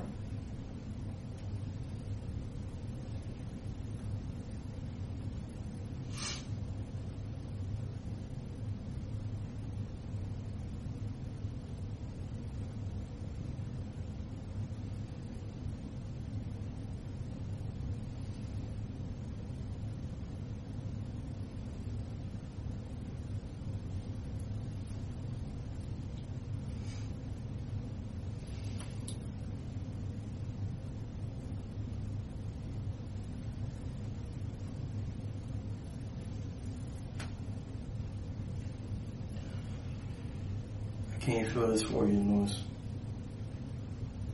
I'm going to tell you when I think he died. I know he died. And I can only tell you when y'all call. That's all I can tell you. But you have to tell me what happened between here. That time space. Yeah. I understand where you're going from.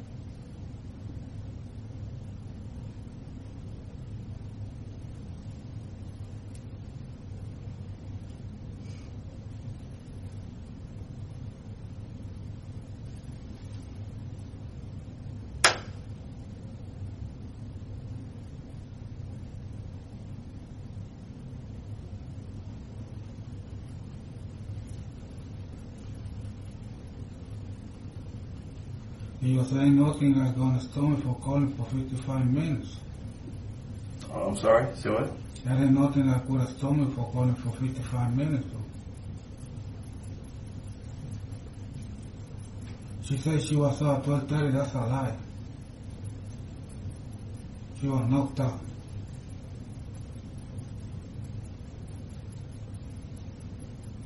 Cause we got to the house by 11:30.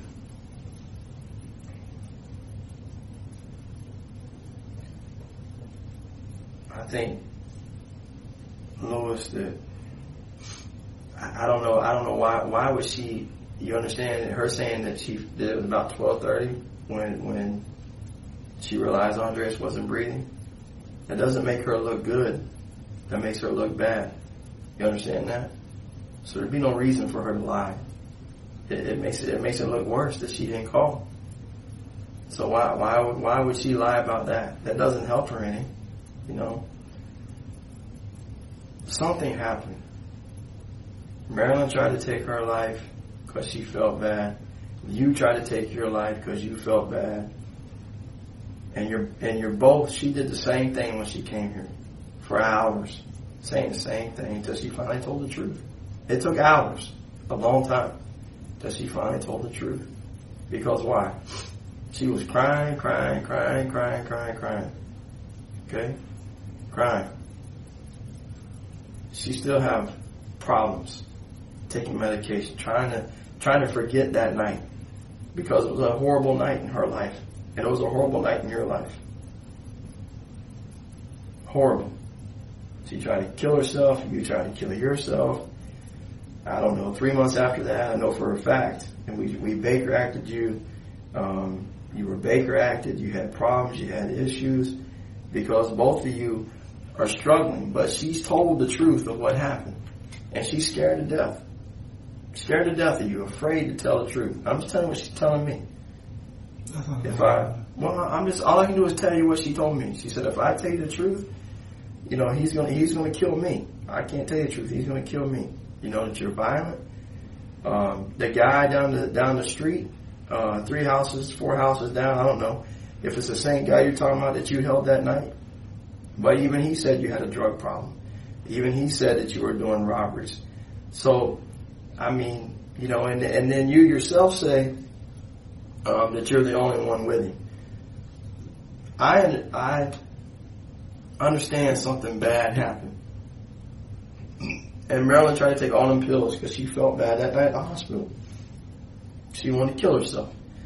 Not just because she wanted to be with Andreas, but because she felt bad about what happened to Andreas, and she didn't make a call from 12:30 to 1:55.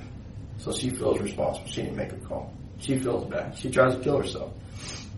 You say you try to kill yourself. I mean, we don't have a report of that. It's a few months after that, or whatever, down the road that you get Baker acted and try to kill yourself. But you tell me that you tried to kill yourself the next day. But I don't. There's no police report that you tried to kill yourself. But I believe you probably did try to kill yourself. Because why? Because you're both trying to erase what happened that night. But there's no medication, there's not enough drugs, there's not enough heroin, there's not enough things that can clear that from your conscience. There's not. I don't care how much dope you do. I don't care how much you say I'm crazy and they try to give you drugs and everything else. It's not going to change that night. It's not going to change. The only thing that's going to change that night is for you to say what happened and be done with it. Put it behind you. That's the only thing that's going to change that night. Nothing's going to bring Andreas back.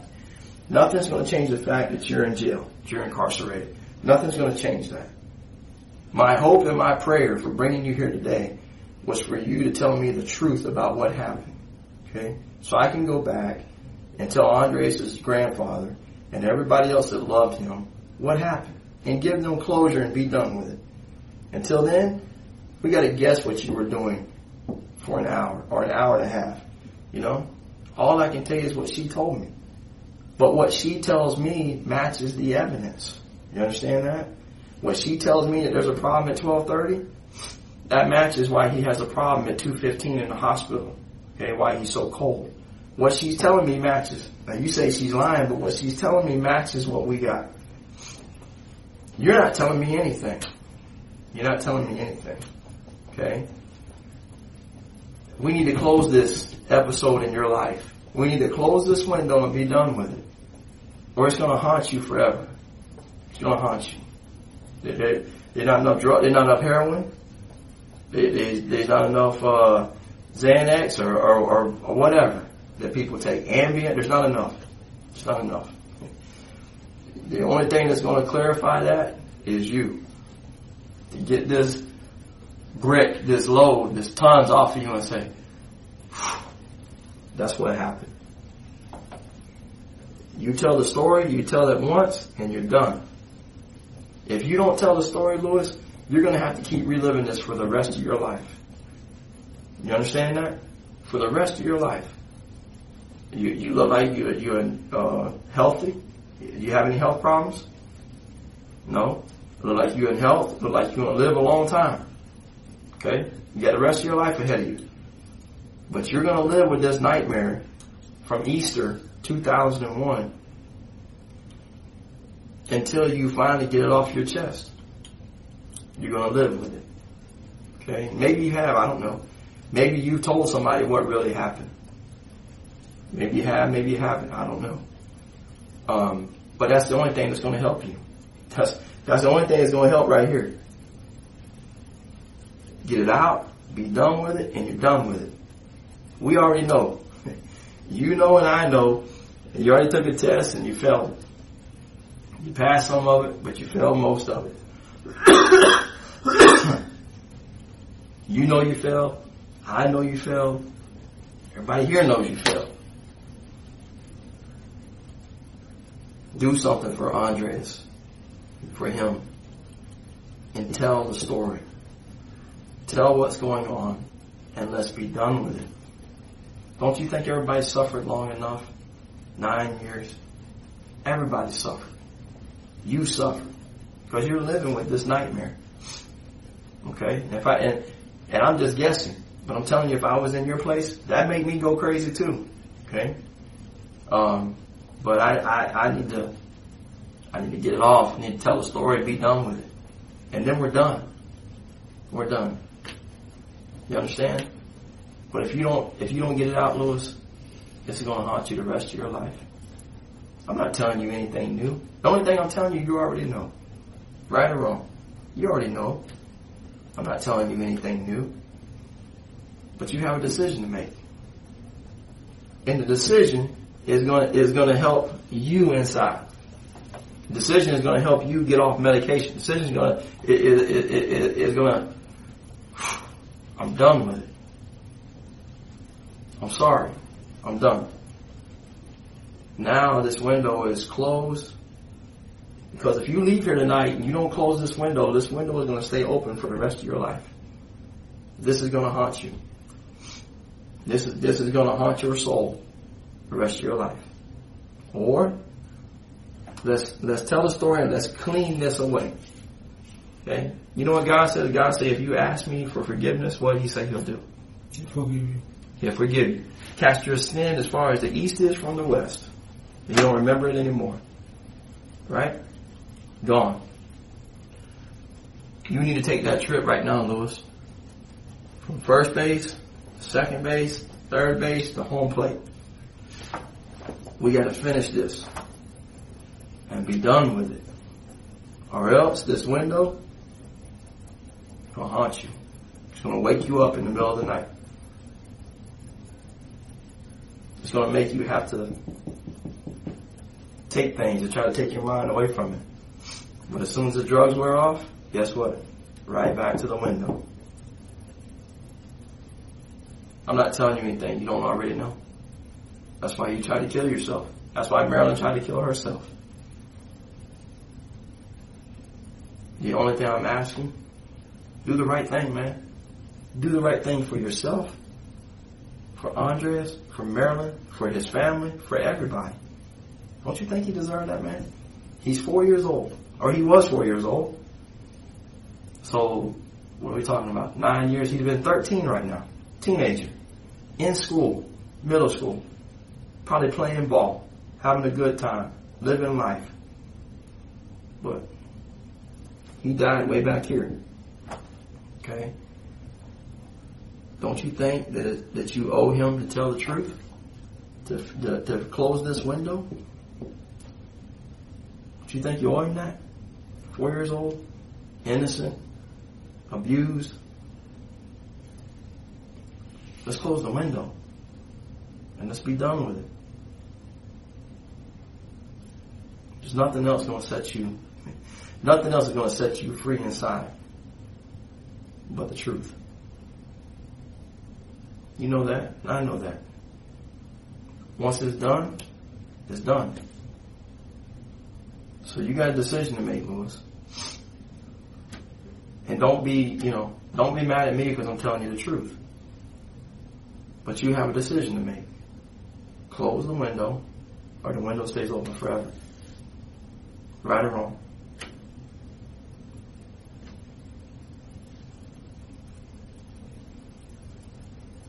You got a decision to make. You got to close the window, or you can go on to jail. This is your opportunity. Sometimes we ask people in life, there was a man, he was drowning one time, and a boat came by to help him. And he said, "You want some help?" He said, "No, the Lord's going to save me." Second boat come by. "You want some help?" "No, the Lord's going to save me." Third boat came by. "You want some help?" "No, the Lord's going to save me." The man drowned. He died. He went to heaven. He said, "God, I thought you said you were going to save me." God said, "I sent 3 boats."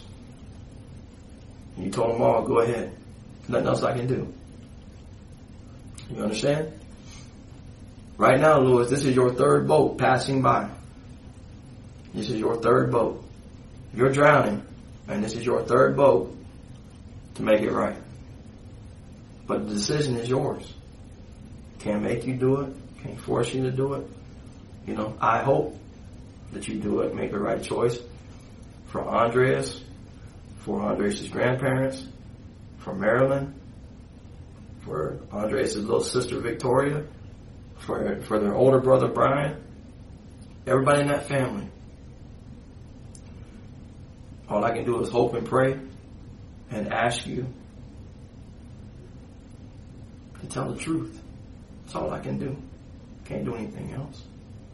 Right? Can't do it.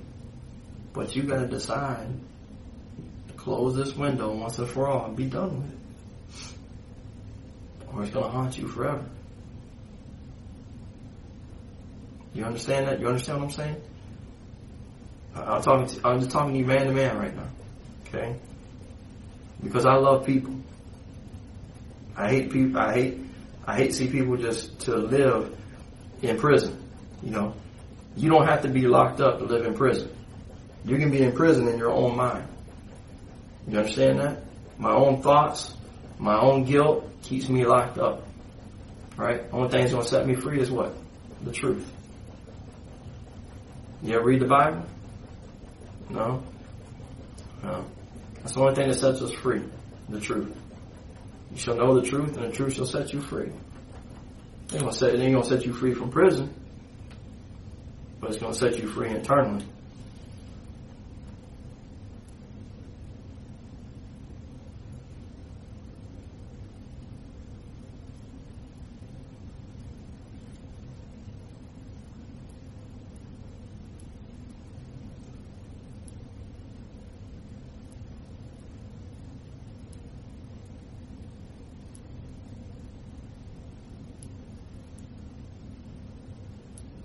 Something I can tell you is I didn't kill Andrea, man. Huh? I didn't kill him. I don't see myself doing such a thing like that. Well, Lewis, I told you from the beginning, I don't think for a minute that you ever wanted to hurt Andres. You understand what I'm saying? I think something bad happened. Alright? It's just what I think. But you know what? Deep down inside, that you're a good person, you're a good man. You understand? But we can't like, you know, go hang out or go do this or whatever the case may be, unless I get the truth. You know, there's nothing else I can do for you, son. In your heart, I don't think you're a killer. I think you did the crimes you did, the robberies and home invasions and all that, because you had an addiction. And addiction was heroin. And when we run out of money, heroin is a horrible thing. It's very addictive. Okay? I used to work narcotics, and people used to tell me, man, they'd walk in Home Depot and just take a weed eater because they were jonesing. They needed the product. They can't live without it. They need it, right? They can do crazy things, rob, steal, right? Kill, take money from persons because they're so strung out on heroin.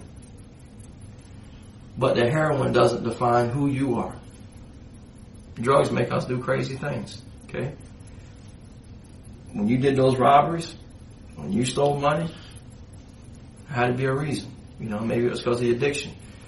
When we start doing heroin and we start doing a drug, we think we got power over it. You know, I'll do it only when I want to do it. But then pretty soon it got power over us. And now we just got it. We got to have it. And we got to do whatever we got to do to get it. Okay? I understand that. Okay? Those things happen. Whether it be heroin, or it's alcohol, or it's pornography, or it's sex, whatever it is, we get addicted to something. And that addiction begins to control us. It's not us, right? But the addiction is controlling us. That night when y'all went in and he was upset,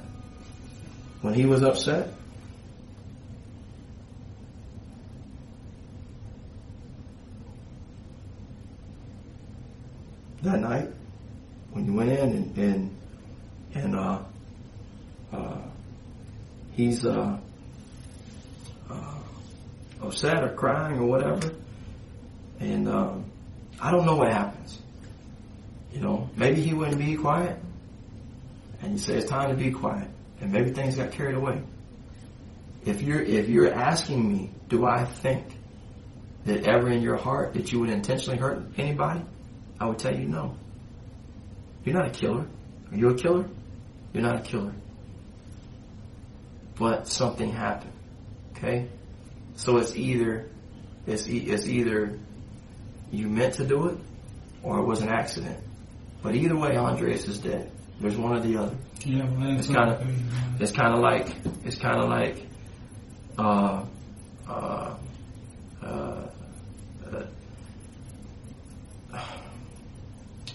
listen, you've been in a fight before, right?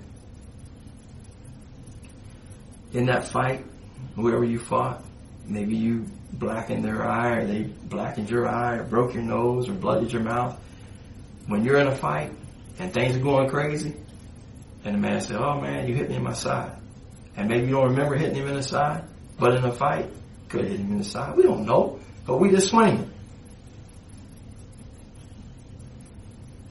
I'm not going to sit here and you know and tell you. I'm not going to sit here and argue with it, debate it with you, whatever the case may be. Listen, when you came in the house, Andres was alive. When you left that bedroom, Andres was dead. Listen, yes. No, because la personalidad del room was Marilyn. Okay, so Marilyn killed him. Is that what you're telling me? He was murdered. Are you telling me Marilyn killed him? I didn't do it. Huh? I didn't do it. So Marilyn did it. Era para tell you that la persona soy mala igual hacer. Okay, so Marilyn did it. Marilyn killed it. I don't believe that. I believe that Marilyn heard him. I don't see her doing it either. Hmm? I don't see her doing it either. You don't see what? Doing it either. Marilyn? Mm-hmm. Well, because she didn't do it. Listen, man, I got a wife, I got kids. I don't see it. Mamas love their babies differently than we love babies. Mamas are different. You have a mother. Your mama loves you to death. Your mom would do anything for you. Okay?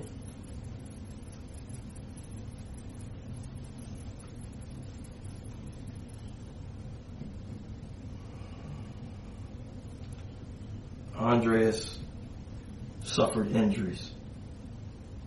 Okay?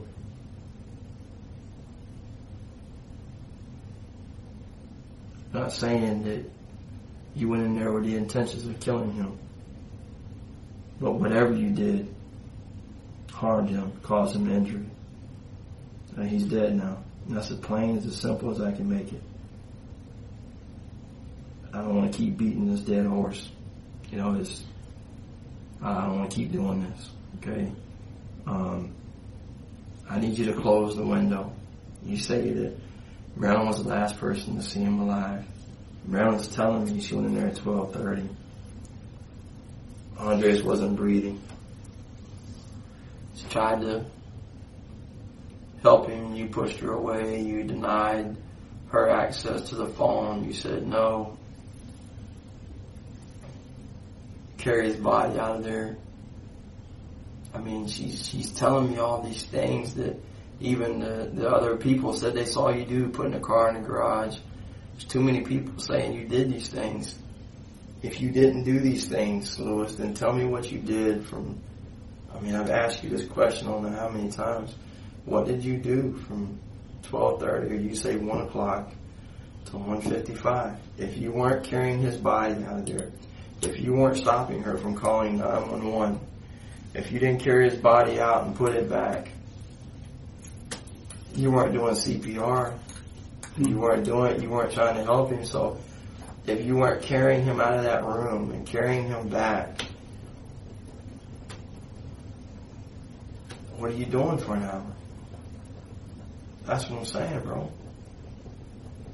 If you didn't put the car in the garage, if you didn't take his body out there, if you didn't bring it back, if you told her not to say anything, 2 months, 3 months later, you get into an argument about your car and you want to take it for, heroin, and she doesn't want you to take it, and she says you broke her arm. I mean, she was treated for a broken arm. She's not lying about her arm being broke. She couldn't have broke it herself because it was a spiral break. Spiral break is we turn an arm and we twist it until it breaks. Now, I don't believe that's who you are, but I believe that heroin, you had that monkey on your back and you wanted some heroin. When you want that heroin, you'll do anything. When that happened with her arm, she pressed charges on me. We went to court. She said 4 different versions of it. I don't doubt it. I don't doubt it because Marilyn's scared to death of you. Her first boyfriend she had cracked her in the head with a baseball bat. Andreas' dad. The next boyfriend she's got, hurts her kid, breaks her arm. She gets another boyfriend. He beats her head in. He's arrested for aggravated battery. Marilyn has been in some abusive relationships. Okay? You know that. You know her first husband, I'm sure she told you. Beat her, hit her in the head with a bat. She was in a car accident. Marilyn's had a rough life. But you know what? Marilyn now is able to have a good life because she's able to put that behind her. Okay? And say, I made a mistake and I'm sorry. You understand? We felt so bad. I felt so bad. This unit felt so bad for what happened to Andres. Andres never had a headstone. Okay? We bought Andres a headstone and put it on his grave so he'd have a headstone. We took Marilyn there to the grave, showed her what we purchased, what we bought, because we feel so sad for Andres. All I'm asking you to do is fill that window. That's it, in a nutshell. Okay? Breaks my heart when I had to testify in court, in the grand jury, what happened to Andres. I had to stop twice. I started crying. It's very sad. But you gotta close the window, man. That's your only. I mean, we all die. We're gonna stand before God. He's gonna judge us. You have a window that you need to close. That's it in a nutshell, bro. I don't know what else to tell you. I don't know how much plainer to make it. But you gotta close that window. Plain and simple. There's nothing I told you today. You wanted cigarettes, you wanted drinks, you wanted coke, you wanted the bathroom, you go to the bathroom. Everything you've asked me, I've done. Appreciate it. No problem. I've asked you to do one thing, and you haven't done it. I've done about 5 or 6 things for you, but you still haven't done this for me. It makes sense? Because I can tell you nothing that really happened. You can tell me. You just choose not to tell me. And that makes me sad. Nothing happened. Huh? That's why, because nothing happened. The Something time frame.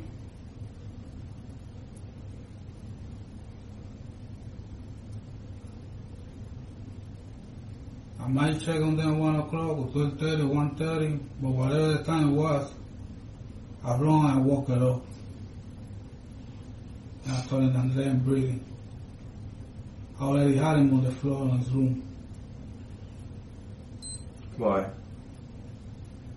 to stretch him out Why you just leave him in the bed? because he had a phone in his face, so I took the shit and what his face was. But why you just leave him in the bed? He got mad and he called 911. No. You said he was already on the floor when you went to wake her up. So why did you put him on the floor?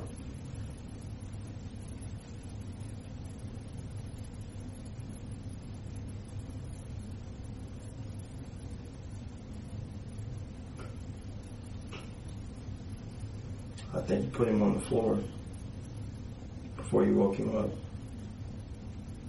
If that's true what you just said, that you put him on the floor, then maybe you were trying to help him breathe. Maybe you were trying to help him live. And that wasn't working, and then you went and woke her up. And if you did that, that is great. But I don't know that. You know.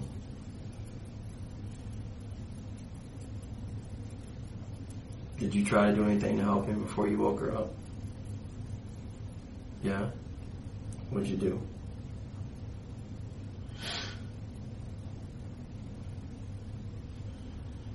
I put him on the floor and I cleaned the phone out of his face. And I opened his mouth, start breathing. Okay. That's a good thing. You tried to help him. Right? And what happened? When you tried to help him, what happened? He didn't respond. Okay. So I ran to the room, I woke up mad at him. Okay. And I told Andrea I'm breathing. Okay. That's good. That's good. See, I knew you were good. If you were bad, you wouldn't try to help him, would you? Would a bad person help him? No. But you just telling me you tried to help him before you woke her up. That's good.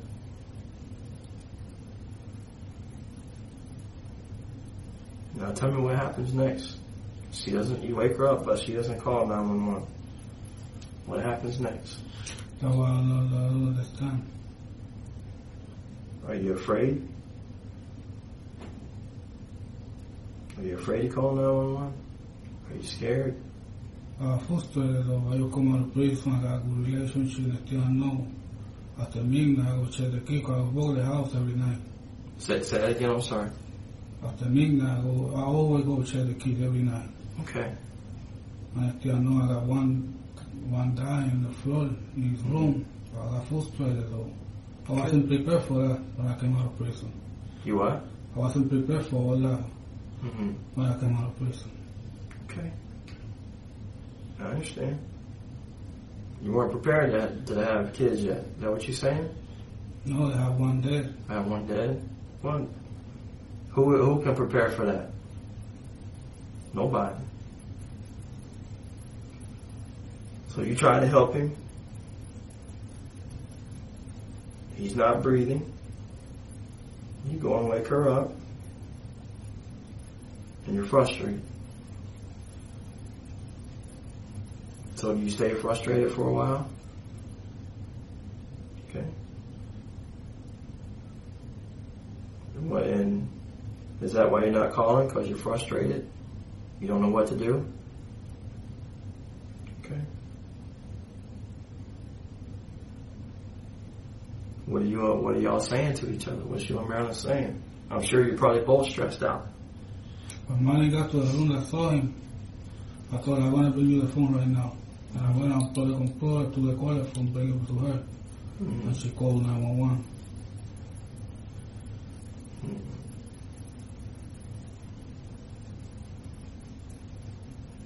She didn't do it right away, Lewis. But it was a good thing. You didn't tell me before that you tried to help him. That's the first time you ever told me that, right? And then the first time you ever told me that? So why did it take you almost 7 hours to tell me that? Isn't that crazy? It took you 7 hours to say that you tried to help him. And why? That's a good thing.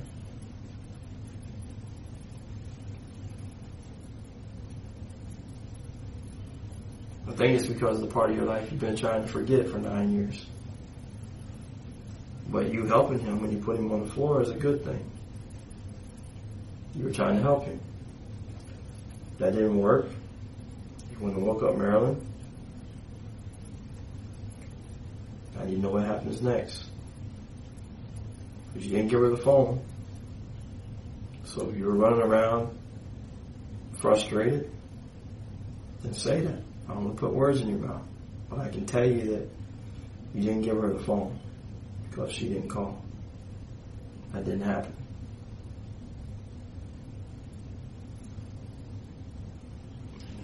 This window.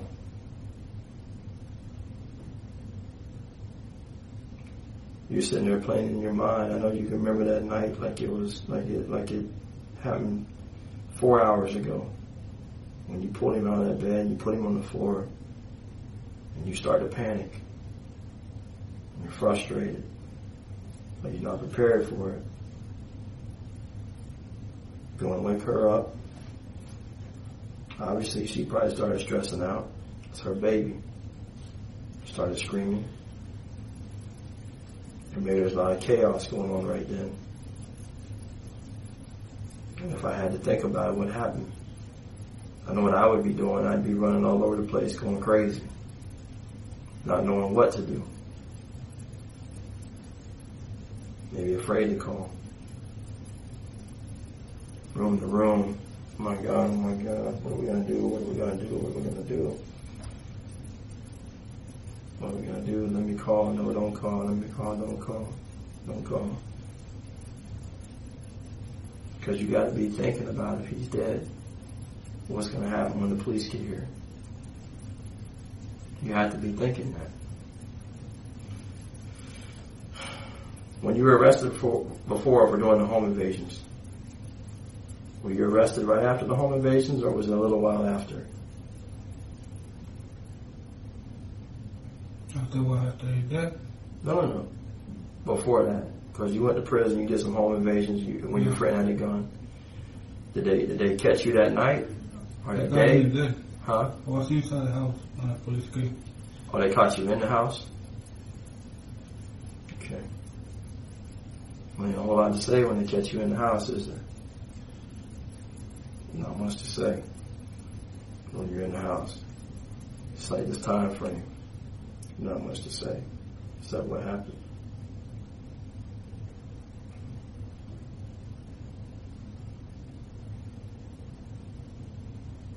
Frustrated. Running around the house.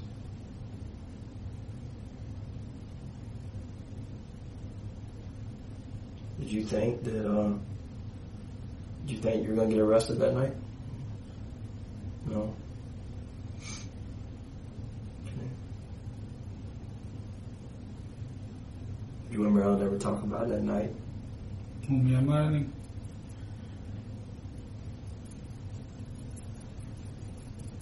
What did she say? What did she say she thought happened? She didn't know neither. That's what she said. Okay.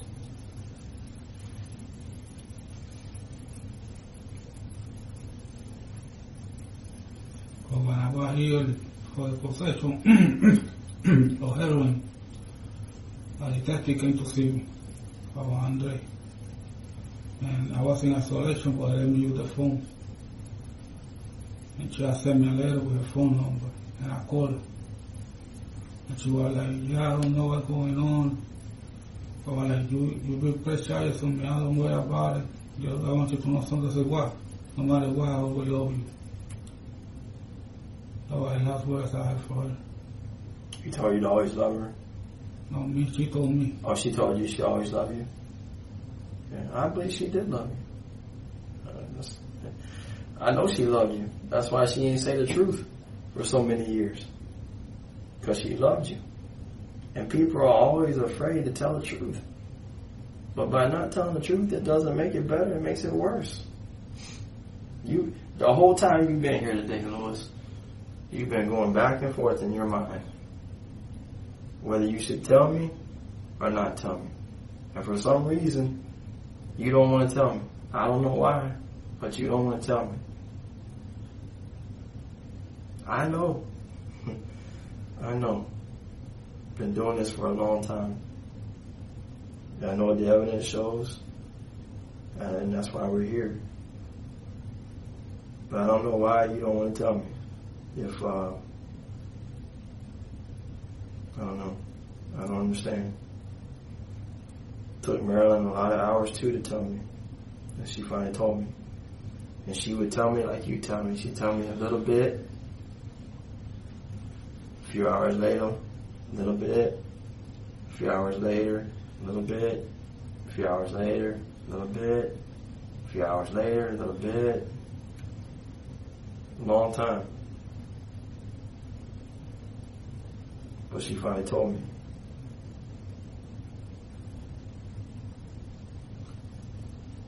Now here you and I are talking. You tell me you always go check on the kids around midnight. And you go and check on them because you're a good man.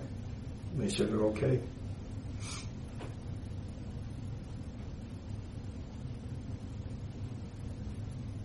She said,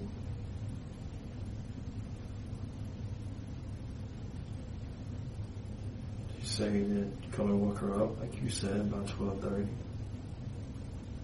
Andre's not breathing.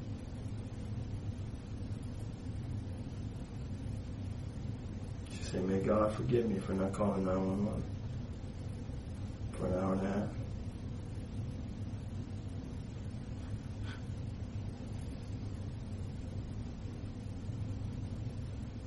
It wasn't easy for her to tell me. But she eventually told me.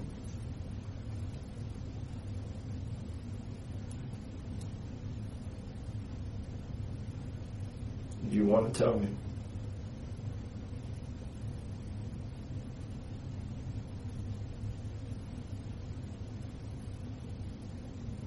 And you just gotta let it out.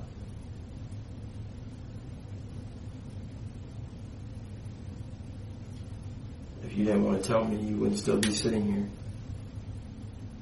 You just said take me back a long time ago. But you're still here. Because you want to tell me, but you're afraid to tell me. And I understand that.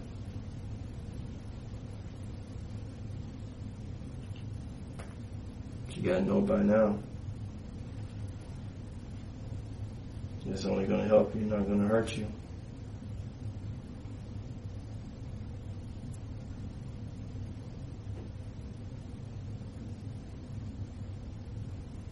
I don't want to upset you. I don't want to make you mad. I want to help you through this.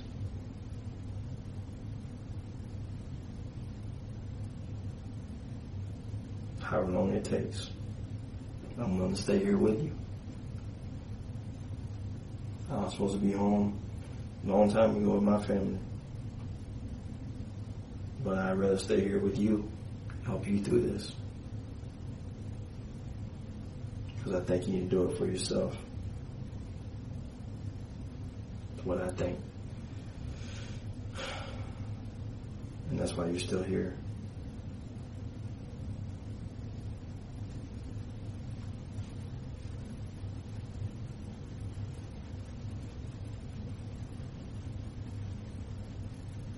It's now or never, man. It's tonight. It's tonight. Let's close the window. Let's get it behind us.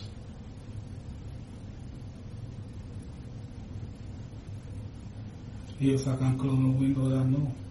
Huh? I can close the window that I don't know. But you do know, Lewis. That's the problem. Is that you do know. And you keep telling yourself, Marilyn did the same thing. Marilyn did the exact same thing. But you do know. If you didn't know, and I didn't want to do something for Andres and for everybody, and promise God that I see this case through, I wouldn't be here. But I know you know. You can close the window. You can do it tonight. And if you don't do it, it's something that you got to live with.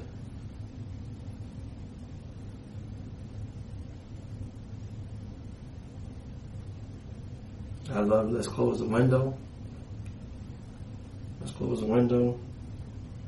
And let's go get something to eat. Let's go have some dinner. Then we'll go back. But we gotta close this window.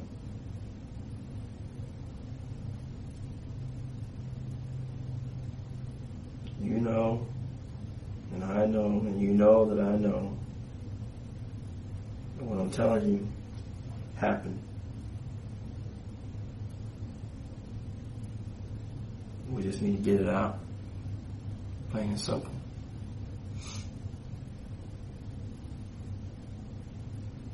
You need to get it out. Let it go.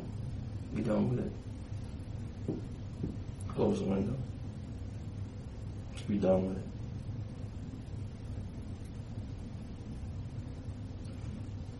And Marilyn told me that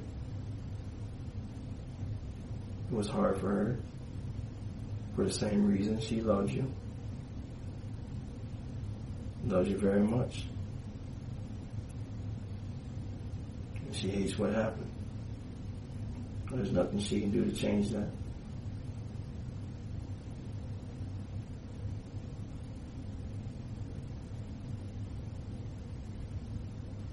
You love your mom.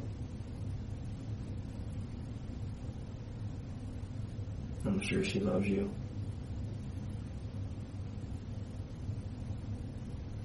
Comes a time in our life, Lewis, we gotta make a decision.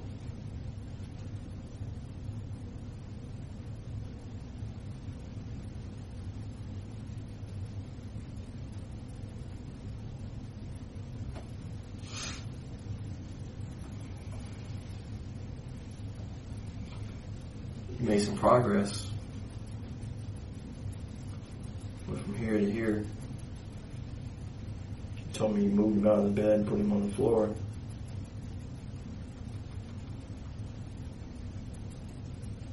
I I can see you very anxious. Saying, please, Andreas, please. Please, God. Let him breathe. Please.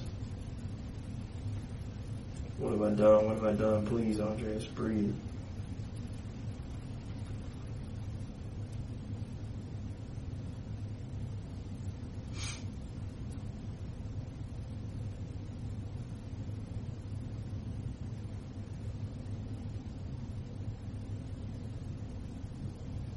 What do you want me to say? What story you want me to tell? What do you want me to say? Are you going to fill in that? You going to fill that in for me?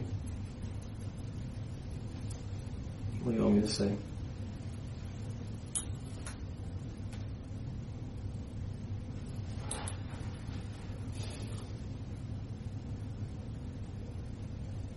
Just be done, bro. Just be done with this.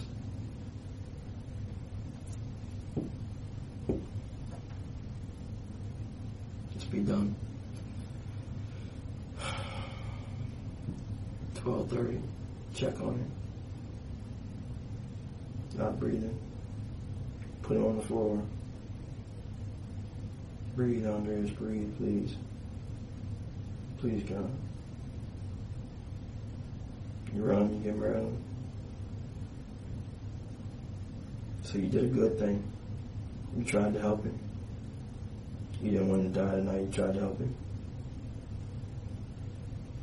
You did everything you could.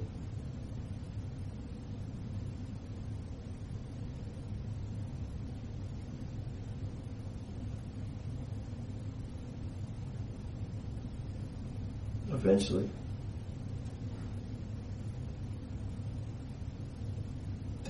you thought about taking him out of there, but eventually you had to calm down and say the only thing to do is call 911. But that didn't happen right away.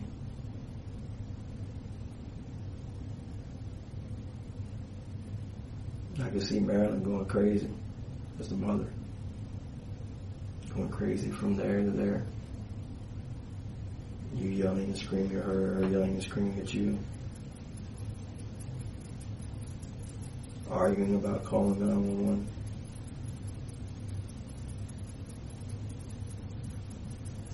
Never argue about calling 911. Oh. Well, she tells me y'all argued about it. She told her you wouldn't let her call 911. That's a lie. Okay, Lewis. Well, then tell me what happened for 55 minutes. You already told me it was about 12:30 when you found him. What happens for 55 minutes? If she's lying and she says you didn't allow her to call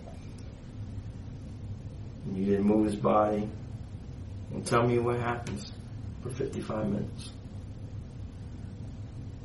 What happened? If she's lying, tell me what happened. Is she lying about you wouldn't let her call 911? Is she lying about that? Is she lying about, is that a lie? Is she lying about that? You didn't let her call 911? Okay. That's a lie. Is she lying about, you picked Andreas up and took him out of the bedroom and took him into the garage? Is that a lie? Yeah. Okay. Is she lying about you bringing Andreas back from the garage back into the bedroom? Yeah, I never took him to the garage. All right. So she's lying about that? Yeah. Okay. Well, then tell me, if you weren't doing any of that, what were you doing? Running the house. Huh? Running the house. Running in the house? Okay. For 55 minutes? Is that what you're doing?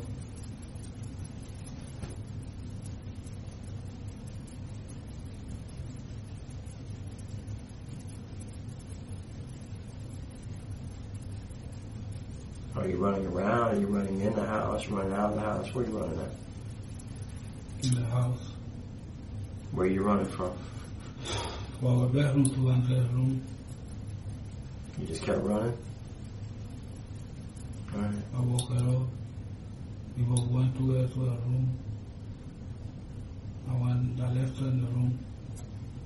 I went back, unplugged the computer to the caller phone, run to her, give her the phone. Mm-hmm. She called 911. How long did it take you to do that? About 3 minutes. 3 minutes? Yeah, I am not able to unplug the computer and telephone. But we don't get the call at 1 o'clock. If you called us at 1 o'clock, or she called us at 1 o'clock, we wouldn't be here. But she didn't call us until 1:55. You understand the problem? So you just frustrated and you just running around. What's going on? Are you just running from room to room, running all over the house? Are you panicked? You have anxiety? I mean, what's going on? You panic? All kinds of stuff went through my mind. Okay. Okay. So what were you doing?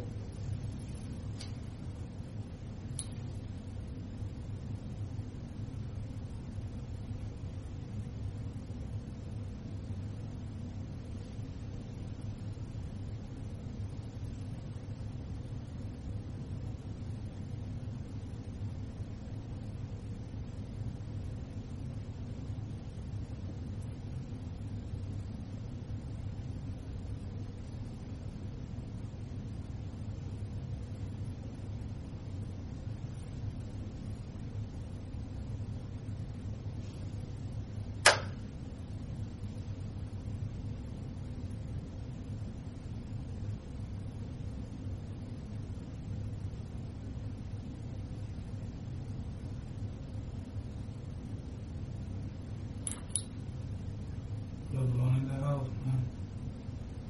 Just running around? Okay. Were you saying anything? Were you saying anything? If I say anything? Mm-hmm. You were just running? Were you yelling or anything, or were you just running around? Yeah. What was you yelling? I can't believe this shit happening. Okay. Were you saying anything else?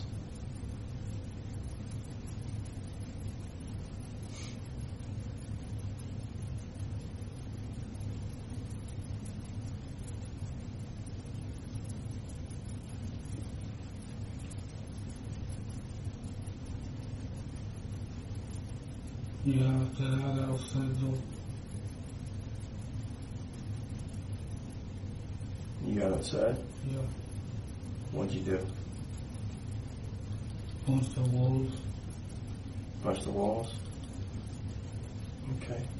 Where at? The house. In the house? Alright. And just in one room, or All over the house. punch the walls? Okay. You make any holes in the walls, or you just punch them? I think I made one hole. I ain't sure yet. But I want to make a big hole. Okay. Then what'd you do?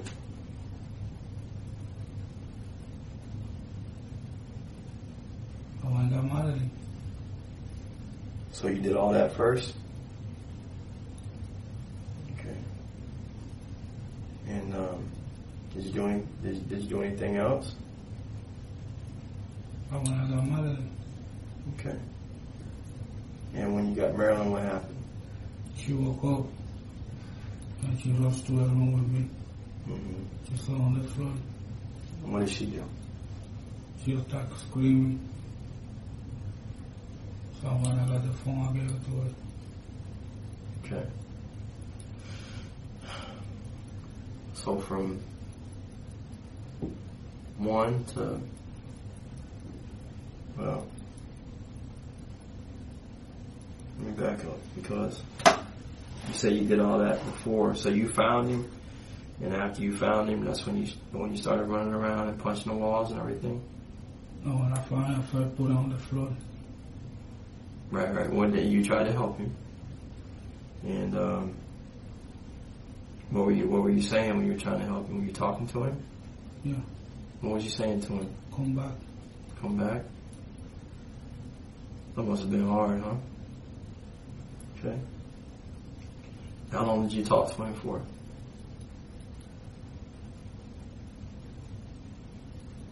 Only about 8 minutes, something like that. 8 minutes? Talk. Okay.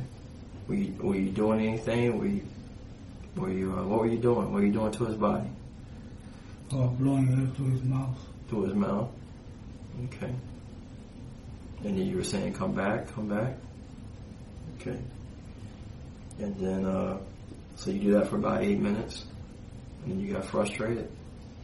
Okay. And then when you got up from there, is that when you started running the house? And when I got mad at him. When you got Maryland? Then you start running the house? Okay. So she didn't call right then while you were running the house. Right? She called, I gave her the phone. Okay. So you were punching all them walls while she was on the phone. Okay. So that puts us back over here again, because she called at 1:55, and at 1:55 that's when you were punching the walls.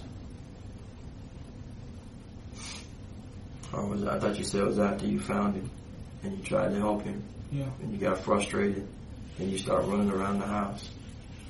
Then you started punching the walls. Okay.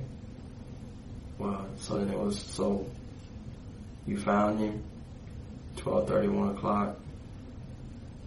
You tried to help him for about 8 minutes. So, how long are you running around for? A long time? Okay. Well, Marilyn says she goes to the room at 12:30. So we're right back where we started from. Okay. So if you did all that, okay, or Marilyn comes in the room, she's upset, she's screaming. You know, I can understand then if you're running around the house and punching the walls, and she's not calling, because she's saying for about an hour and a half. You're saying for about an hour. So we gotta build that time frame. You know what's going on. So you put him on the floor and you tried to help him. You said that'd take about 8 minutes. Okay. Then you said you start running around. You said you can't believe this shit happened.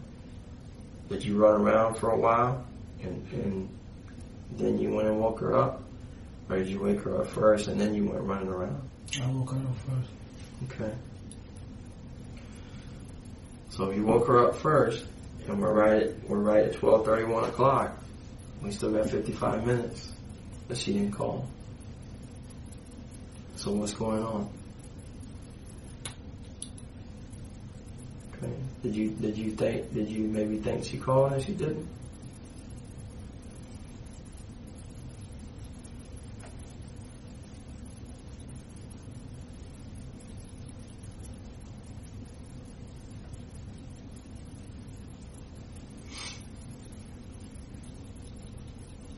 I don't want to think she did. Mm-hmm. I don't want to think that she did that.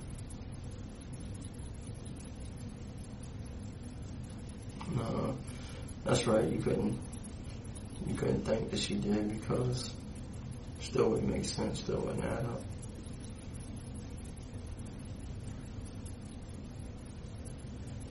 I know she wasn't over 12:30 like she said.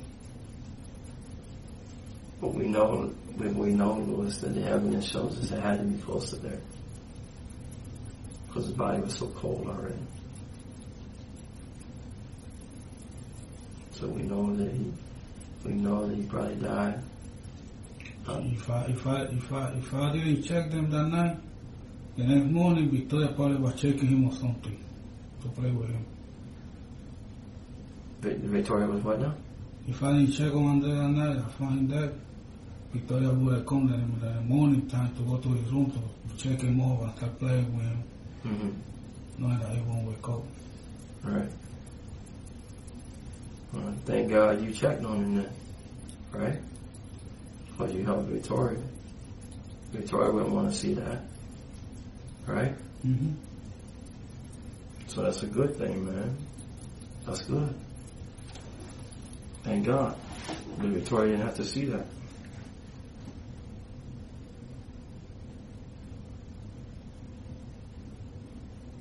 Could have been bad.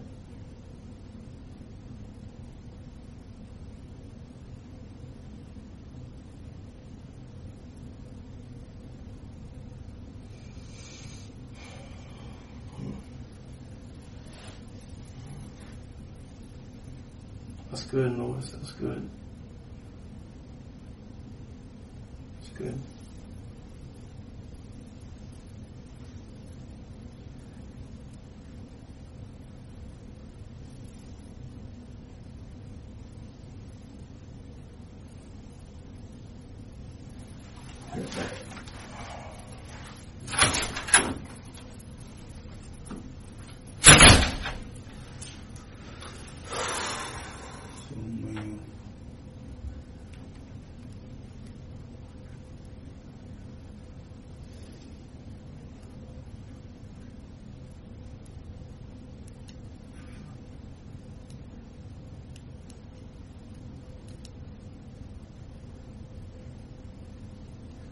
¿Cómo usted está así, mano?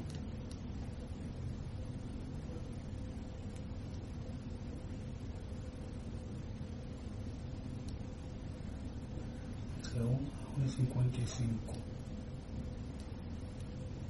¿Cómo puede ser a 1:30? O sea, vamos a poner, no me recuerdo.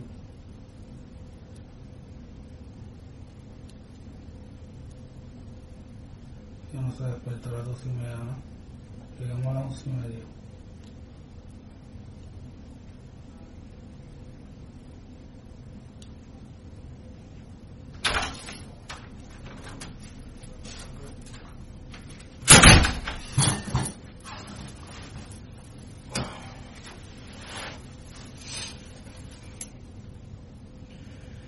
A lot of times, most we work a case, we try to determine what we call a timeline. You got the first time in this case, we know, I'll even back up. Said you left the house.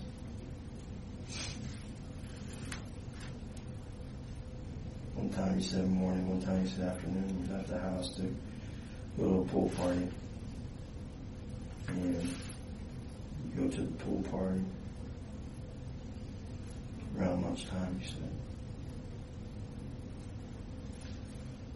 You stay there and you say that you come home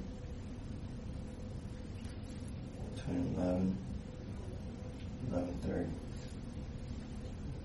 You said in the first interview with detectives 9 years ago, you told me today that you got up because you had a feeling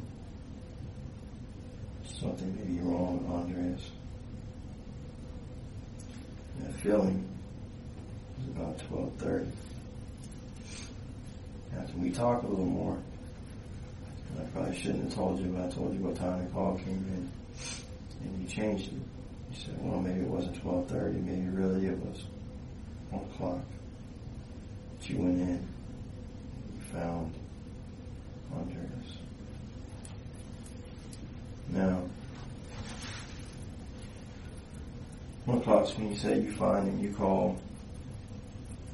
You said you tried to put him on the floor. You said that took about 8 minutes.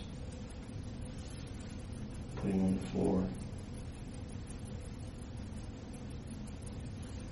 You started asking him to come back. You're breathing in his mouth.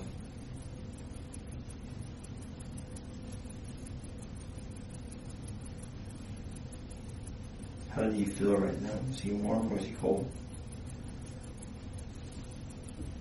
When you put him on the floor, was he warm? Or was he cold? I don't remember. Don't remember. Okay.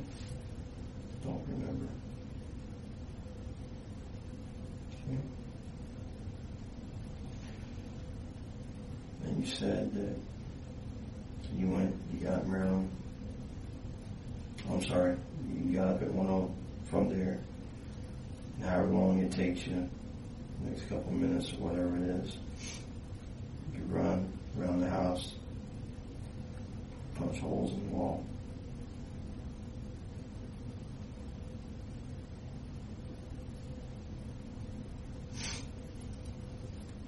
You say that you come back, you unplug the computer, and give Marilyn the phone.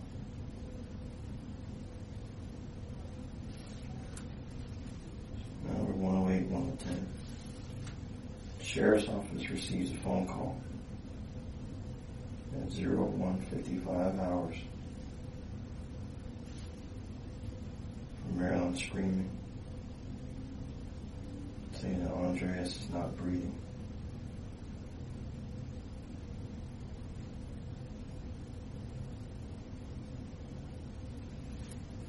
Deputies arrive on scene. He's transported to the hospital. Just in the hospital, I believe it was about 02:19. The hospital, he's pronounced dead.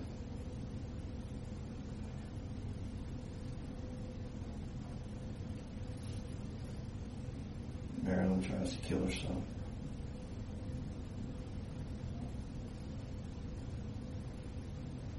You kick the windows out of the car.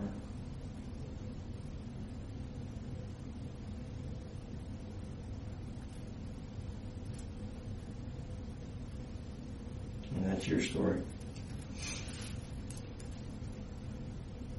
Problem is, from 108, 110, 155, at this big hole here in your story. You put a question marks. We don't know what happened. You're not telling me what happened. Marilyn, well, let me back up. That night, you say to Andreas, you tell the law enforcement Andreas fell in the pool. Stood to the pool where you were playing with him in the pool, grabbed him by his legs, thrown him up in the air. And you say he tripped and fell coming out of the car. So Marilyn comes along. Marilyn says, same thing, y'all went there for a pool party. You come home, same thing, 11:30. Okay. Andre is screaming in the car. She's holding Andreas.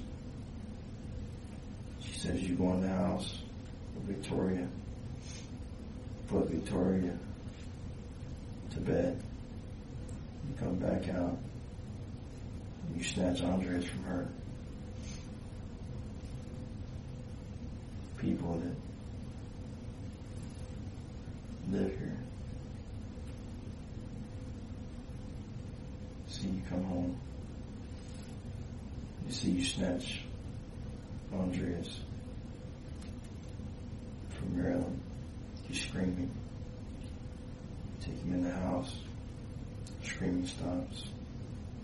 You see the bathroom light come on. You see the bathroom light go off. Some time passes. They see you come outside. You get inside your Mazda, your car. You put it in the garage. Something we never do. Especially after midnight. Put the car in the garage. Marilyn says that why Andreas is in the tub, you don't stop screaming. You go in there and tell him to shut up. Shut up. Cállate, cállate, shut up. Spanish. That's not bad. She's begging you to stop. He gets out of the tub. Ran into the room. She dresses him. He's still crying. You take him back in the bedroom. He's still crying. She says she's begging you to stop. But you don't stop. She's asking you to leave him alone, but you won't leave him alone. After that, she says that Andres is crying, whimpering, while you're in the room. She hears Andres Andres take his last breath. You come out of the room.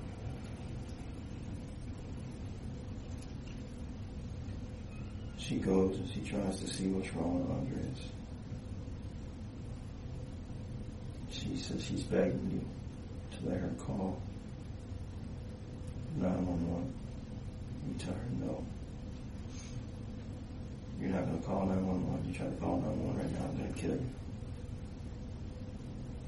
She says that she goes back to the room and she tries to act like she's asleep.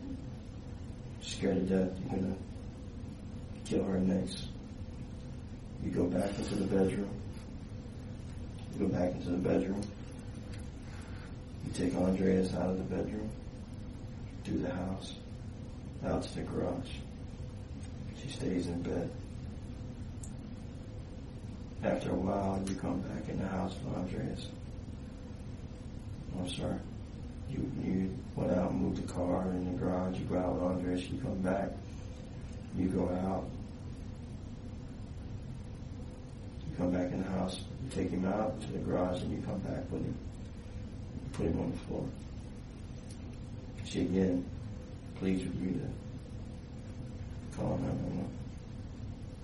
After a while, probably at least an hour, hour and a half, again, she asks you again to call 911. This time she says you allow her to do it.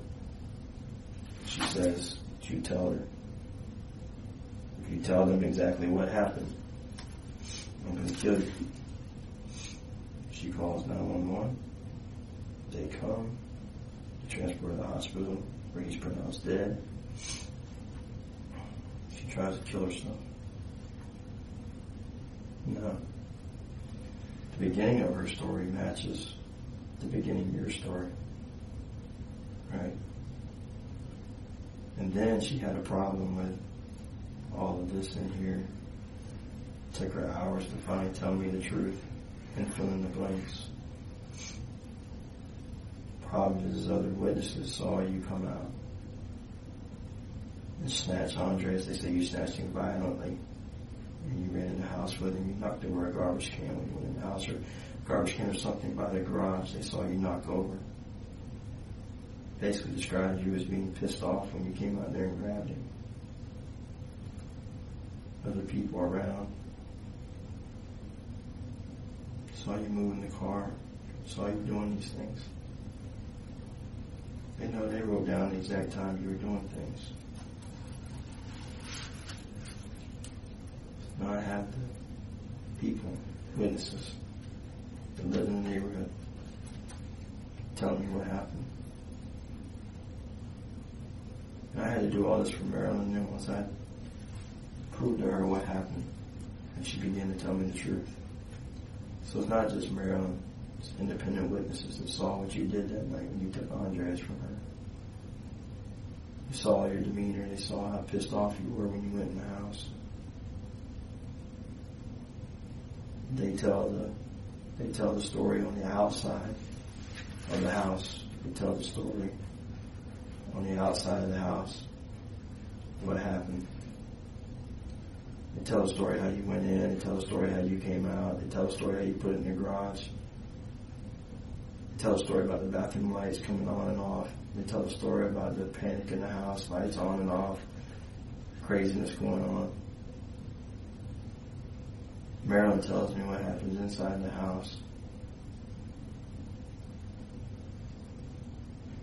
But you can't seem to tell me for this hour what you were doing. Now, if this is the way you want to lead the story, I'll call the road and they can transport you to the jail. It's sad that that's the way you want to leave it. We'll do it.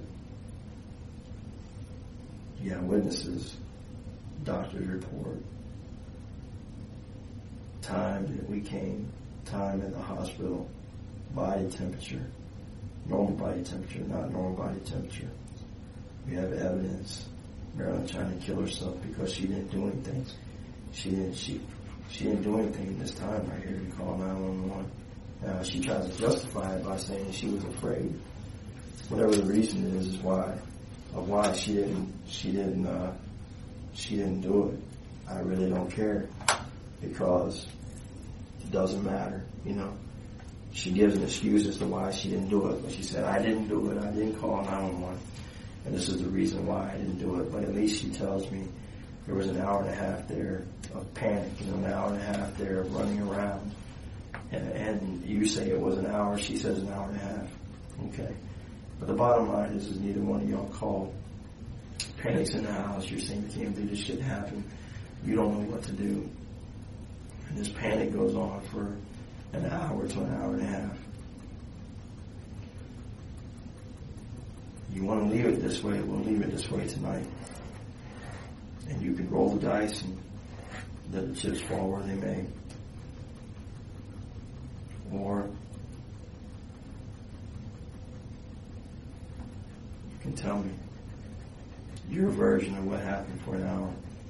Because there's no longer a reason to debate this time frame. We know this time frame is accurate by the body temperature of the body, and we know there was some time that passed, at least an hour before y'all called. Not going to debate that with you. You took a lie detector test. She takes a lie detector test. She passes, you fail. The machine doesn't know Lewis, and the machine doesn't know Marilyn. The machine only recognizes the truth. Now, in your mind, you might be sitting there saying, well, you know, I'm still not going to say this, I'm not going to say that, I'm not going to say it. You know, I'm still not going to say it, it's not me. Doesn't change the fact Andres is dead. I'm just asking you, I'm begging you, praying to God right now that you will tell me what happened in that hour. You did some good things. You got him on the floor. You tried to help him. You said, come back, come back, come back. But then it's unclear what you do for the next hour. You did some good things in the fact you checked on him, because Victoria would have found him if you hadn't checked on him. So that's another plus. That's a good thing. That's something positive for Lewis. You still haven't filled this void yet. I don't know how much plainer I can make this. I've showed you. You may say tonight that you don't believe in gravity. If I take you up to the roof and push you off, you're going to fall. I've done everything I can to show you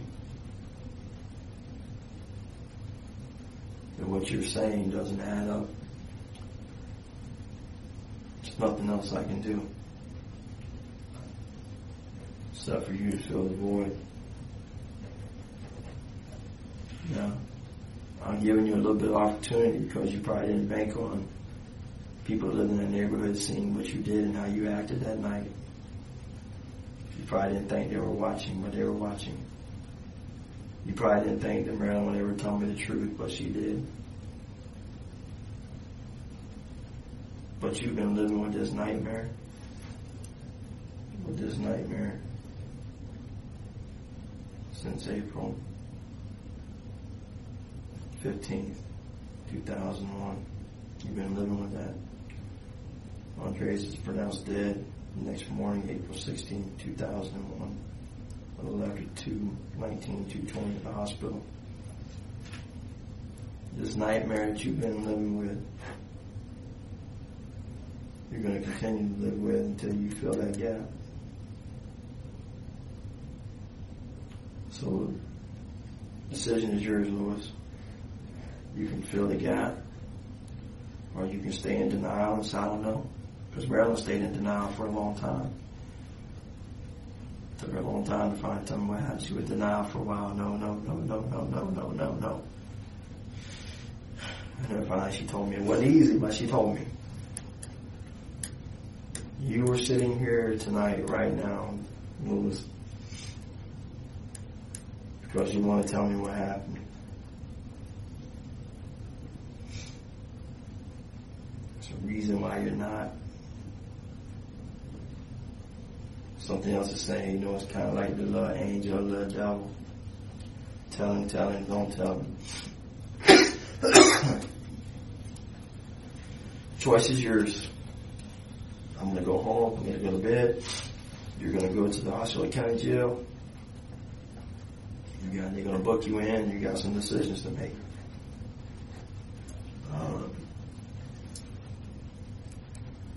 It's your time right now, man. It's your time. Your time right now. July 15th, 8:52 at night, p.m., almost 9 o'clock at night.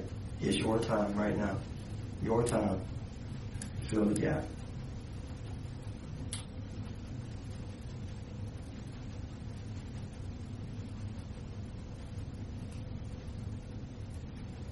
It's your time, but I'm not going to waste your time.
Truth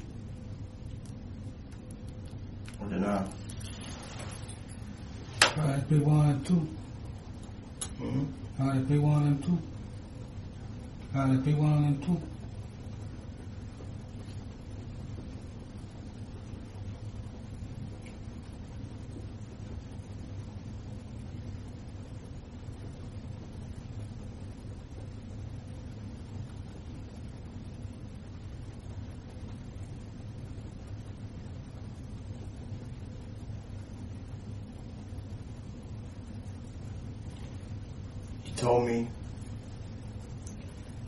Told me exact dates, Lois. when you came from Puerto Rico, when you got arrested, what you got, probation, prison. You told me how long you went for it. You told me when you got out. You told me everything. Bam, bam, bam, bam. Because you had no reason to lie about that. You told me everything. You told me everything in your life from the time you were born to the time you're sitting here today. 35 years. You told me exact dates. Boom, boom, boom, boom, boom, boom. Everything. But you can't tell me about it now. And that tells me that you're just choosing not to tell me about an hour. So you got a decision to make. Are you going to tell the truth? Or are you going to stay in denial? The machine proved what I thought. You were not telling the truth. We showed you the machine. We showed you the results. We didn't show you. The investigator showed you. He showed you. I didn't show you. He showed you. And then he showed me. He explained everything to you. And then he told you that the only way he could help you is if you were telling the truth. He said, I got to go out there and tell the detectives that you failed these questions. And that's what he did. Came out and told us. We came back in the room, and I told you, and you told me, actually you told me, that you failed the questions. I mean, it is what it is, man. There's nothing else I can tell you. This is real.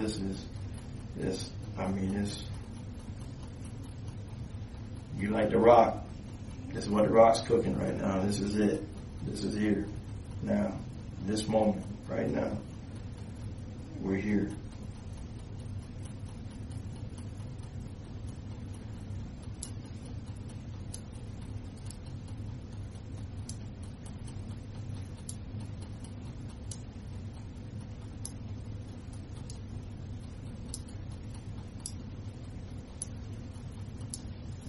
What was there all that time space? Because he looked to me, I spent 55 minutes running the house before I called Marilyn. You say you ran for 55 minutes? Yeah, I don't see myself running 55 minutes around the house before I called Marilyn. You don't see yourself doing that, but who knows what you would have done. It's upset that you were. I wasn't upset, I was frustrated. Okay, I'm sorry. Frustrated. You were frustrated that Andres wasn't breathing. Frustrated. Sorry.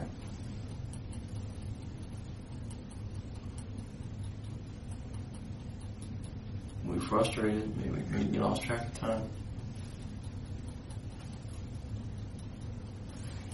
I can tell you this, I didn't kill him.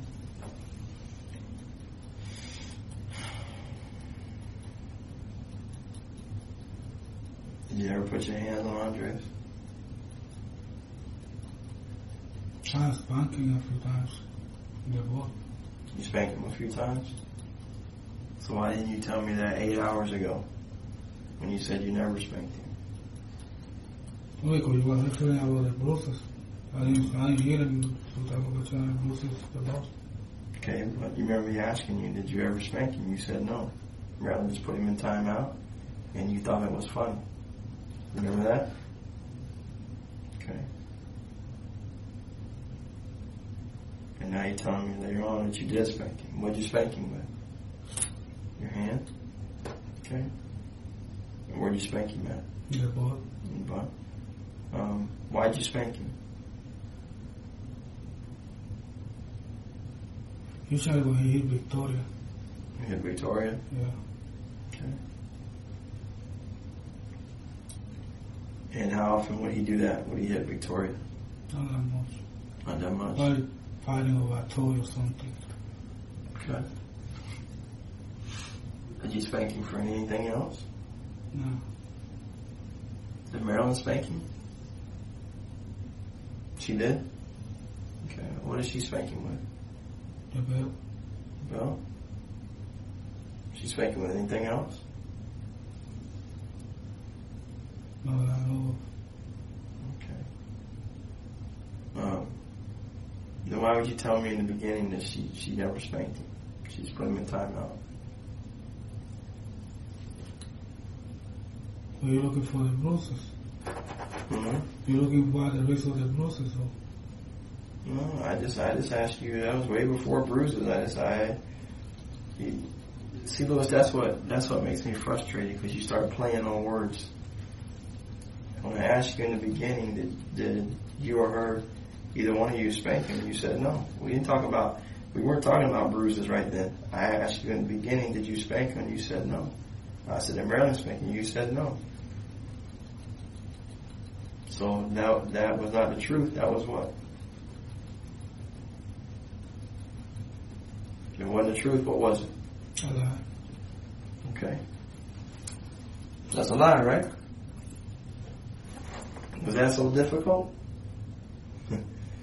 I told you in the beginning, if you lie to me, right, it's not going to be good.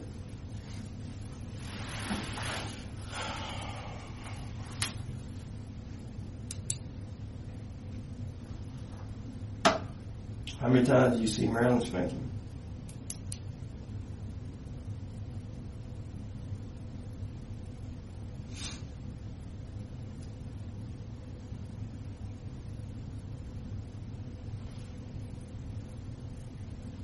I see her a few times though. How long were you together, you and Marilyn? About a year and a half. Year and a half?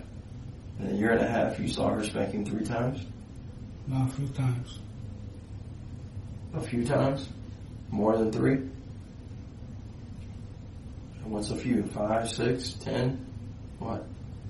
I can give you no count. Okay. More than 5? Yeah. More than 10 or less than 10? More than 10. More than 10? More than 20?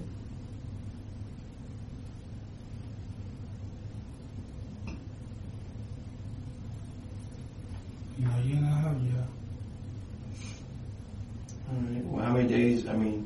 7 days a week. Did she spank him every day?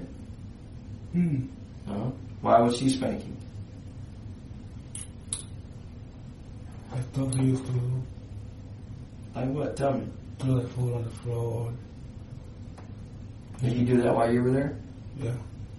And what did you say? I didn't care, man.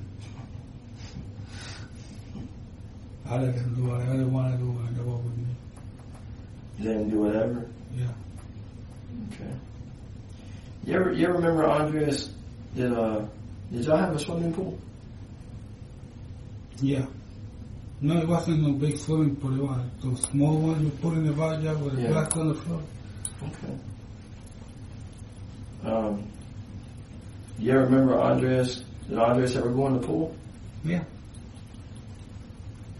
You ever remember Andreas being in the pool and crying that he was cold in the pool and he wanted to come out and you didn't let him come out?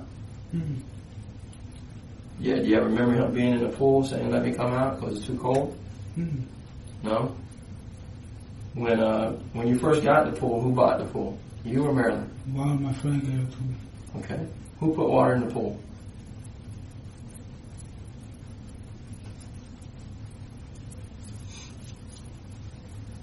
I think it was me. I'm sure though. You? Did the kids get in it when you put water in it? No. No. When did they? Fill it up first. And then they got in it? Yeah. And what did they say? Did they say it was cold? No?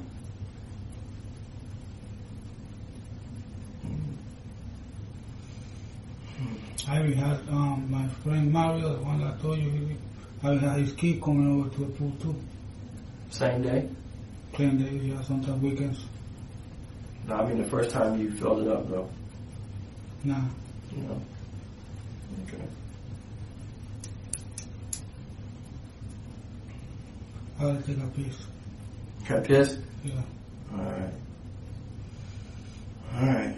We'll take another break. It's 9:07. Alright. Come on. Taking a break? Take a break. 9:07. Do you can get a break? I don't know about cigarettes, but we'll take a pee break.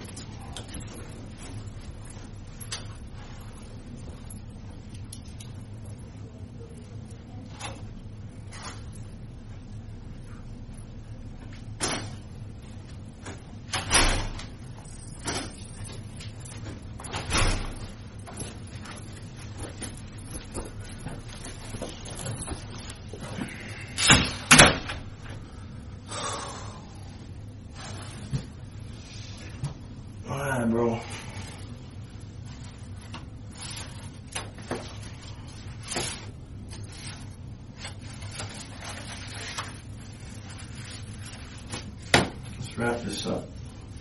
I'm going to ask you the same thing I asked you earlier. Is there anything that you think, I'm sorry, I forgot to do this. We're back in the interview room. It's 9:14. We took a bathroom break. We brought you back in. We went to the bathroom. We didn't ask you any questions, correct? Correct. Okay.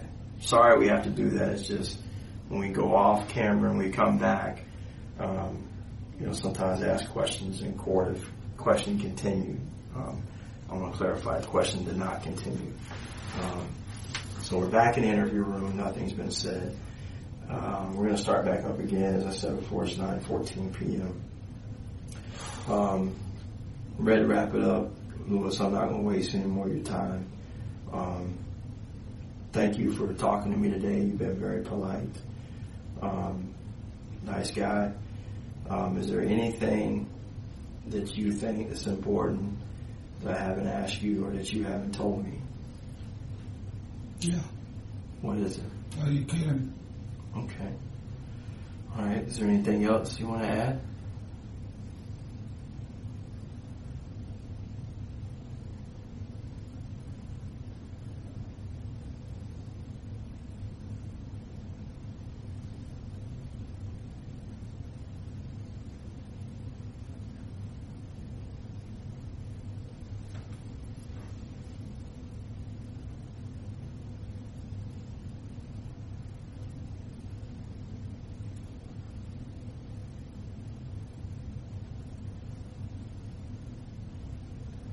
She made a hell of a movie, though.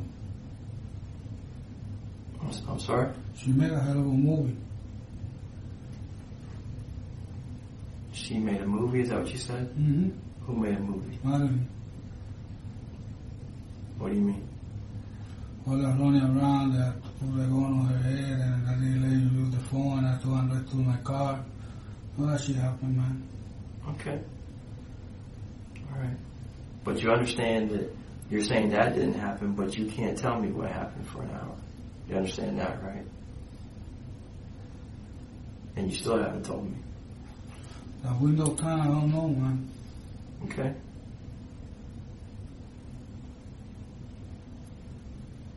If I wouldn't know, tell you we're going to be on my benefit. Well, I don't know. Okay. All right.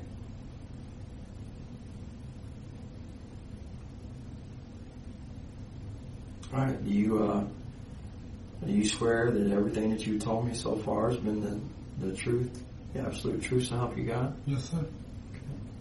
I know we had some discrepancies about the spanking and about putting him on the floor. I know there were some inconsistencies in your story in the beginning, but this last story you're telling me, you're saying that is the truth. Okay. All right. Well, if you don't have anything else to say, Louis, I'm going to conclude the interview, and we'll have sit tight for a little bit. And I'm going to have a road unit come pick you up. Okay.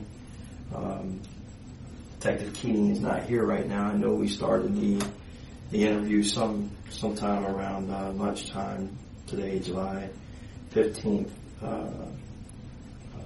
2010. Obviously, we're here at the Sheriff's Office. This interview is being conducted at 2601 East 192. I'll refer back to the interview for the accurate start time. But we'll conclude the interview at this time, July 15th at 9:16 p.m. Thank you, sir. All right.